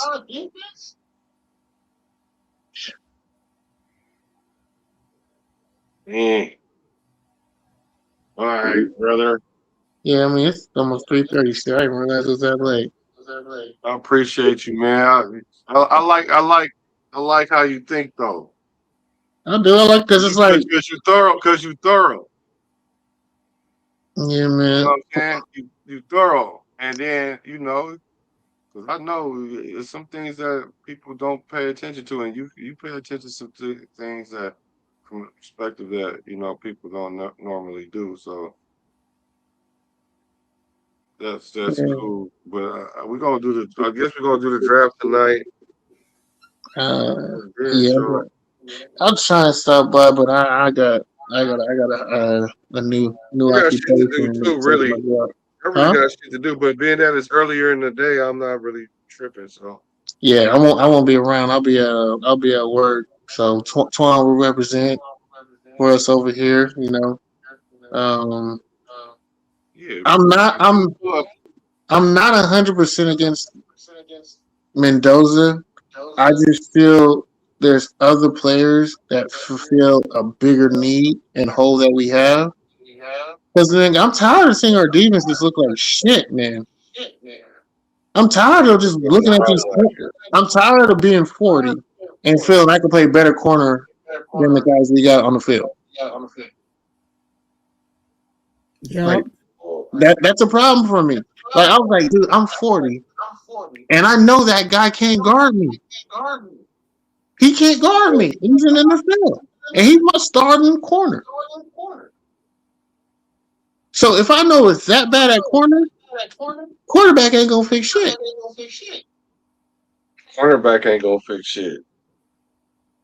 I mean, it helps a little bit more if you have a guy who can actually catch an interception or be in position to bat a ball down. Easier to find one of them guys than it is a franchise quarterback. Yeah, because that word franchise and quarterback that don't fly around no more, man. They don't build them like that in college no more. They don't make franchise quarterbacks. You want to know why? No, that's true. But the reason why it don't work is because we throw them out there too early. Well, that and because they don't play. They don't play in Everybody the want to season. be Chicago. Everybody want to be the Commanders. Try to win on. Everybody want to be Seattle. Win on just turnaround system, and they don't. That ain't. Yeah, because they've built a system that needed a quarterback to fill in because they had players and skilled players that were there. They just didn't have a quarterback that can get them the ball. If that's the case, then they would have dynasties like the only team done that is Kansas City. So Kansas City's doing it. Green Bay's doing it. Philadelphia's doing Bay it. ain't won shit, but the Eagles are doing it. Who? Green Bay ain't won shit, but the Eagles are doing it because Yeah, Green Bay ain't doing it, but Green Bay is consistently a top tier team, consistently draft well, consistently in the playoff, consistently. Yeah, they lose in the playoff to like the team that goes to the Super Bowl, so they're right there. They're just not beating the team that's. No, they're not right there, bro.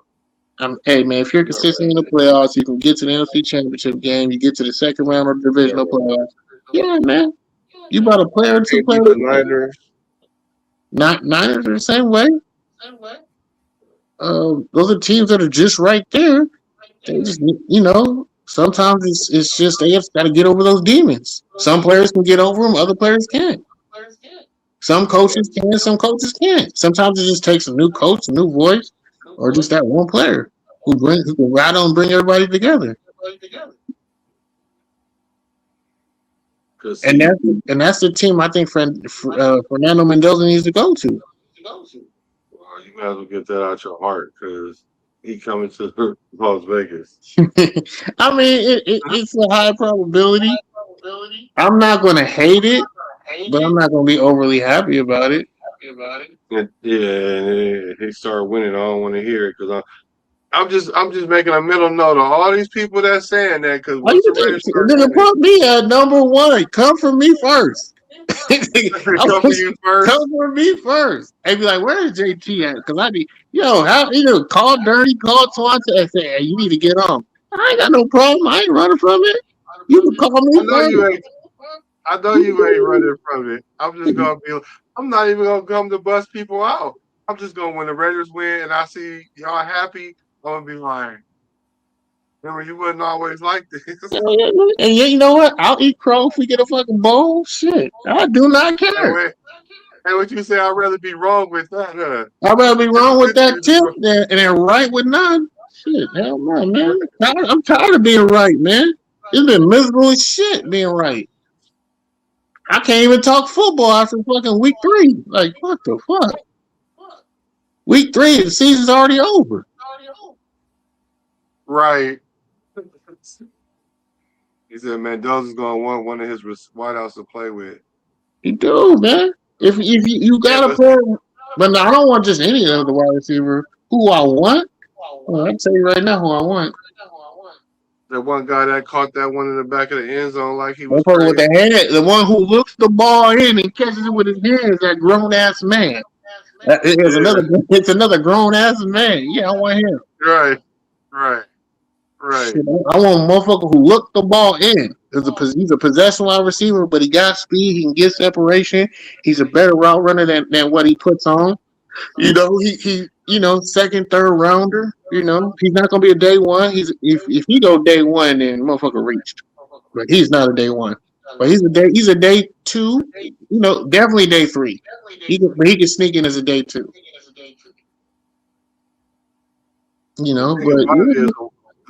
But the holes that we have, we can't. We damn near can't get a wide receiver until the 3rd round. Well, no, hell no. This is my thing. If you draft Mendoza, fuck the defense and go all offense.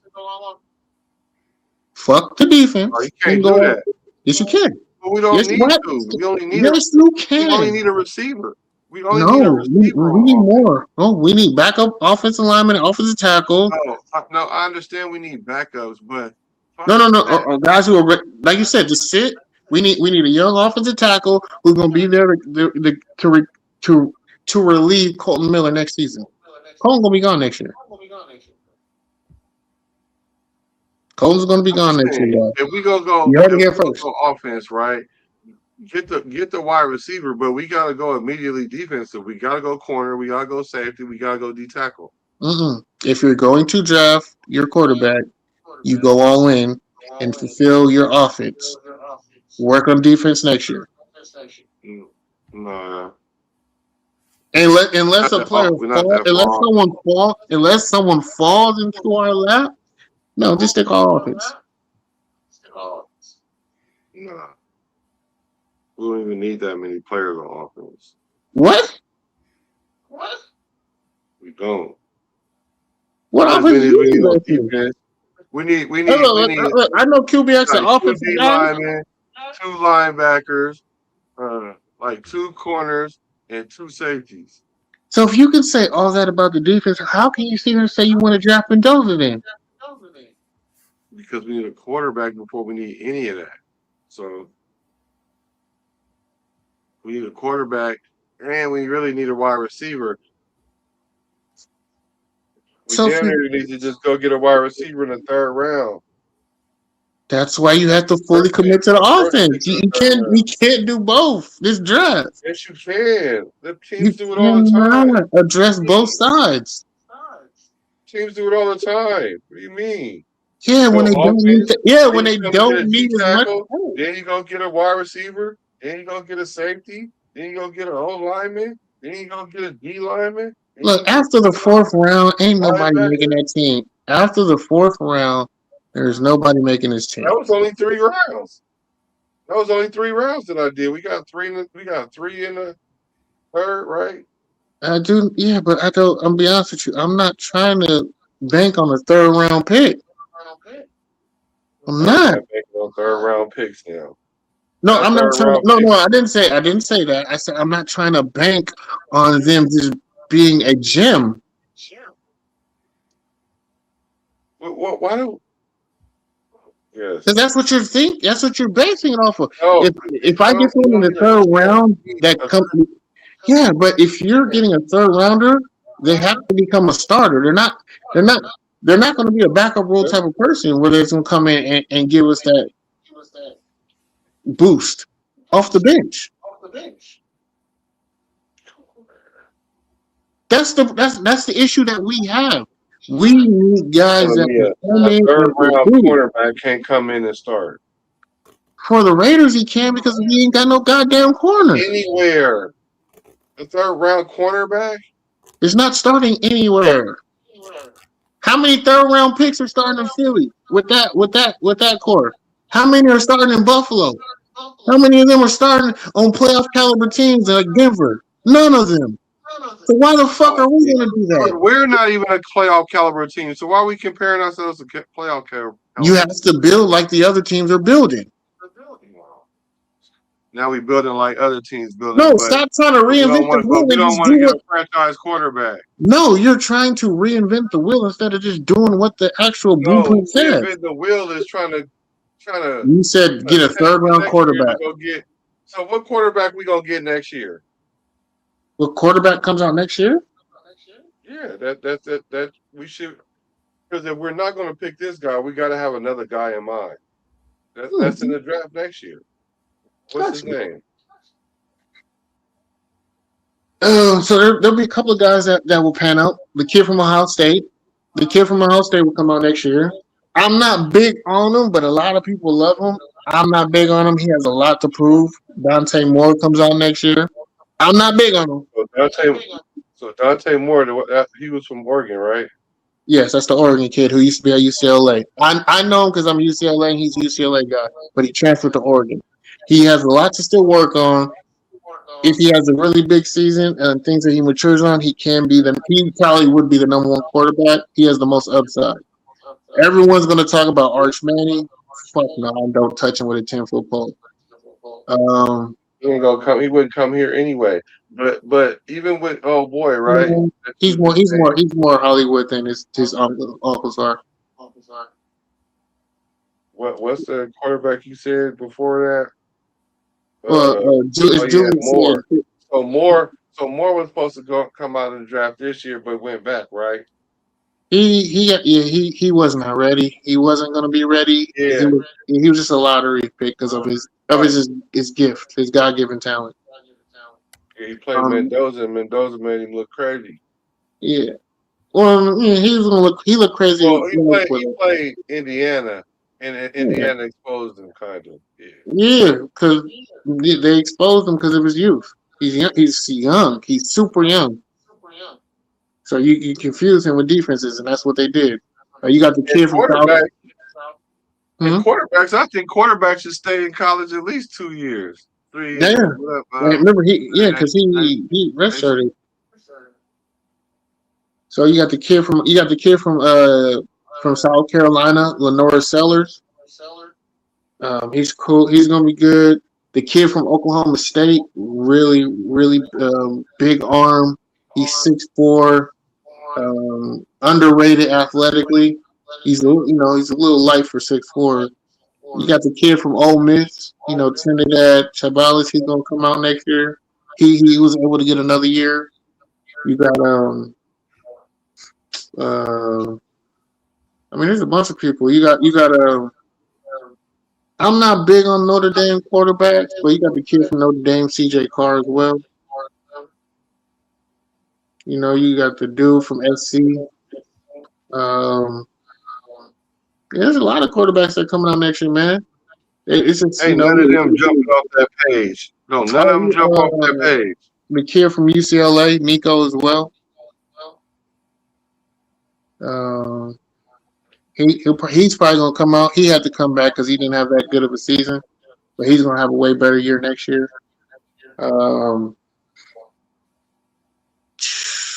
The kid from Arizona, he's just short. He reminds me of Russell Wilson. Hell of a leader. Kid's a leader. He's just, I don't know if he's gonna get a fair shot. You got DJ Lagwell from Florida as well. There's a bunch of people, man. Then you're gonna have the people from whoever starts at Alabama. You got the kid from Georgia. You probably got the kid from LSU as well. Like all the big schools, those quarterbacks, they play coming out. Yeah, but for me, it's the kid from Oregon, how he rolls. My favorite right now is either the kid from Oklahoma State or Ohio State. Lenore Sellers, if he has a really big year, he can cut down on his turnovers. He can definitely step up.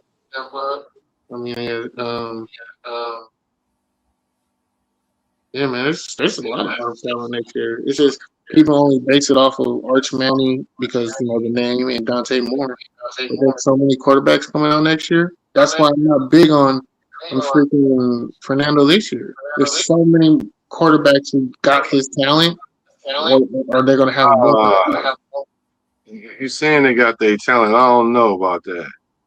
His leadership, his leadership, or just his calmness and just his. The good thing about Fernando is he had a lot of offensive coordinators. So and the way he grasps the offense, he's super intelligent, and he doesn't make a stupid play. He doesn't turn the ball over, but he also doesn't take chances. He doesn't do things that win games. He's a college quarterback. I don't see NFL. He doesn't do what you need to do to win at the NFL level. He does what he needs to do at the college level. That's why I don't like him. He's an amazing college quarterback, but he's just going to be an average NFL quarterback.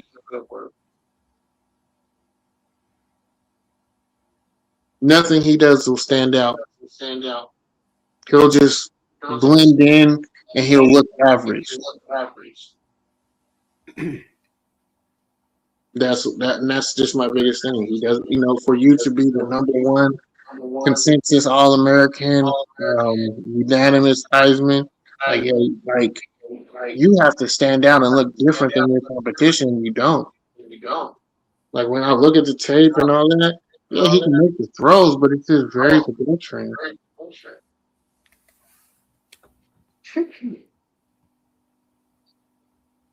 Yeah. All right, bro. We gonna see. Like I said, man, if I'm wrong, you come for me first. I'll be there. I ain't gonna run. Well, I know you ain't gonna run. I know you ain't. I ain't. Sure, I'll go jump in. I'll jump in the chat before you can even call me out. Like, nigga, Right. I'm I here. know, right? Right. Yeah, but just for me, we can address so much more on the defensive side of the ball this draft. And like since we kept Max, and if we really trying to keep Max, and there's so many defensive tackles. There's like 3 different tackles and 2 defensive ends we can get, and we can go back and just acquire more picks. And we can build for the future by getting Max replacement. Y'all with this Madden mentality. I'm not with a Madden mentality. I'm just being realist, man. More draft picks the merrier.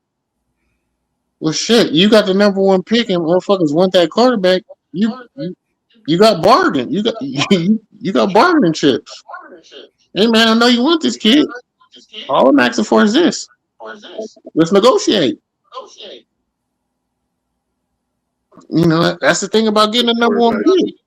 When motherfuckers want somebody, a quarterback that don't have half the accolades that, or y'all say he don't play as good as this guy, but none of them guys are going to be your Heisman.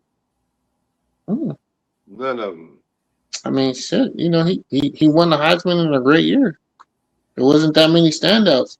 Because honestly, the kid from Notre Dame should have won, but you know, it's not based on individual stats; it's based on team stats. And as a team, Indiana just was fucking amazing, man. You can't deny that. There's just no denying. They look fucking invincible, and when you're the captain of that shit, he wasn't the best player. You could talk to anyone in the nation, any newscaster, any coach. He is nowhere near the best player in the country. No one will say that. You know, so yeah. I'm sorry. I hear and I understand what people want to see and what they're trying to force them to see, but they gonna learn. You gonna get learned. Yeah, I forgot you were here, Twan. Yeah, I've been here. I've been sitting back here chilling. Man, you know, oh shit, he dropped out. Well, he should be coming back. If not, I'll give him like 10, 20 minutes. I think I can end the chat for the stream. Or is it just a leave button? But anything you want to say, man? Because I'm about to get up out of here. It's almost 4 o'clock, man. It is what it is. I honestly, I just don't feel comfortable with bro.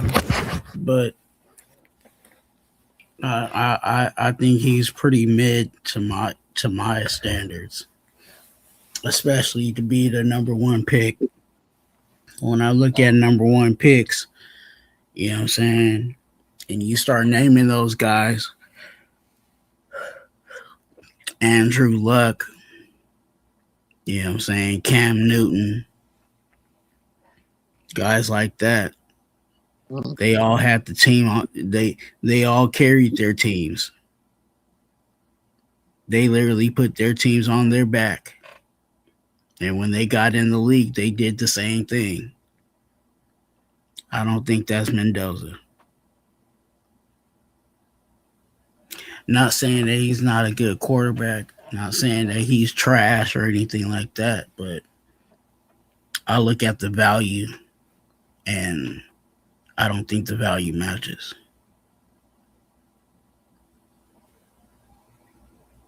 I got the boo. No, I can't disagree. I'm right there with you.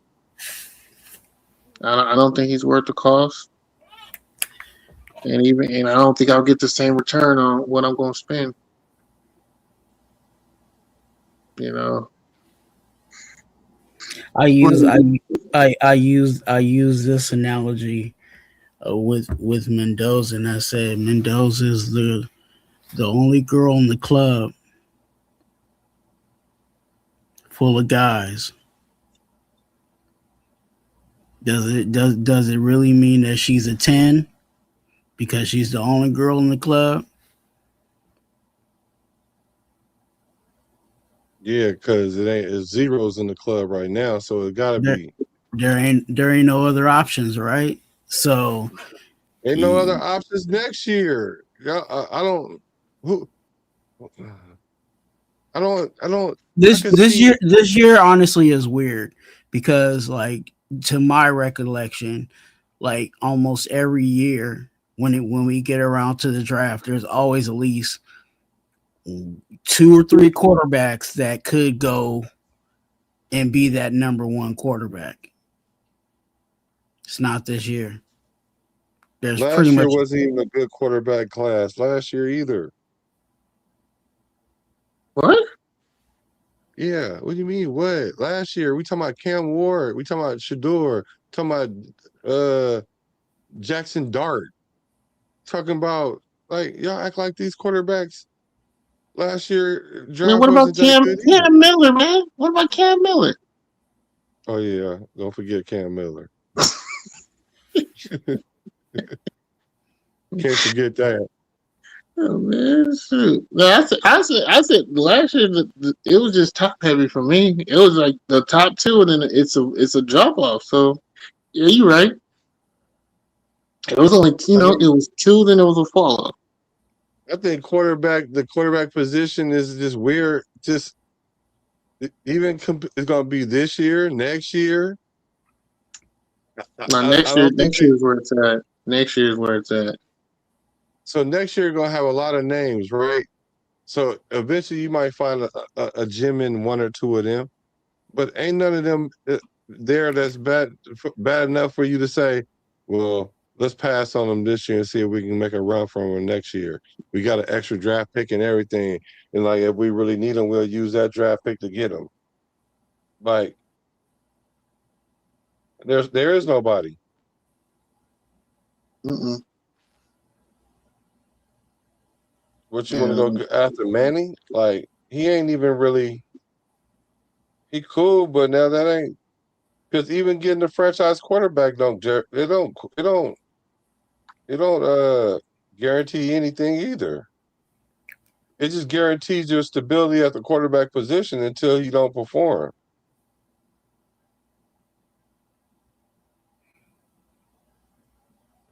Because if they can't put the team together before his contract run out, so it's an issue.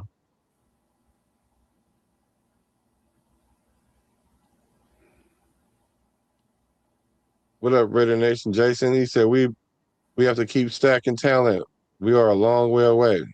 I disagree. What's a long way? What's a long way? Like 6 seasons, 5 seasons? That's way too long. A long way for me is 4. Yeah. Because we're from where we're at now. If we hit this draft and next draft, we're ready to go. We should be ready to go. Whether we can either hit one out of the next 2 drafts and we'll be all right. Just hit a couple on each one. We said this year doesn't count. No, last year was a solid draft. The year before wasn't a bad draft. This year, if we hit, we just 1 draft away from being in the playoffs. Then after you get to the playoffs, that next draft should be the one that gets you to, like I said 2.5, 3 seasons.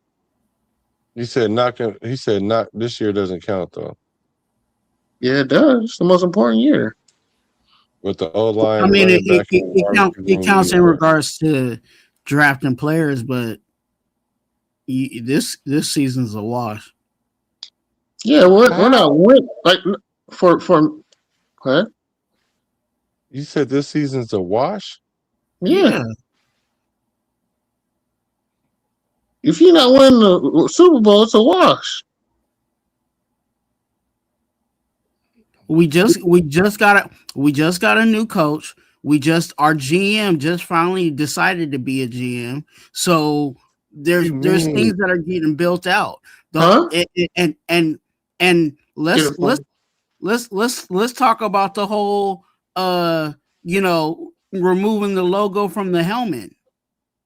So with that being said, there's some people that are in the locker room right now that ain't gonna be with that. So what do we got to do? Ain't gonna be with what? That they took the logo off the helmet? Yeah. What it represents. What are they not gonna be with? Management. They need not to be with the team if they feel some type of way about that. Exactly. So with that being said, we still haven't weeded out the guys that are on the roster now that don't fit the way that this coach wants to run things. So you gotta do that every year. That's the problem, though, Black. We're doing that every year. That's why this season is a wash, and that's why it needs to take time because we got a new boss in town, and he has to make it fit the way that he wants it to fit. So that's what every coach do. That's a year. That's a year of wash because you have to clean house first. You have to cleanse that. No, that's not. It doesn't have to be that way. It doesn't have to. It doesn't have to be. You got to start in the motherfucking the basement. You ain't got to start there. That's how every team that wins a Super Bowl does it, Black. No. You're trying to create something that doesn't need to be recreated. No. You have to follow the blueprint. What? That's not how every team that wins the Super Bowl does it.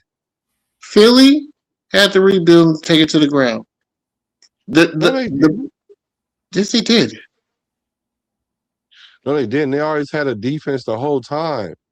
And they had Jalen. And when they went to the Super Bowl and lost, before they got them, they were building a team. Before Doug Peterson even got there, what were they doing? Nick Foles. What are you talking about? What is that? After that, how long did it take? What does every new head coach do when they come in? Bro, y'all sitting here taking this cookie cutter blueprint situation and try to make it apply to everybody. Look, I can say it works. I can say Chicago, they didn't have to go through all that shit y'all talking about right now. What are you talking about? They took it to the Bear. Look, they just found they did. So since we got our first year everything, then they went to Daniel Jones. I mean, not Daniel Jones. What's his name? Who? Caleb Williams? No. Before Caleb Williams even got there, the guy who beat us, they were at a backup. They were looking for something. They took it to the bare bones. All right. That's what they had to do. They had to take it all the way down to the bare bones. So how did they get so good in 1 year then? They drafted well. They brought in wide receivers. They got it. They got a franchise quarterback after their defense was already established. Then they brought in the right coach with the coaching staff. All in one offseason. No, it took like 3 to 4 years. They did it in steps. The defense was first, then the offensive line, then their quarterback, and then their receiver came. And then they brought in their coach. No. But look. How do you think Ben Johnson went to Chicago? Why do you think he chose Chicago over the Raiders? So since we got a brand new everything, we ain't gonna win nothing because we got to weed out everything right now. No, because he has to go through his roster. He has to go through his roster to see what he has. Literally nothing to weed out. He doesn't even know how this roster is going to play under his system. He got to get his guys in there. So he didn't. All right. So all the guys that he went to he was only in Seattle for how long? Those weren't his guys. He just walked in there and started coaching. Same thing he did with the Saints. Those weren't his guys. But he did bring in he brought in a quarterback who could run his system. Just coach these people for 1 year and winning. Like y'all acting like he was grooming all these players. This motherfucker literally just walked in there and was like, look, this is the philosophy. Y'all need to buy in. And obviously he got away to doing that. There's a difference between a coordinator and a head coach, though. All right. Yeah, it is. Because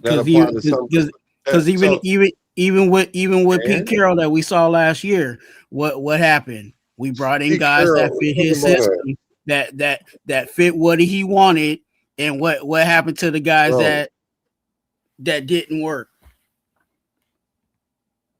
All right. Why did we get Stone Forsythe in?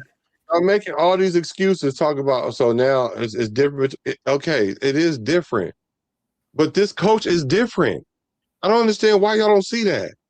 He's different. He's never even built a team. You don't even know if he could do it. You're right. It's his first time head coach, right? He'll go from being a overachiever everywhere else to being gonna come here and be a flop. That's what's gonna happen. I didn't necessarily say that he was gonna be a flop. I'm just saying that it's gonna take time for him to bring in his guys. What's time? 3 years? It's gonna at least take us at least 2 drafts. So that's 3 seasons. I mean, okay, so he's never been a head coach, and he only was an offensive coordinator for 2 seasons. And in 2024, he was an offensive coordinator for the New Orleans Saints. That shit only applies to motherfuckers that don't know how to build a championship roster. Does he know how to build a championship roster? Yeah, he was part of one. He didn't build that. He did not. You just said he went there for 1 year. What did he build at Seattle? All right, bro. No, not all right, bro. You said that. No, because he obviously went there, right? He went there.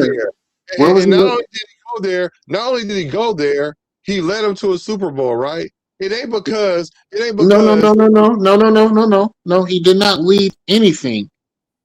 He wasn't the head coach. He wasn't the head coach. He was the offensive coordinator. Okay. So who was calling the plays? He was calling. Okay, you said he went in and called the plays. Who was calling the plays? He was calling the plays. So that's not leading? No, you're not the head coach. You're an offensive coordinator. You're leading one side of the ball.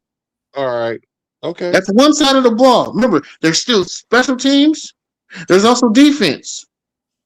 Is he leading? Did he lead those? Did he lead those? You know damn well what I'm talking about. You know damn what I'm talking about. You know what I'm talking about.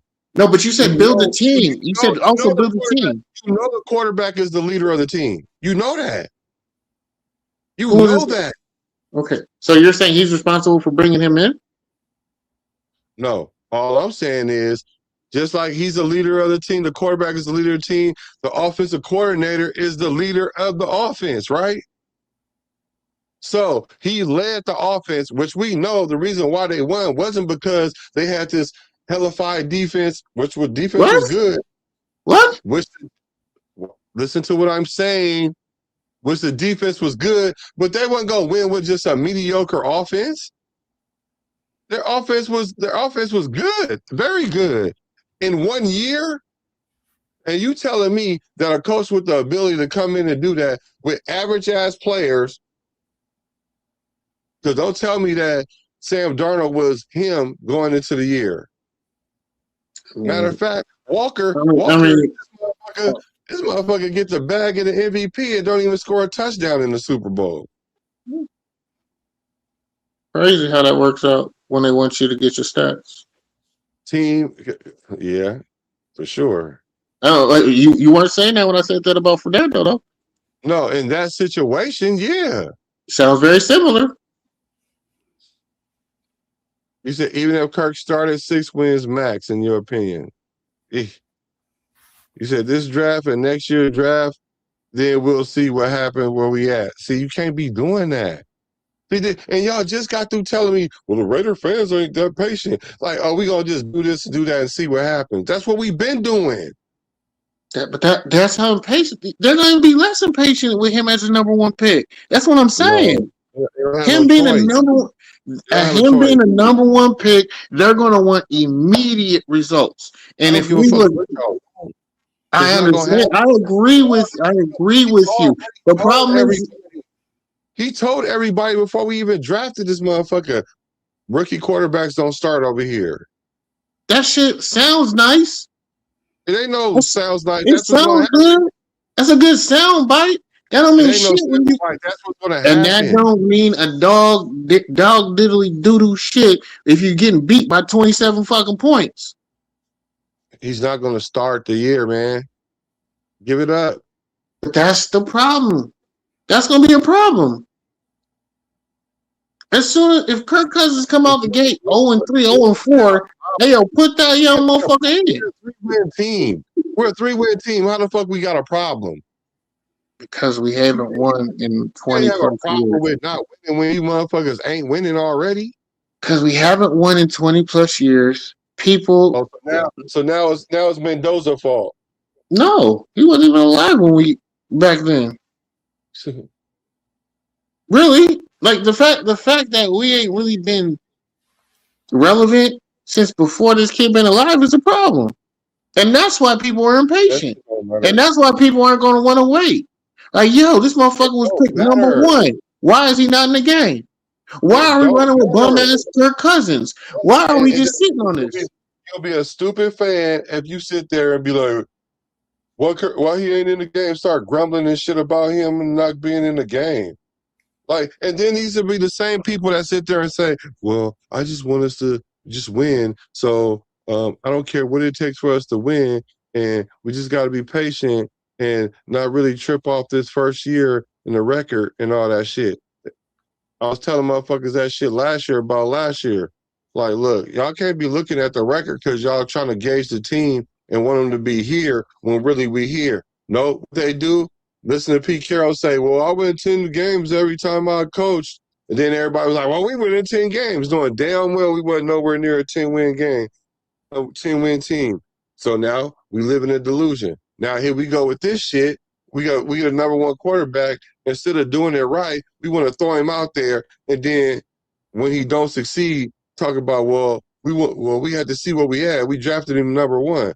Or if you keep him on the bench, you want to play him because we got to see what he's going to do because we're trying to win right now. Like, which one is it? We're trying to build something. You don't build it in one season. And this is the most important piece. So you just said it. It takes time. Yeah, it takes time, but this is the most important piece. You don't kick it down the road when you've been doing that for the last 20 years. You also don't rush into something because you think it looks good. It's not a rush. How is it a rush if you, ever since Derek Carr left, which we got rid of a quarterback without getting a quarterback, which was stupid as fuck. But now what we supposed to do? Keep being in quarterback limbo until we build the team up and then we are quarterback away and then we go get a quarterback? That's what we supposed to do? No, I want someone who's better than Derek. I don't want another Derek. Who is it? Not him. Who? Not there him. is no quarterbacks in the league. There is no quarterbacks in college. So then I'm gonna go elsewhere and fulfill the needs of my other positions that are in dire need of getting filled. Yeah, well, y'all keep thinking that. Unfortunately, that's not what's gonna happen. So Unfortunately for you, yeah. Unfortunate for us, but fortunate for you. I mean, like I said, we're not going to be totally mad at it, but like I said, it's just when you look at the times and how things have gone, and how other teams who won done it, and the way they do it is very similar, and the way we're doing it is not similar to the way they did it. Yeah, it can be very frustrating and demoralizing. Because it's like, hey, there's a blueprint of how you do it, and we're not following that blueprint. Follow what blueprint? Of how to build a team. Oh my fucking God! So the blueprint. Show what team? Tell me a team that passed on a number 1 quarterback, traded from number 1, and got more draft picks, and they went on to work. Tell me the team that did it in recent history. The Rams. Tell me the team who did it. The Rams. Los Angeles Rams. Who? First of all, they went and got a quarterback. Yeah, they traded their number. They traded their number 1, and they got a quarterback with Sam Bradford, and he was there for how long? Didn't Like 7 the years. Bears? Didn't the Bears just do Like that? 7 years. The Bears. No, hold on. Let's go back to the Rams. Sam Bradford I'm not talking was there like I'm 7 years. not talking about Sam Darnold. Sam Bradford. Not Bradford. That was way before. Not Bradford, but not Bradford, but Matthew Stafford. Matthew Stafford. He was there like 7 years. They won though. No, so this whole concept of building it and add a quarterback. They had a defense. They had a defense that was solid. They had offensive players. They were a quarterback away. What did they do? They built it. They had a team that was built. They had a team that was built. They started with the defense. Then they added on offensive players. And then they had a quarterback who couldn't get it done. So what did they do? They traded some pieces and got a quarterback. And what happened once they got their quarterback after the team was built? 7 years? Philadelphia. What a Philly. When they got Jalen Hurts finally. What happened with Philly? Build no team. That shit only works once. What does? Build no franchise. Philadelphia built theirs. Then they got Jalen Hurts. They won with them. Okay. New England Patriots. New England Patriots started with defense. They had a quarterback who couldn't get it done. Eventually got hurt. Huh? Who else? One team out of 30. Kansas City Chiefs. Kansas City did not do that. Okay. Yes, they did. They had a team. They had Alex Smith before Patrick Mahomes. Drafted a fucking but they had a team already, and they got a guy that they were able to sit because they already had a guy in place. They wasn't right there. They wasn't right there. They was already like, because they had a team in place, and he just filled in. But they had a team in place. They did not build. They didn't pass on a number one pick to go get other picks to kick it down the road until they got their franchise quarterback. Nobody does that. Nobody does that. Nobody with the number one pick kicked their first round pick to go get a whole bunch of other players and then go get their quarterback later. Nobody does that. They could have drafted other quarterbacks before Patrick Mahomes, but they didn't. They got other players instead in other drafts. No, all right, bro. Until Patrick Mahomes came, they weren't drafting quarterbacks there. All right. Were they? Right. Yeah. Y'all acting like nobody is leaving the number one pick to get more draft picks and then pick a quarterback later on. Nobody's doing that. That's what you want us to do. Nobody's doing that. And you're telling me that's how you build a team. And that's not how you build a team. Now, you are right by saying you build a team by getting one phase together, then maybe the second phase together, and then maybe if you don't have a quarterback that's competent enough to do that, go for a quarterback that's competent enough to do that. You know how many seasons that be taking to do that? It takes a minute, depending on where your team is. This team right here, we got so many holes in our team that we need to get what the fuck we can, best quality players in the prime positions that we can. Quarterback being one of them. That's it. Especially when we've been kicking it down the road. Everybody complain about Derek Carr not living up to his potential. So now essentially we've been fucked with quarterbacks ever since Gannon. And Gannon didn't even win us. Well, he won us some playoff games, but he didn't win us no championship. To draft another one. So and we got him at the end of his career. So we got him in Kansas City. Yeah, so there is no specific right way, but what the right way, a right way to do it is get your franchise quarterback and build around him. And if you don't think you can get a better franchise quarterback in the future, the near future, or in free agency, you better fucking get one while you there. You got to. You just have to. He said we fake rebuild every 2 years, but this rebuild is a real one. Exactly. So why would we want to do something as egregious as doing what we've been doing, pushing the quarterback position down the road when we're faced with it right now? We never pushed the quarterback position down the road because we weren't in position to draft the quarterback. That's the problem. We wanted to get a quarterback, but they were already drafted by the time we came up to get picked. We couldn't get no quarterback. We couldn't get none. We drafted Cam Miller. That's what y'all were drafting and talking about. Hey, we need to give this guy a chance. Did y'all not? That's what y'all were drafting. First of all, who was y'all? I'm talking about Raider Nation. Because I wasn't with that. I didn't even think he was gonna make the team. I knew he wasn't gonna make the team. When people were talking about, hey man, they're like he's an athlete, this and that. I'm like, y'all motherfuckers crazy. No, that's what happened when you thirsty and delusional and you in the desert and you see the oasis and everything look good. No, that's why I'm like, That's why Mendoza looks good. And I can even say that about Mendoza to a degree. But his where he at versus what the fuck we've been seeing, that might not be crystal, but it's water. It's at least water. We've been thinking we've been seeing water, and that shit ain't nothing but sand sandwiches. So I could at least get some kind of hydration out this water, although it's not crystal. That's what they telling us is crystal, though. They saying it's Ace of Spade, but no, that look like Sprite. I get it, but it's liquid. What we've been getting is nothing. Jimmy Garoppolo. That's what we got. Gardner Minshew, Aiden O'Connell. I ain't gonna lie, man. Smith. I almost lost so many people. Like, I'm surprised we didn't get Brett Favre Jr. That's a fake person. Getting Tyler was our best move. Now we can build around him, hopefully. This draft for the future. I'm not sold on Cold Miller staying healthy.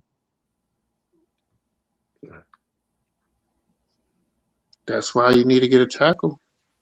We got to figure out our O line, figure out our D line, figure out our secondary, figure out our linebackers. If that's the case, this is why I don't understand how y'all can apply that to one player but not all the players. Who? Well, when I say y'all, I mean people in general. Like, yeah. I mean, like who specifically? Like who you talking? Who you referring to? The player. Well, I'm referring to this comment right here, Raider Nation, Jason. Like, okay, Colt Miller, and maybe not even so much him because I just got triggered because I hear the Colt Miller thing is, okay, cool. Colt Miller got hurt last year. Really, he got rolled up on. That wasn't even him getting injured on his own. But granted, it was an injury. I get it, right? The best ability is availability. I get it. He's been getting hurt the last couple of years. Although he started his season, his career never getting hurt. So if everything we just brought in a linebacker that was hurt last year. We just brought in a bunch of players this year that didn't play all game that was hurt last year. So like, well, are we worried about this player not getting hurt? Are we not worried about this player getting hurt? Stokes was even just hurt. Are we not worried about him being hurt no more? Like, Max I think that applies to everything, but I think he's talking about more in concern of the O line. There's a lot of guys on the O line that have been dealing with injuries, whether it was their fault or whatever the situation may be. So there is a sense of concern if you're trying to put any quarterback behind that offensive line that we saw last year, on top of the injuries that they have, you know what I'm saying, coming in. Okay, so JPJ, right? Mm-hmm. So if that's the another case, injury prone, yeah, another injury prone. Should be concerned about everybody. Was he really injured, or were they just sitting there? No, he has concussions. He's been dealing with concussions pretty much his whole career. In the NFL or college? Both now. But they was just fucking with him too. Yeah, along with that. Yeah, along with that. Because Taron Johnson just got through off an injury. Like we just brought somebody in that was off an injury. Mm-hmm. Like we're bringing in players that's off an injury. Mm-hmm. Yeah, because they're Preferably, they're not supposed to be starters. They're just backups. They're role players. They're fill-ins. We're hoping that they don't get injured. Well, I It's mean, like that's what y'all everyone football is. You know, injuries is a part of the game. So sometimes you hope for the best, but you also still have to be accountable for that, and you have to fill a roster with anticipating injuries. and Colt Miller's a top 12 left tackle in the league. Yeah, it's not about his ability; it's the availability that's the issue that we've been having recently. That's the So y'all problem. just think he's gonna get hurt every year now? That's what y'all think? He gonna get hurt every year now? Well, that's the issue. That's what the trend is. 2-3 years he's been injured. The last 3 seasons he's been injured. So okay. So why don't that apply And to this is the thing. We ain't like changed that? our training staff. We ain't changed our doctors or none of that. Nutritionists. That's all been the same. So ain't nothing going to Why change does with his that diet apply to all or the our way he players? trains. Huh? Why doesn't that apply to all our players then? It does. Look at the O-line issues. Because looking at our team is already injured. Exactly. That's the Not problem. even true. That's not even true, though. We don't know that yet. Like, Yes. JPJ might not even get hurt this year, or Colt Miller. Then what? Then Y'all we not see. gonna say, well, y'all gonna be like, well, he did get hurt the year before. He's still injury prone. No, Like, I'm not. No, I'm not. maybe you won't, but a lot of people will. But it's a concern. Yeah, you have to, and that's the thing. As a general manager and as a coach, I have to be conducive of the roster that I have, and I have to anticipate. Okay, this guy's been injured the last 3 or 4 seasons. Am I going to bank on him, or am I going to have where can I find leeway to bring in? Like I have to bring in a guy who can fill multiple needs in some areas. Like in the offensive line, I'm going to have to bring in a guy as a backup who can play guard and play tackle. I'm going to have to bring in another guy who can play, depending on their centers, a center and a tackle. I have to get some tweeners. And I can also guarantee you that right now, even today, since it is draft day, that Spytech is looking at our roster and saying, "Oh, I need to draft offensive tackle just to make sure that we're good because we have Colton Miller that is dealing with injuries." We're not about to do shit at left tackle. We're not. That would be stupid. Why waste a draft pick on a left tackle? I guarantee you they're going to draft a tackle and probably even a guard. Which one to bet? No, guard is different than left tackle. If we waste a draft pick on left tackle, that's stupid. Who do we have? Who do we have at left tackle? Colton Miller. Who's behind that? Who Grant? So, hey, but this is going to happen. We're not going to score 13 points a game this year. Like, there's no way in the world that's happening. I don't know about that. What you mean you don't know about that? How don't you know that? No, I'm just saying I don't know about 13 points. Okay, I was about to say, come on. I know you smarter than that, Quan. Like, we're going to score more than 13 points for sure. On a regular. Now, we don't know if Glaze is going to survive at tackle. No, but if he don't, it's going to be because he's going to be at guard. But other than that, he's playing tackle. He's played every game. He's the only one that's played every game.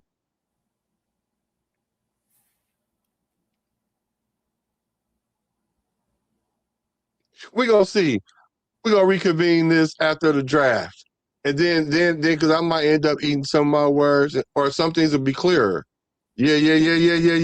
Well, you said the end of the season for sure. We'll definitely can do it at the end of the season, but the end of the draft, we'll know which direction we're headed in, though, at least. Because if they do go out and go get a left tackle, I would be obviously wrong, and then I'll be like, well, Quan, what is it that you see that we're doing? Because I'm not seeing it. Because we like and the reason why I say it like that is because you look at our roster and what depth do we really have in a lot of these spots.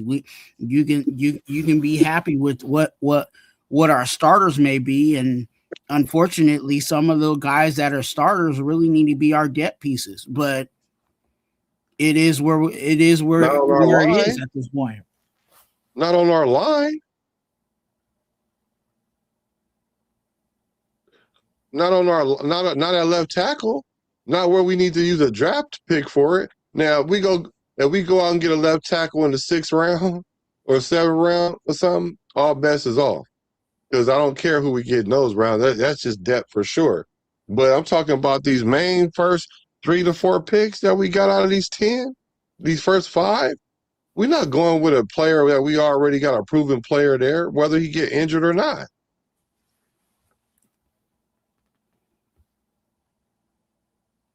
We're going to go corner. I'll be surprised if we even go linebacker. We might unless somebody dropping our – but I doubt if we even go linebacker because we got to go D-tackle. We got to go safety. We got to go multiple corners because that's where we stupid thin at. And we need a wide receiver. We don't have we don't have nowhere to go tackle. And we need a lineman. We need a guard. Somebody that probably played tackle in college that could play guard in the NFL.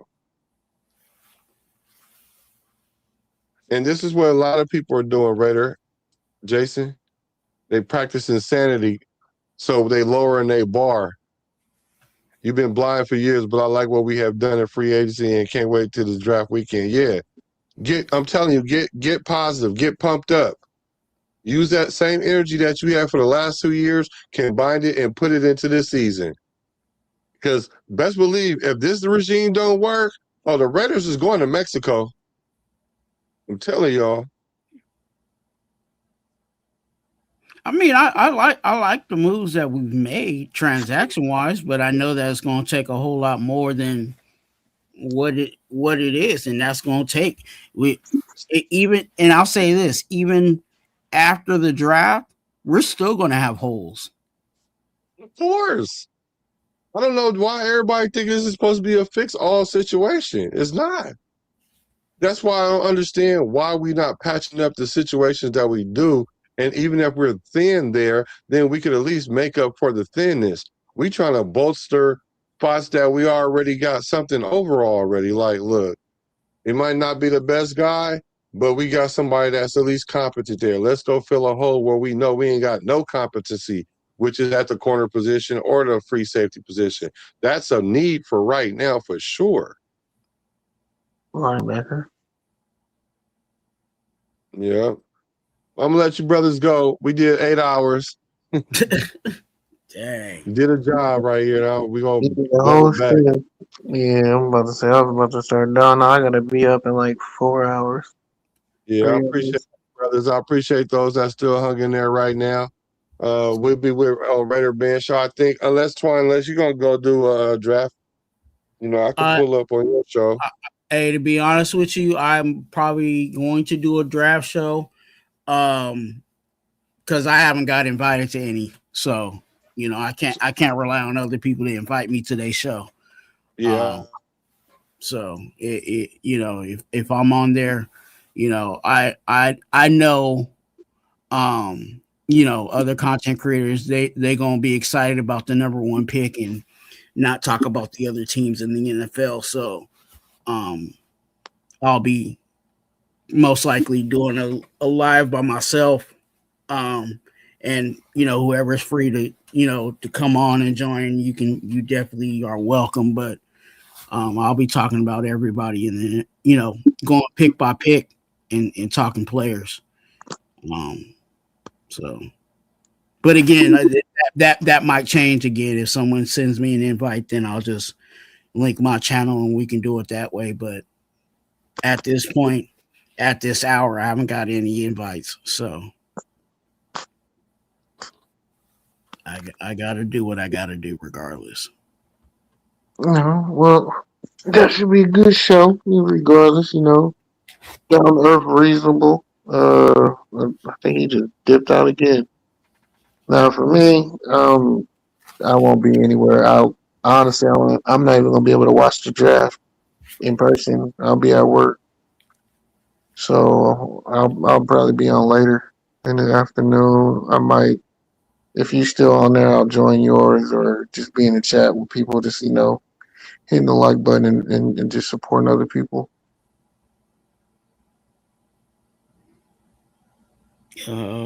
Get back.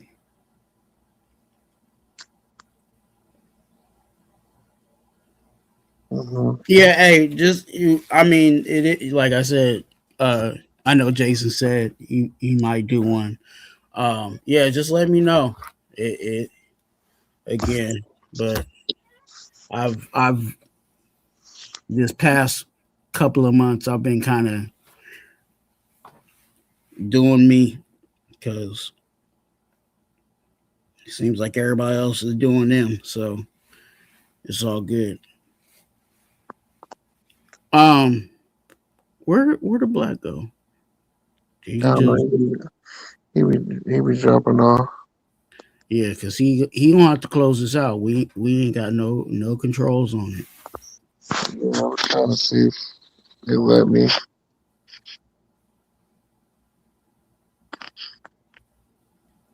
Yeah, day two. Hey, day two. I'm gonna try to do one today.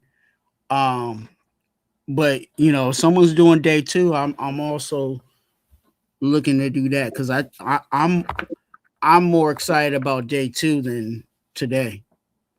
Not just saying because is it's the number one pick or whatever, or Mendoza. Not saying it in that way, but I think there is going to be a lot of good talent right there in day two and in day two, that second round, third round.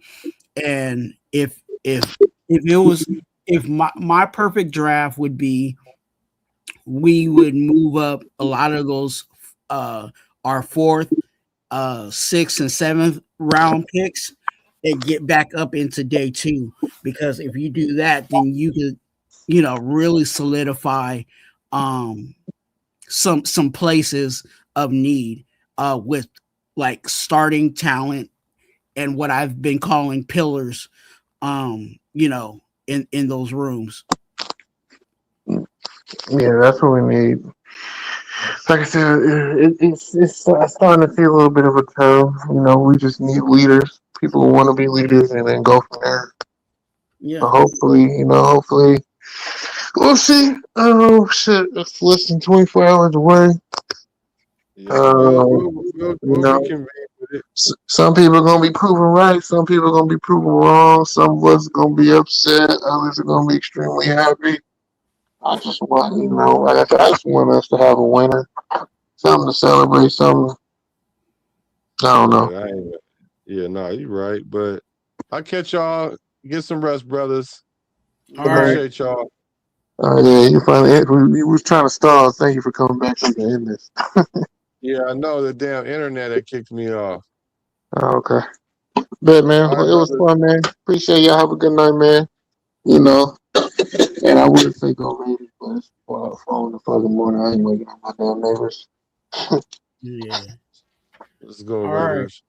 All right, man. Let's have a good draft, y'all. Enjoy the draft, man. Don't be too upset about who we get, man. Like I said, it's a means to it in, man. It's a method to the madness. So appreciate you, man. It was a pleasure. Thanks for having me. Catch up with y'all later, man. All right, brother. Thank y'all.